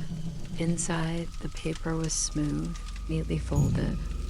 I unfolded it slowly, half expecting it to be blank or maybe just a prank. But no, the writing continued. You wondered what would happen if the man in the blue jacket never walked away. If he just stood there, watching, waiting. My throat went dry. I hadn't told anyone about that. No texts, no calls. I hadn't even written it down. It was just a fleeting thought. A stupid, anxious thought I had while looking at some Random guy standing near the corner, scrolling his phone. A moment where I felt off, like something was wrong with him, or maybe with me. I scan the street now, suddenly hyper aware of every person walking by. Was someone watching me right now? How long had they been watching me? My skin prickled as I noticed how quiet the neighborhood seemed. No wind, no cars, just silence. I kept reading. It's not the first time you've thought about things like that, is it? Watching people, wondering what they do, or what you do. My hands trembled. I wanted to laugh it off, call it a prank, but how? How would anyone know the exact words that had passed through my mind? Not spoken, not written, just ... I whisper inside my own head. I glance back toward my window instinctively, curtains drawn. But were they drawn yesterday? No. I'd left them half open, hadn't I?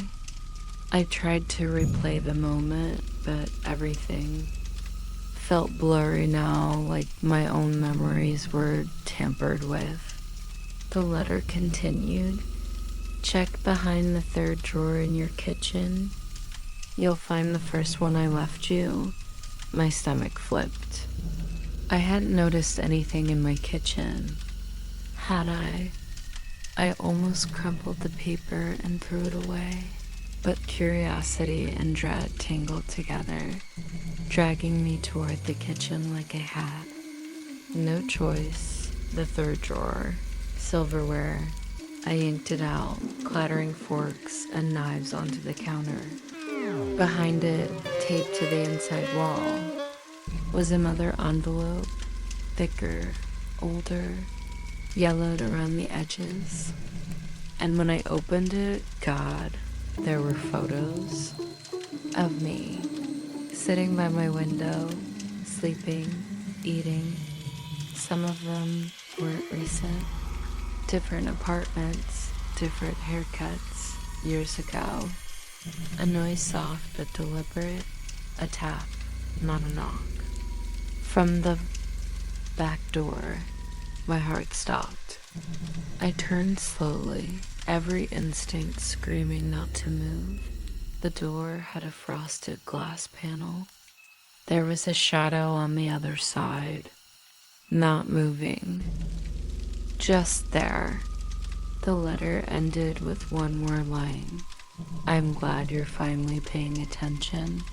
I don't know what to do now. Should I call someone, move, or maybe it's already too late? If anyone out there has ever experienced something like this, please tell me. What am I supposed to do? Story 39. The locked folder opened itself. I know how this sounds. I wouldn't believe it either if someone told me, but this happened. It started 2 nights ago. There was a small package at my door, no return address. Just my name, handwritten in shaky letters. I figured it was something I ordered late at night and forgot about. But when I opened it, it was just a USB drive, old, scratched, no labels. I should have tossed it. Honestly, I should have. But curiosity wins over common sense more often than I care to admit. I plugged it into my laptop. The screen blinked once, then a folder popped open on its own. No double click, no prompt. Just opened. The folder had no name, just a blank icon. I hovered for a second, feeling this weird knot in my stomach. Then I clicked. Inside, hundreds of images. No subfolders. No text files. Just photos, and every single one was of me. At first, I thought maybe they were pulled from my social media or something. But no, these weren't from online. These were candid. Shots of me walking to work, sitting at cafes, driving, looking at my phone, completely unaware. I scrolled faster, hoping, begging to find something that made sense, but then the angles changed. I started recognizing the perspectives. Shots from my bedroom window, from behind the couch. One from directly over my bed. That one made me stop. I stared at it for I don't even know how long.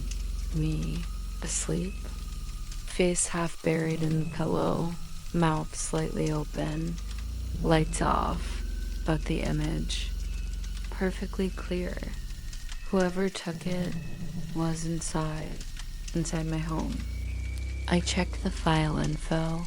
No metadata, no dates, no timestamps, just strings of random characters as file names. But when I scrolled to the very bottom, there was a video. I didn't want to click it. God, I didn't. But my hand, it moved anyway. The screen went black for a moment, then static, and then the view of my living room, current, as in right now, because on the couch, I could see myself sitting, staring at the laptop, watching the video. I spun around instantly. Nothing. No one. The room was empty. Or it looked empty, but the video kept playing. The camera angle slightly tilted, watching me. Breathing was all I could hear now. Not from the video, from behind me. I grabbed the USB, yanked it out. The screen went black, completely. Laptop dead. No power, no lights. I swear, I heard soft footsteps fade down the hall. That was 2 nights ago. I haven't slept since. I don't know who sent it. I don't know how they got those photos or how long they've been watching me. The worst part, when I checked my door's security camera, the footage for the entire day the package arrived was gone, just a black screen. And this morning, there was another package. If anyone else has experienced something like this, please let me know. Am I going crazy? Or is someone still watching me? Story 40. The light switch didn't work. I moved into this place yesterday. Small apartment, 2nd floor. Nothing fancy, but it felt like a fresh start. By the time I finished unpacking the last box, it was already dark outside. The streetlights cast this faint orange glow through the blinds, just enough to navigate without tripping over stuff. I reached for the living room light switch. It didn't work. No click, no flicker, no sound, just nothing. I pressed it again, a little harder this time, as if that would change anything. Still total darkness. My first thought was maybe the power was out, but the fridge was humming. My phone was still charging. Then my phone vibrated. A text, no name. No number, just unknown. I opened it. It read, "Stop trying. It's not your switch anymore." For a moment, I thought it was some weird welcome prank. Maybe the landlord being funny or creepy. I typed back, "Who is this?" Number. Response. I tried the switch again. Still dead. My fingers hovered there longer than they should have. The plastic felt warmer than it should. I walked to the hallway. That light worked. So did the kitchen. Just the living room dead. My chest felt tight, but I told myself it was probably a faulty wire. I opened the breaker panel in the hallway. Closet. Nothing was tripped. Then something made me stop. I realized I could hear breathing, not mine. It was faint, shallow, coming from the direction of the living room. I stood there, not daring to turn around fully, just listening. I told myself it was probably the air vent, or maybe my own paranoia echoing in my head. My phone buzzed again. Another text. We told you. Leave it. I hadn't told anyone I moved here. Nobody had this number, not even my family. I felt my skin tighten, my scalp prickling like needles. I tried the switch again, even though everything in me said not to. This time, it clicked, but the light didn't turn on. Instead, the faint hum of electricity disappeared. Completely. The fridge stopped. The hallway light flicked off. The building went dead silent. No buzz, no hum, nothing. I stood there, locked in place, in absolute darkness. Then 3 sharp knocks, not on my door. From inside the living room wall, directly behind the light. Switch. I backed away, slowly, careful not to trip over the still unpacked boxes. My phone lit up again. Last warning. This isn't your place after dark. That's when I noticed something that made my stomach drop. The blinds in the living room were open. I know I closed them, positive, but now someone or something was standing just outside the window. Not moving, just watching. A shadow, tall, wrong in shape. I left the apartment that night, slept in my car. Haven't been back. I don't even know if I'm going to. If anyone else has ever dealt with something like this, please tell. And me, was it just a prank or something else? Story 41. The mirror was covered. I never believed in superstitions. Not really. But when I opened that plain cardboard box on my doorstep last Friday, something shifted. Inside, folded with surgical precision, was a sheet of black cloth, thick, heavy, like the kind you'd see covering furniture in an abandoned house. On top of it, a single piece of paper. No return address, no name. Just 5 words, handwritten, in stiff, shaky pen strokes. Put this over the bathroom mirror before midnight. Don't remove it until morning. I stood there for a moment, staring at it. I even chuckled. Probably some weird prank. Or maybe one of those neighborhood scavenger hunts. I left the box on my kitchen counter and went back to scrolling on my phone, trying to pretend it didn't bother me. But it did. Every few minutes, my eyes flicked toward it. By 11 p.m., I had convinced myself it was nonsense, but I still carried the cloth into the bathroom. I don't even know why, maybe just in case. The mirror above the sink felt colder than the rest of the room. I pressed my fingers to the glass, definitely colder. My own face stared back, a little paler than usual. I unfolded the cloth. The moment it covered the mirror, the room seemed quieter. Not just quiet muted, as if sound itself had thickened, I stood there for a minute, holding my breath, waiting for what exactly. Nothing happened, so I laughed it off, flicked off the light, and went to bed. It started around 2:30 a.m. I remember because I checked my phone the second I woke up. The sound was faint at first, like the gentle tap of fingernails. Not on my bedroom door, not on the window. It was coming from the bathroom, a slow, deliberate scrape.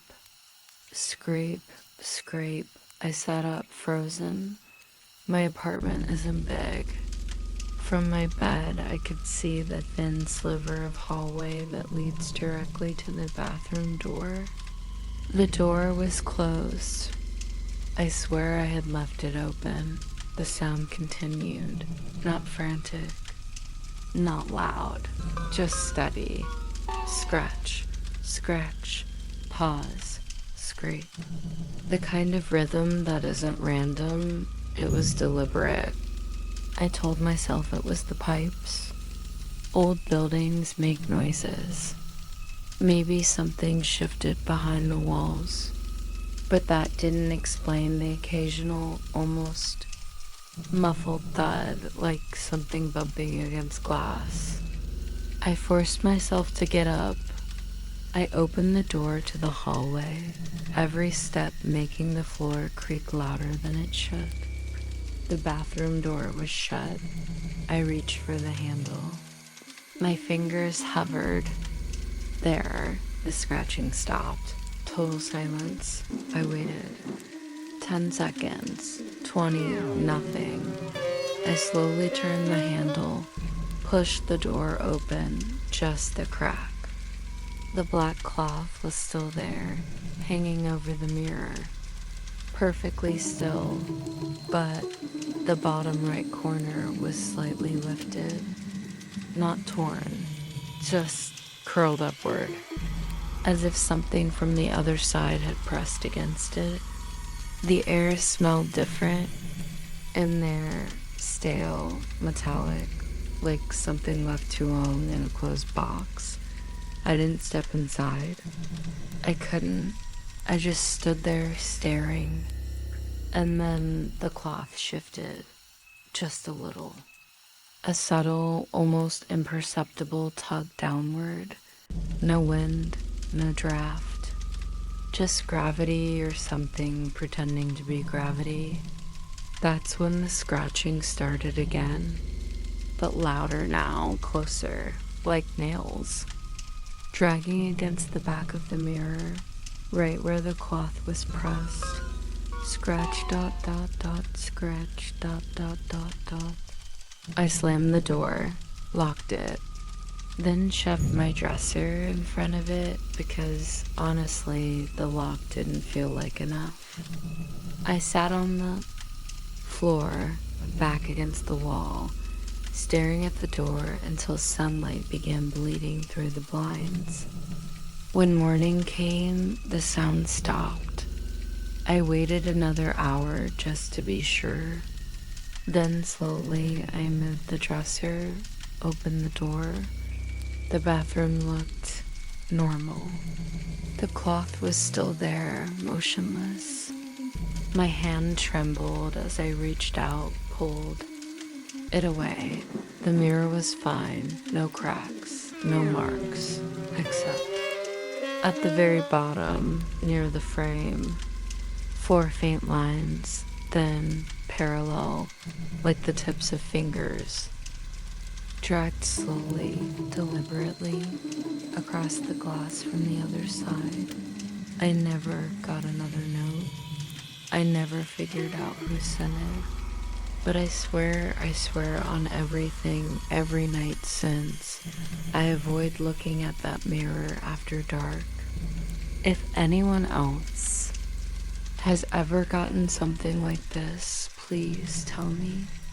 I just want to know I'm not the only one. Story 42. Her number wasn't public. I guess the first thing you should know is I don't really talk to my neighbors. It's not that I'm unfriendly, I just keep to myself. Quiet little cul-de-sac, middle of the suburbs, where nobody really bothers anyone unless something's on fire. That's how I like it. Last Friday, a small package arrived at my doorstep. No return address. Just my name, handwritten in shaky block letters. No one knocked. No footsteps, just there, waiting. I stood there for a minute, staring at it, feeling this weird tightness in my stomach. I thought maybe someone dropped it off by mistake, but it was my name, my exact name. Same spelling, same middle initial. The handwriting felt ... off, like someone trying too hard to make it look normal. I took it inside, placed it on the kitchen counter, and just stared at it for a while. It wasn't heavy, just a plain brown envelope sealed with clear tape. No markings, no stamps, no fingerprints, at least none that I could see. Against better judgment, I opened it. Inside were a few random things: a folded receipt from a gas station 3 towns over, a matchbook from a bar I'd never heard of, and a small torn slip of paper. On that paper, there was a single phone number, no name, just digits. Something about it felt ... familiar. I typed it into my contacts app, half expecting it to be spam. But the name that popped up made my skin crawl. It was my neighbor's cell number, Sarah. The thing is, I've never had her number, ever. We've barely exchanged more than polite waves over the past 2 years. And I'm absolutely certain I never gave her name or any info to anyone. Her number isn't public. She doesn't even have social media. She's private, like me. But below the number, scribbled in the same shaky handwriting, were the words, "You already know what to say." I sat there for a good minute, phone in hand, pulse hammering in my ears. What was this? Some prank? A mistake? Except I couldn't shake this creeping sense that it wasn't random, that whoever sent this ... knew something. I checked the other items again. The gas station receipt was dated 4 days ago, time-stamped at 3:17 a.m. The bar doesn't show up on Google Maps, doesn't exist, at least not anymore, or maybe never did. And the matchbook had a number scribbled inside, but it was missing the last 2 digits. Like someone started writing it ... then stopped. I walked to the front window and peeked out. Sarah's porch light was off. Her car wasn't in the driveway, normal for a Friday evening. She often worked late, but still, I couldn't help feeling like someone was watching me, not from outside, from somewhere closer. I considered ignoring it, tossing the whole thing, but the words wouldn't leave my head. You already know what to say. I don't. I swear I don't. But do I? My thumb hovered over the call button. I thought I saw movement across the street near Sarah's window, but when I looked, directly nothing. Lights still off, curtains drawn, completely still. I locked every door in the house, even the one to the basement that I never bother with, just in case. Then I stared at the phone again. Part of me felt like if I didn't call, something worse might happen, so I pressed it. Call.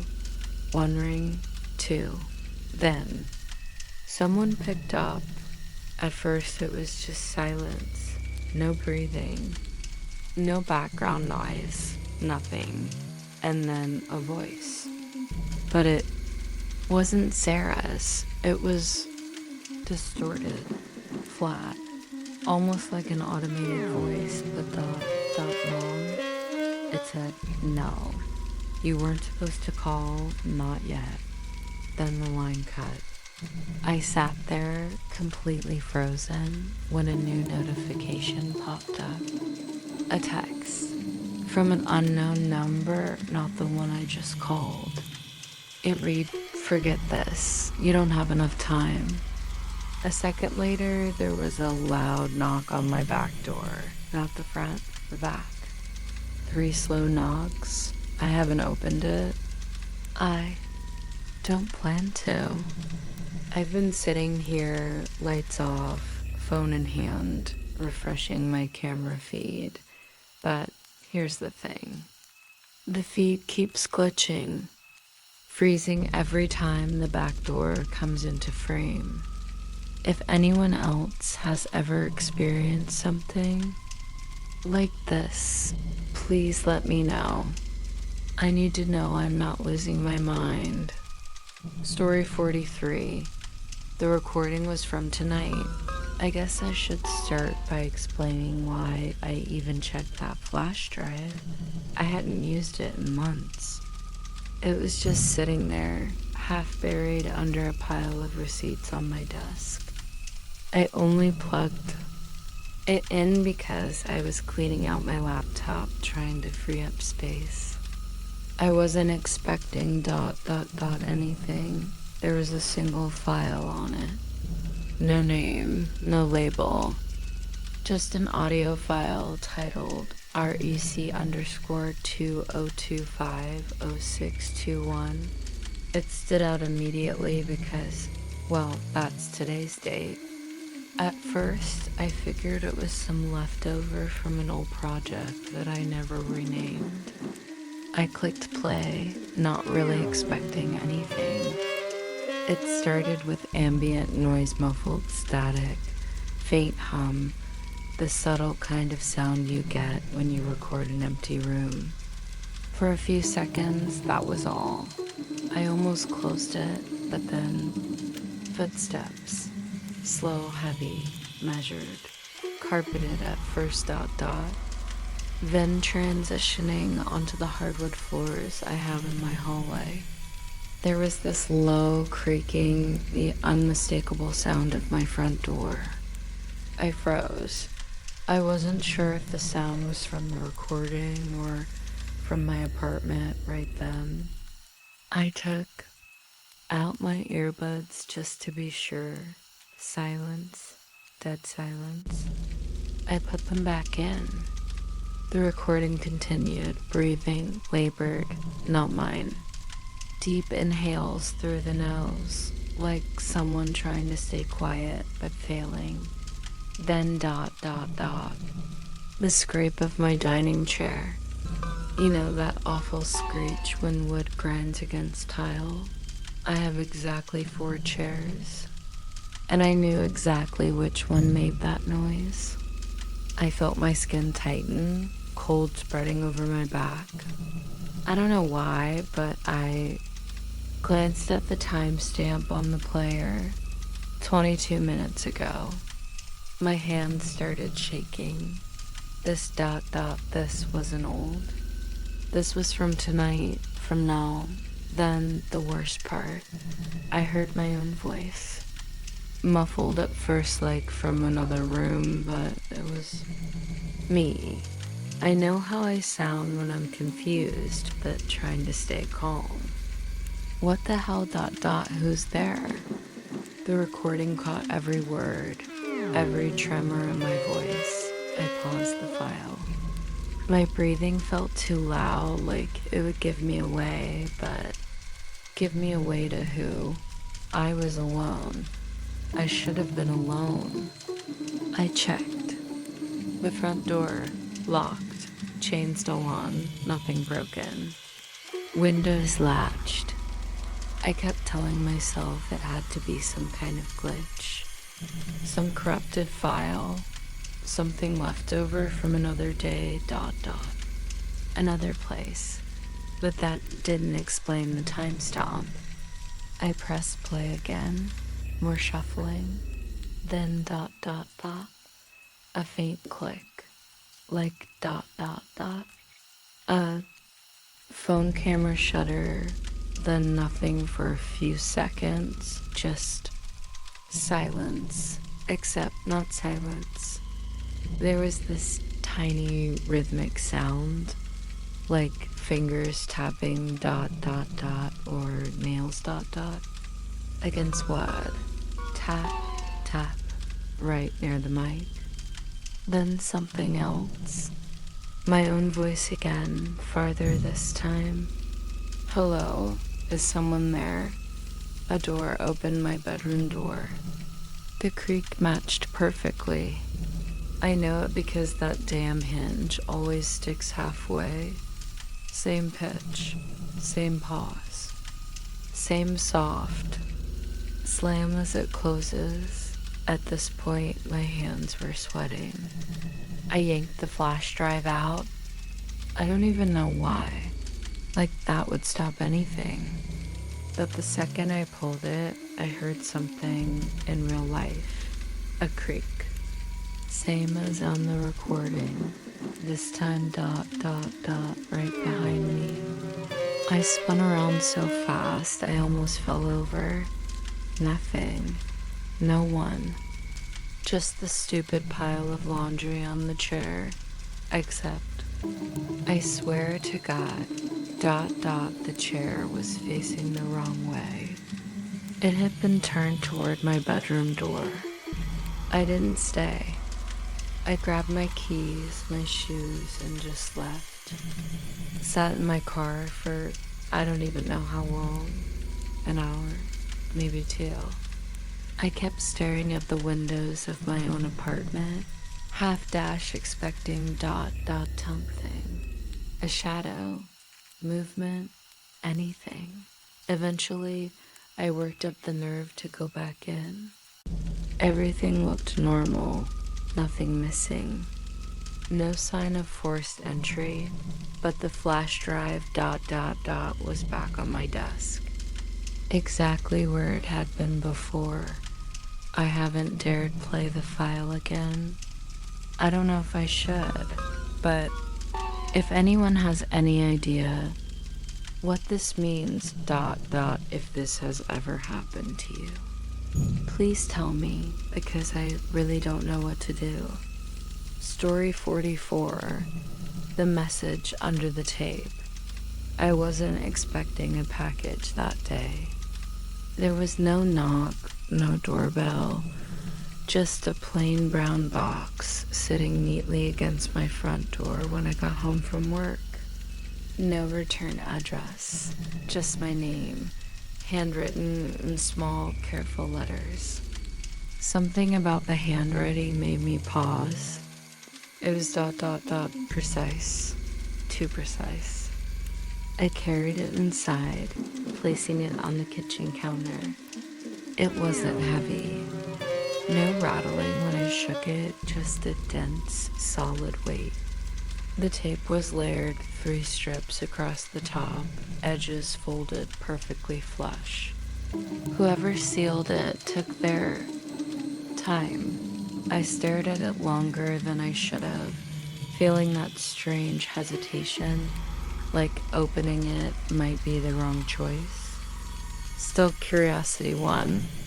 I slid my finger under the tape, carefully, almost surgically, and that's when I noticed it. There was something written on the underside of the tape itself. Tiny black letters, perfectly spaced. We watched how carefully you opened this. I pulled my hand back. My heart didn't race exactly. It just ... stopped. A hollow kind of stillness. I looked around instinctively, like someone might be standing behind me. Nothing. Just the quiet hum of the fridge and the faint tick of the hallway clock. For a second, I tried to convince myself it was some kind of prank, maybe a weird promo, some influencer stunt. No. There was no logo, no instructions, no clever follow-up, just that message. And the longer I stared at it, the more a different realization started to settle in. I was being kind. I peeled back the rest of the tape with shaking fingers. No markings inside the flaps. The box itself was empty, completely empty. No packaging paper, no hidden compartments, just cardboard and air. But the way it was sealed, the precision of it, it wasn't random. Someone wanted me to spend time opening it slowly, to see how I did it. I checked the windows, closed, locked, blinds down. The little security camera above my porch blinked faintly solid red light, recording.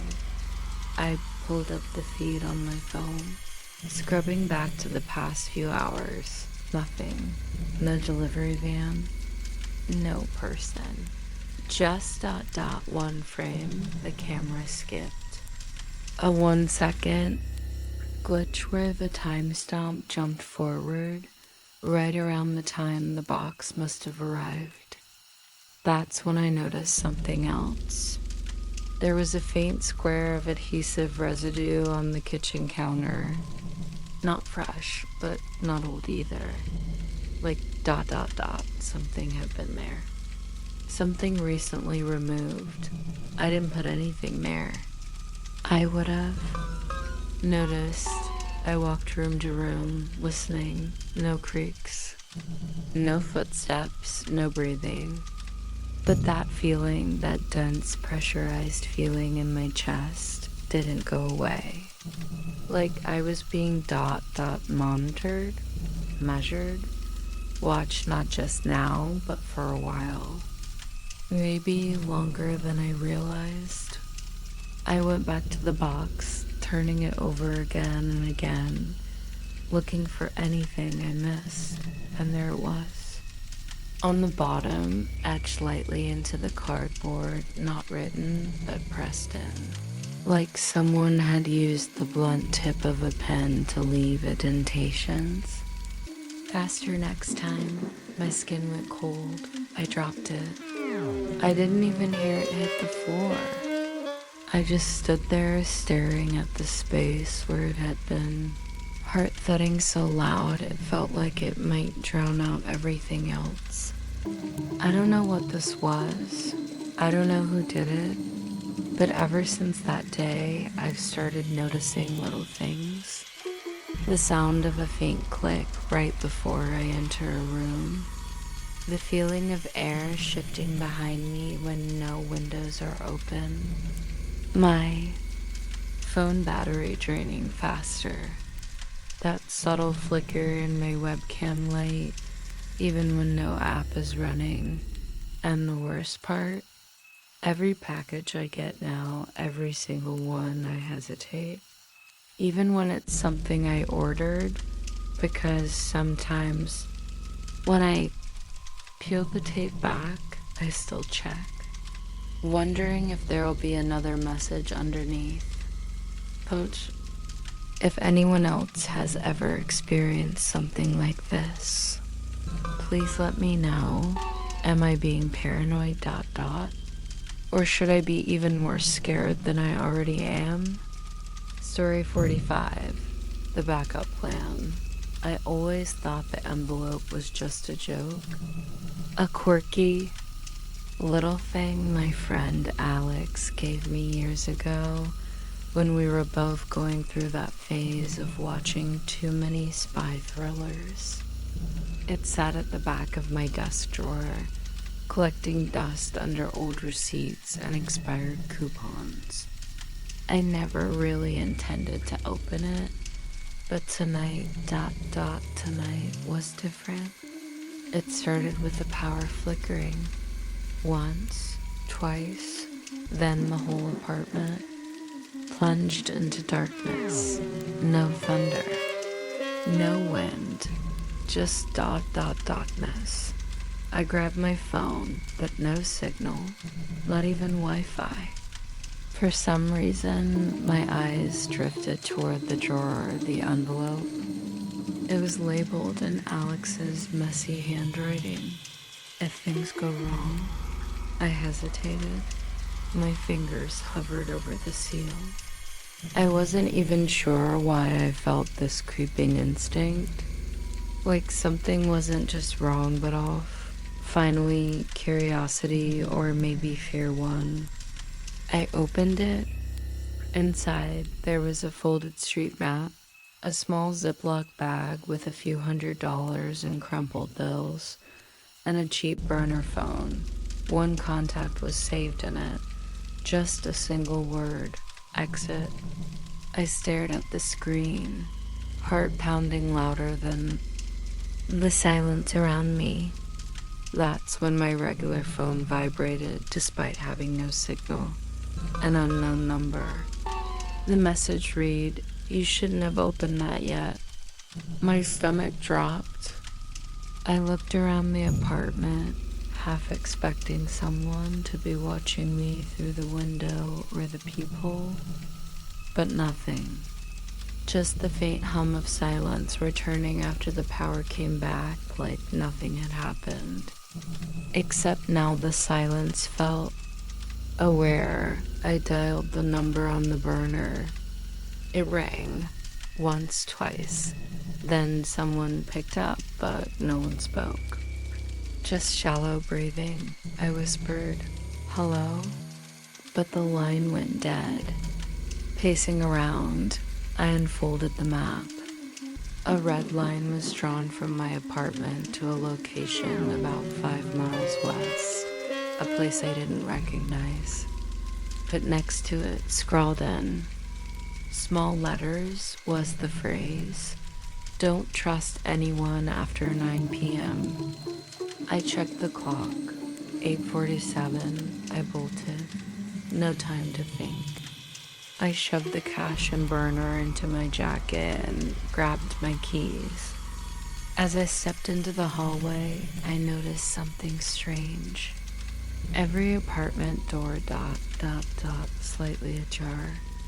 Not fully open, just cracked, enough to see slivers of darkness behind them. None of my neighbors ever left their doors open. Ever. I took the stairs instead of the elevator. As I passed the second floor, I heard a soft click. Then footsteps deliberate, synchronized. Not hurried, just following. I didn't dare look back. By the time I reached the parking lot, my hands were shaking too much to unlock my car. That's when I saw them. 2 figures standing under the broken streetlight. Faces obscured, motionless. They weren't watching me directly, but it felt like they were. Like they knew exactly what was in my pocket. I got the engine running and pulled out, tires screeching. My eyes flicked to the rearview mirror. For a moment, I thought they were gone. But then, just as I turned the corner, one of them was standing in the middle of the road. No running, no chasing, just standing, watching. I followed the map's directions mechanically, hands cold and clammy. Every turn seemed to lead me down emptier and darker streets. Streetlights grew sparser, cars disappeared. The world felt drained, as though whatever this backup plan was, whatever Alex had prepared for, it wasn't meant for an ordinary night. At exactly 9:03, my burner phone buzzed. A text. Just 3 words. "It's too late." I pulled over. My breathing was shallow, ragged. I looked around. Nothing but empty warehouses and dead-end roads. The air felt heavier, like sound itself was being swallowed. Then a soft knock, not on the window, not on the door, from the trunk. I still haven't opened it. If anyone else has ever experienced something like this, please tell me. I don't know what to do next. Story 46. I heard it before I saw it. I never meant to open that box. It wasn't even supposed to be mine. It arrived at my apartment last Thursday, no label, no sender. Just a plain cardboard box sitting awkwardly in front of my door, like it had been dropped there in a rush. I almost stepped over it, but something about it felt wrong, heavy, out of place. When I finally picked it up, it buzzed, just for a second. A faint vibration like something mechanical reacting to my touch. I flinched and almost dropped it. It wasn't the kind of buzz from a phone or an electric toothbrush. It was denser, lower, like something waiting. I carried it inside, placed it on the kitchen counter, and stared at it. No return address. No tape, just folded shut. My fingers hovered over the seam for a few seconds before I pried it open. Inside, just an earpiece, small, matte black, like those cheap Bluetooth things. I don't know why I put it in. Instinct, maybe? Or curiosity. The second it clicked into my ear, there was static. Sharp grating, like wind rushing through broken speakers. I winced, ready to rip it out when a voice cut through. A whisper, cold, flat. Stop. Don't turn around. My stomach twisted. I was standing in the middle of my kitchen, facing the counter. Without thinking, I almost glanced back, but I froze. Every hair on my body stood up. The air behind me felt heavier, pressurized, like someone was there, watching, breathing. For a moment, I convinced myself it was some stupid prank. Maybe a Bluetooth device hacked into by some idiot. But then the fridge hum died. The ticking clock on the wall stopped. The world around me muted, except for the low static in my ear. The voice came again, softer this time. Don't move. I felt warmth, not from heat, but from something close. Inches behind me, a presence, not touching, but undeniable. My legs trembled. I realized I hadn't taken a breath in almost 30 seconds. Something shifted. I heard it barely. A shuffle. Fabric dragging against fabric. A weight adjusting. My mind raced, cataloging every possible explanation. A prank, a hallucination, a breakdown. But the silence, the absolute suffocating silence, made all of those feel ridiculous. It's still there, the voice murmured. If you move, it notices. My jaw clenched. I squeezed my eyes shut, trying to focus. How long was I supposed to stand like this? What the hell was happening? Then something cold grazed the back of my neck. Not a hand, not skin.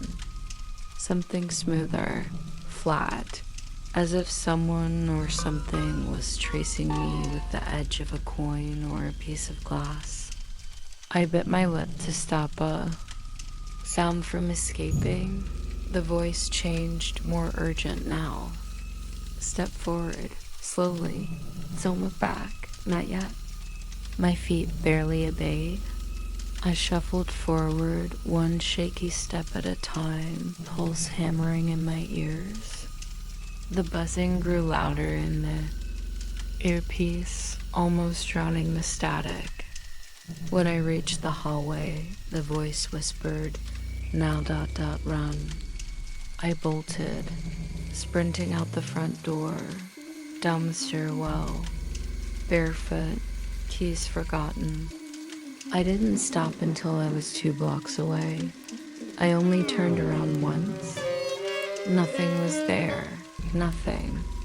But when I pulled the earpiece out, it was warm, still buzzing, and the box. It wasn't on my counter when I went back. It was gone. If anyone has ever experienced something like this, please tell me. Did I bring this on myself, or is it still here waiting? Story 47, the security footage wasn't mine. I don't usually check my mailbox after dark. It's a habit I picked up after moving here. But last night, something felt ... off. The hallway was emptier than usual, no flickering lights, no faint voices from behind closed doors. Just silence. When I opened the mailbox, there was no junk mail, no bills. Only a small padded envelope. No sender. Just my name written in shaky, blocky letters. I stared at it for a moment, debating whether to even take it. Curiosity won. Back inside my apartment, I sat at the kitchen table, hands colder than I realized. The envelope wasn't heavy. When I tore it open, all that was inside was a single external hard drive. No explanation. For a few minutes, I just stared at it, questioning whether I should even plug it in. But honestly, something in me already knew I would. My laptop booted up with its usual hum. When the drive loaded, there was only one folder labeled footage. I clicked it open. Hundreds of video files. All time-stamped, all labeled by date and angle. I expected prank videos or some weird spam until I opened the first one. It wasn't my place. It was her apartment. My neighbor. Same layout as mine, but mirrored. Same ugly beige walls. Same old radiator under the window. But the furniture wasn't mine. I felt my chest tighten. The camera was positioned high, probably near her smoke detector or some ceiling corner. She walked into frame, completely unaware, scrolling her phone, tossing her bag on the couch. Another file, different angle, this time from the kitchen. Another from her bedroom. Then her bathroom. Angles I didn't even know were possible. I clicked through random dates. Sometimes she was cooking. Other times she was folding laundry, brushing her teeth, sleeping ... completely unaware. The files weren't just recent. Some were weeks old, some ... months. I kept whispering to myself, what the hell ... who did this? But my hands wouldn't stop shaking long enough to close the window. I almost slammed the laptop shut when I noticed something. A file at the very top. Unlike the others, it wasn't fully downloaded yet. The name hit me like ice water down my spine. Tonight, 2 a.m. The progress bar was still moving. Slowly, steadily, my eyes flicked to the clock. 1:42 a.m. For a second, I felt this weird, irrational relief. Maybe it was some kind of scheduled recording. Maybe it was old, mislabeled, maybe ... But deep down I knew better. My heart thudded louder than the old fridge humming behind me. I clicked back through the folders, looking for clues. A few files were named differently. Door cam, hallway, west angle. I clicked one, the hallway outside my apartment. A camera must have been hidden somewhere near the exit sign. Another file showed my own front door. Another ... showed the stairwell. I take every morning. My fingers hovered over the power button, but something made me check the upload again. 1:57 a.m., almost done. I didn't know what I expected. Maybe proof, maybe an explanation. But as soon as the clock hit 2 o'clock, the file popped open automatically. The screen was black at first. Then ... movement. The angle was strange somewhere. Hi, looking down into her living room. Except ... She wasn't in the frame. No one was. For a few seconds, just the quiet flicker of her TV playing some late night commercial. Then, a shape. Someone stepped into frame. Slow, deliberate, not her. Someone taller, dressed in dark clothes. A hoodie pulled tight. They stood in the center of her living room ... looking around. No sound, no talking. Just that eerie, shaky footage. Then the figure moved, walking towards her bedroom. The door was slightly ajar.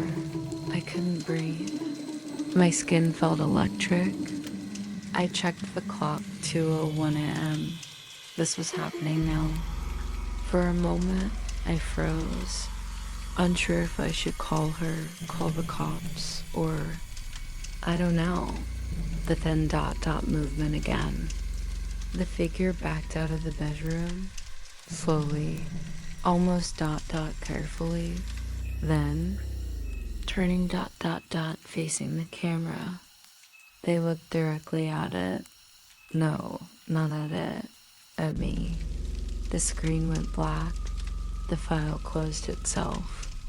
The entire folder vanished from the desktop like it was never there. My laptop flickered, then ... nothing. My phone buzzed violently on the table. I grabbed it, hands shaking so badly I almost dropped it. One new message, no number, no contact. Just a text. You saw that. Now check your window. I don't know if I imagined the soft knock on the glass behind me ... or if it's still happening. I haven't turned around yet. If anyone else has ever experienced something like this, please tell me. What should I do? Story 48, the red dot never left. I found the box on my doorstep right after work. No label, no return address. Just a plain cardboard box, taped shut. I live alone, so packages I don't remember ordering make me uneasy. Inside, there was only a cheap laser pointer missing batteries and a sticky note folded in half. Handwritten, shaky letters. Check the window after dark. I set the laser on the kitchen counter, trying to convince myself it was some prank. Still, the note lingered in my mind. All evening, I kept glancing at the kitchen like it might move on its own.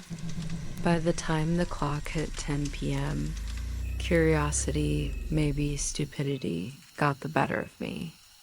I walked into my bedroom, flipped the light off, and stood by the window. It took a second for my eyes to adjust. Then I noticed it, a red dot, perfectly round, bright, sitting dead center on the far wall right above my bed's headboard. It didn't move, not even a tremble, just dot dot there, unblinking, watching. My first thought was a prankster with a laser pointer from outside. But when I peeked through the blinds, there was no one. The street was empty, dead quiet. I stepped back. The dot stayed. No flicker, no sway. That's not how laser pointers behave, right? They're always a little shaky someone's hand or the beam catching on dust particles. This thing looked anchored. I grabbed my phone and tried shining the flashlight at the wall. The red dot stayed perfectly solid, unaffected by the light. I even turned the bedroom light back on. Nothing. It was still there, like it didn't care about the change. I checked every window in the apartment, looked outside, walked the hallway, opened the front door. Nothing. No cars idling. No footsteps. Not even a breeze. But the second I stepped back into my room, there it was, waiting. At one point, I tried covering it with my hand. My palm turned red, but dot dot dot, the weird thing. I didn't feel any warmth. No source, just light with no origin. When I moved my hand away, the dot was exactly where it had been, no shift, no delay. I even tried holding up the laser pointer from the box, just to compare. With new batteries, its beam was weak, jittery, barely reaching the far side of the room. Nothing like the solid, oppressive presence of that red dot on my wall. Around midnight, I noticed something else. The dot wasn't casting any glow on the wall. No soft edges, no spill, just this perfectly crisp red circle, almost like it was part of the wall itself, or dot dot burned into my vision.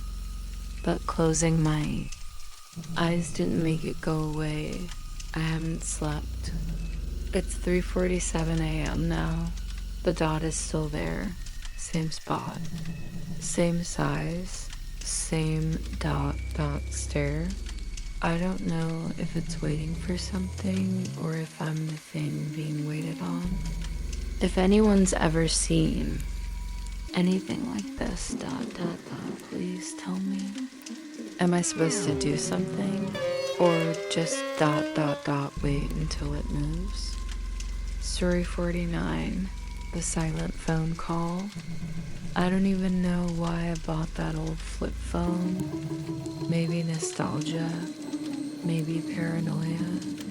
Just something about having a backup line felt dot dot dot safer. It was one of those cheap burner phones you can get at the gas station. I charged it, threw it in the drawer, and forgot about it. Yesterday, around 9:30 p.m., I was tidying up my apartment. Same routine as always. I grabbed the drawer handle a little too hard and it slid open completely. The phone was there, face down. The weird part, the screen was on. I swear I never turned it on. I picked it up. No signal. The screen flickered, then dimmed.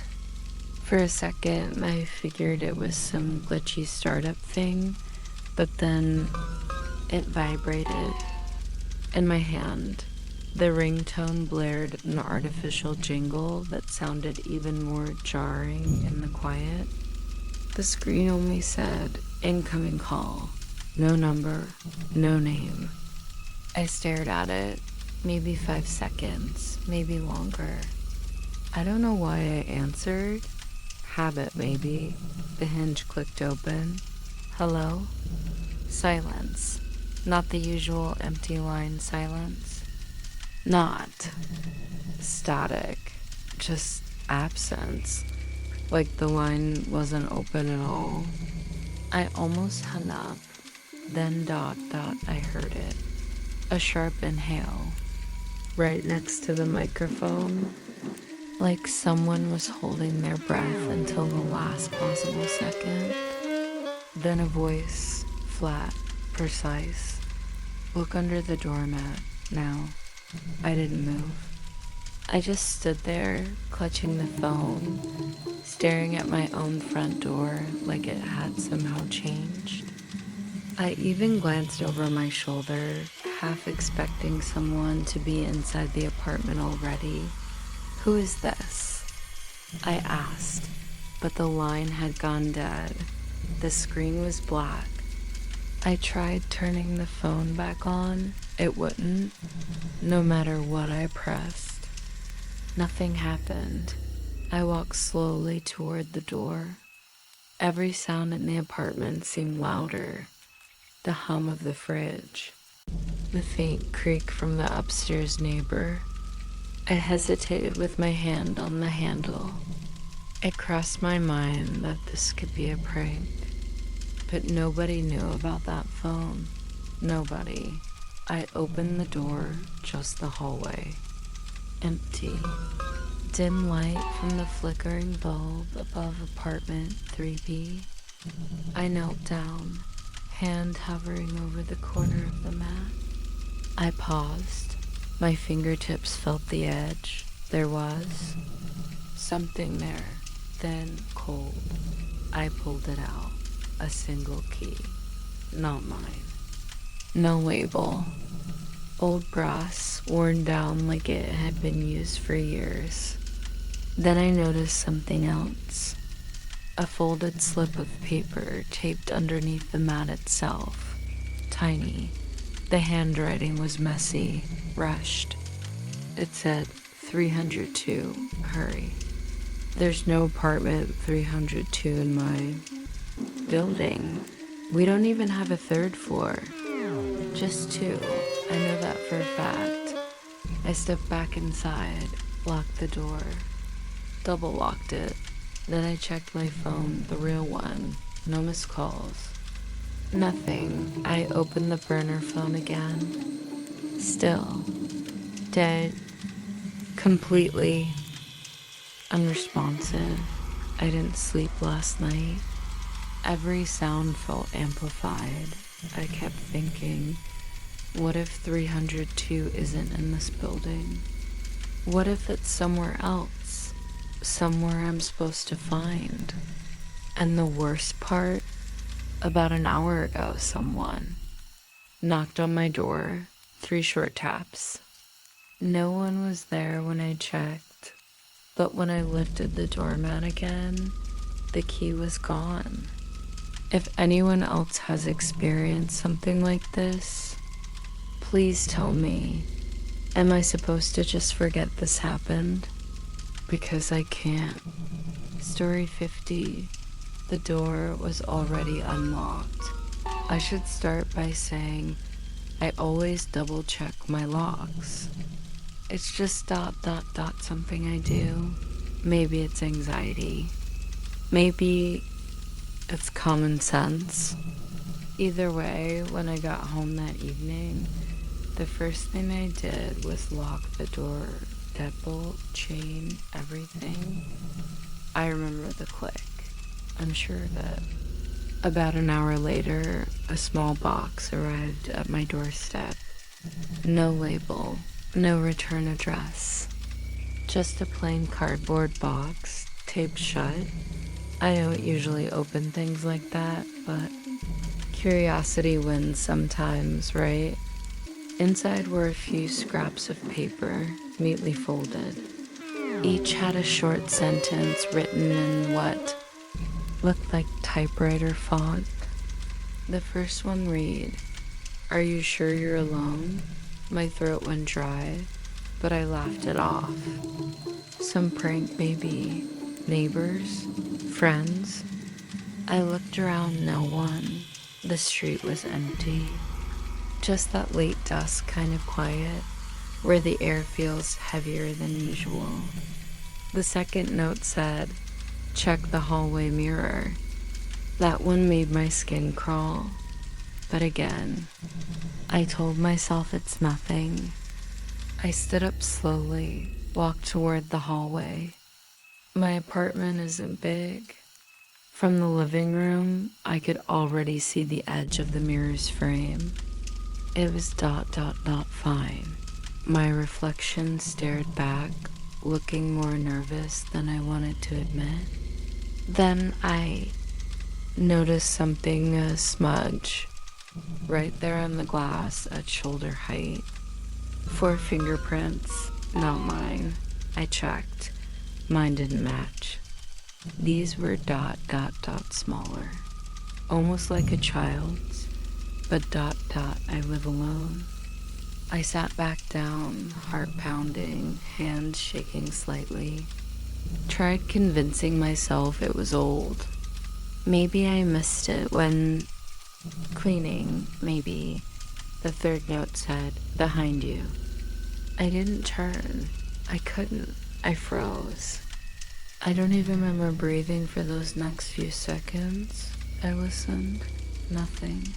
Dead silence. But the kind of silence that presses against your ears. Too heavy. Too wrong. Slowly, I glanced over my shoulder. Just the kitchen, dim, empty. At least ... it looked empty. I stood, grabbed the heaviest thing I could, an iron skillet, and tiptoed around. Checked the bathroom, the closets. Under the bed. Nothing. Absolutely nothing. I should have called someone, but who do you even call for something like this? The police? Hey, someone sent me creepy notes. Right. I sat back down, staring at the box. There was one last note inside. Small, folded tighter than the others. It read, "You forgot to lock it." My stomach flipped. No, I know I did. I know I locked it. I jumped up, ran to the front door. It wasn't just unlocked, it was slightly open, just barely. Maybe an inch. Enough that the cool air from the hallway was creeping in. I swear I locked it before opening. The package. I slammed it shut. Deadbolt, chain, everything. Then I pushed a chair against the handle. Just ... in case I haven't slept since. I don't know if someone came in or ... if they're still here. If anyone's experienced something like this, please tell me. Did I mess up or ... Is something really wrong?